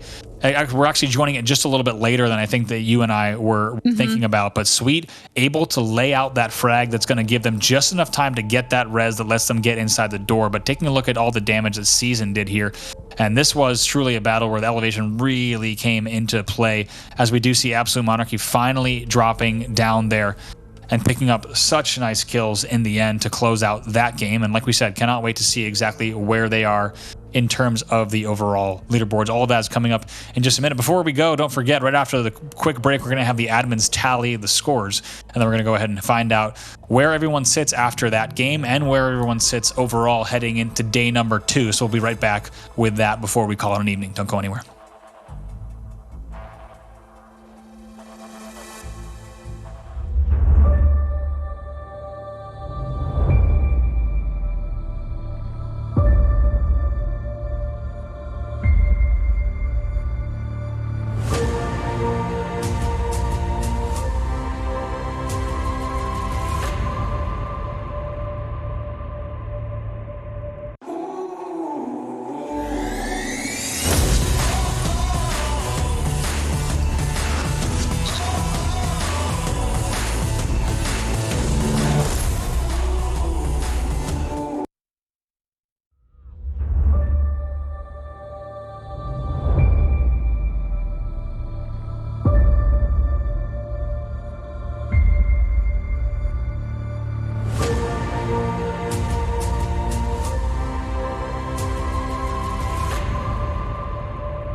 Just kidding. We're just kidding here. The admins tell us that the scores are going to be ready quite soon, so no time for ad break, no time for commercials. Apologies there. But let's talk about everything that we saw today after Absolute Monarchy closes out that game number 8, Glitter. But it was a heck of a day, and people often knock North American Apex historically for not being as action-packed, not seeing as much kind of kill-hungry aggression, but very different games today. We saw, a fairly interesting mix of Legend meta. Things have kind of ebbed and flowed since the Winter Circuit playoffs, and we're seeing a good mix in terms of just the styles of gameplay, and it was a heck of a day. Amazing matches. Yeah, I mean, we got to see some really, really strong Horizon gameplay, which was really nice coming out of TSS. We did see a crypto as well. I wasn't sure if we would or not, but it was in there just for a little bit. But in general, and maybe I do. I think I'll give a little bit of credit, a big chunk of credit for the overall lobby aggression to Sheesh, because there wasn't a single game where they slowed down, regardless of where they were finishing in their games. They just decided that all day it was just going to be pedal to the metal. So it's so enjoyable, just so all that they know that this is good Apex. It is. It's great Apex. It's been a fantastic set of matches. I know a lot of people coming off of the Europe matches were excited to see exactly what NA would have in store, and I don't think any of us have been disappointed in terms of the amount of actual just carnage that we saw. And like we said, a lot of mid-game battles that we don't always see, and I think a lot of that comes down to Octane meta and teams being able to move across these distances of the map as fast as they are. And we're seeing him ran so often that the fact the ability to get into one of those battles or try to at least see what might be possible from third and fourth party opportunities absolutely came in to play quite a lot here, and it resulted in a lot of kill heavy games across the lobby. The big questions coming into our final leaderboard, of course, are things like, as we take a look just where things were before, where exactly will the likes of Team Liquid, TSM be sitting, TSF and Season, a team that we were talking about as well. But there have been some teams that have really surprised us today, as it sounds like we do have the scores coming up here for our leaderboard, our scoreboard coming in off of that game. Let's go ahead and take a look. And it's going to be Absolute Monarchy with a 12 kill first place. You might call them late bloomers, but man, have they ever bloomed. They have shown up for the latter half, and I think they have stolen the show officially in our last few games with that Game 8 12 kill win. Also, and this is what I was talking about, Andy, when I asked you, 8 kills onto MST. Totally different squad than what we had seen all day. They weren't passive anymore. They were willing to take those engagements, and they were doing them successfully. This is what we want to see out of those squads that might be struggling a little bit in the overall when it comes to seeing them on the second page. This is huge for MST. Yeah, a lot of teams that are in that bottom 10 are actually now appearing in your left side in the top 10. So with that, let's go ahead and take a look at our overalls to end day number 1. It's going to be NRG there with 107 points total. They will hold first place. With a pretty big gap, it's going to be Sheesh, 82 points, and it's pretty tight between still them as well as TSM and Absolute Monarchy, who in 3 games has gone from 10th place to 4th place and only 5 points off of 3rd. Amazing run for them. Team Liquid is the 5th place team right now, very close to Absolute Monarchy. And Team Liquid, one of the teams that we said has to show up today, the one last one I'll note, Glitter, is TSS. They have dropped to 9th after holding 4th and 5th all day. Yeah, and it's a pretty big point margin with that drop-off as well. So they're definitely going to have to be fighting tooth and nail if they want to be in that top 5 position at the end of tomorrow. But for one of the big things that jumps out to me is the fact that all day, no matter what, Sheesh has managed to maintain first place when it comes to just kills alone. So if they can manage to nail down their consistency and start off the day with that consistency while also being as aggressive as we've seen them here today, they are going to give NRG a run for their money because they have beat NRG over on kills all day. You have to, absolutely. And I think the one thing we have to talk about too is just the fact that we did have so many Western polls. I think, it's easy to joke about the fact that we saw so many similar end circles, but it really does play a factor here in terms of how these games played out rotationally overall. Right. And you have to wonder what is going to be in store tomorrow for the likes of teams that maybe drop more central, like TSM and Sentinels, or teams that are also dropping a little bit more towards the outskirts of the maps. We could see very different results, and we really haven't yet seen what NRG's rotations, I shouldn't say we truly have not seen in this final what NRG's rotations to the east look like. They're staging drop, and we saw things pulling into Spring's End, Bridge, thermal, skyhook, as well as kind of a countdown pull as well. So really things have been Western for NRG, and that's not to take anything away from them. However, we've seen only half of map rotations from these teams and what they look like, and if they have to make these big moves. I don't think that would necessarily change things on the leaderboard, but it's a question we're going to have to ask for tomorrow, and I think players are going to also be crossing their fingers for just a little bit more variety as well. I'm hoping that that's what we get tomorrow, or if we don't, then I'm hoping that at least the players are a little bit better prepared for it and have some sort of strategies to take out those squads that do have the Western side of the map drops. Try to work around whatever it is the game is giving you, whether that's trying to contest one of those drops or just making earlier rotations and trying to get a spot before other people are there. I don't know what it is, but today overall was a very, very impressive day of Apex Legends gameplay, and I'm looking forward to seeing how all of these teams adjust in our final games tomorrow. Yeah, certainly. And you have to wonder if the trajectory continues for NRG's kind of the point gap that they have, it might even become in a situation where their lead is so strong that teams don't even have an interest in trying to try to get advantage of them, just because it could become a battle for second place. And NRG's kind of been on the right on the edge of making it a battle for second place the whole day, and they end the day very strong with a handy lead, almost 30-point lead for them as we look ahead for tomorrow. It's been a fantastic set of games for today. We hope you've enjoyed. Many of you we know have tuned in for Apex South games, Europe games, and even North America games. So we want to give a huge shout out to the production team here at GLL in Sweden. It's been a very, very long day for all of you, and it's been a fantastic day of Apex. The players put on a real show in North America as well. And I got to say, Glitter, I'm pretty excited for tomorrow. I think it's going to be great. Yeah, I'm very excited tomorrow. I won't even, I won't waste anybody's time with any extra words. I am just looking forward to the game. So I hope the players are ready to bring it. Absolutely. Us too. And I think today was a great table setter here. Keep in mind, we have a full marathon of matches tomorrow. We have the exact same amount. And once again, I don't know how, but it felt like 8 games of Apex went very, very fast today. They seem to always fly by, whether it's a 6-game set at the GLL Masters like the semis or an 8-game set here in the finals. They do seem to fly by, and we think you guys at home probably think the same thing as well. But yeah, a fantastic set of matches. We'll go ahead and get things wrapped up here in just a moment. But if there's a team that you're looking for big things for tomorrow, Lauren, if you had to pick one, who is it? Ooh, I'm looking forward to Sheesh then. Sheesh. I think Sheesh is definitely a team like kind of the X factor, right? I think we've seen what we've seen from NRG, and we know that they're going to be on fire. The question is, Sheesh and the rest of the lobby, what can they bring? So it has been a fantastic day, number one. We want to thank you all for tuning in here for the GLL Masters Spring North America Finals. Remember, we have a whole bunch more Apex still this weekend. You can catch the stunning conclusion to Apex South Europe as well as North America tomorrow. A whole bunch of matches coming, so get some sleep, and we will see you in the morning. Until then, take care.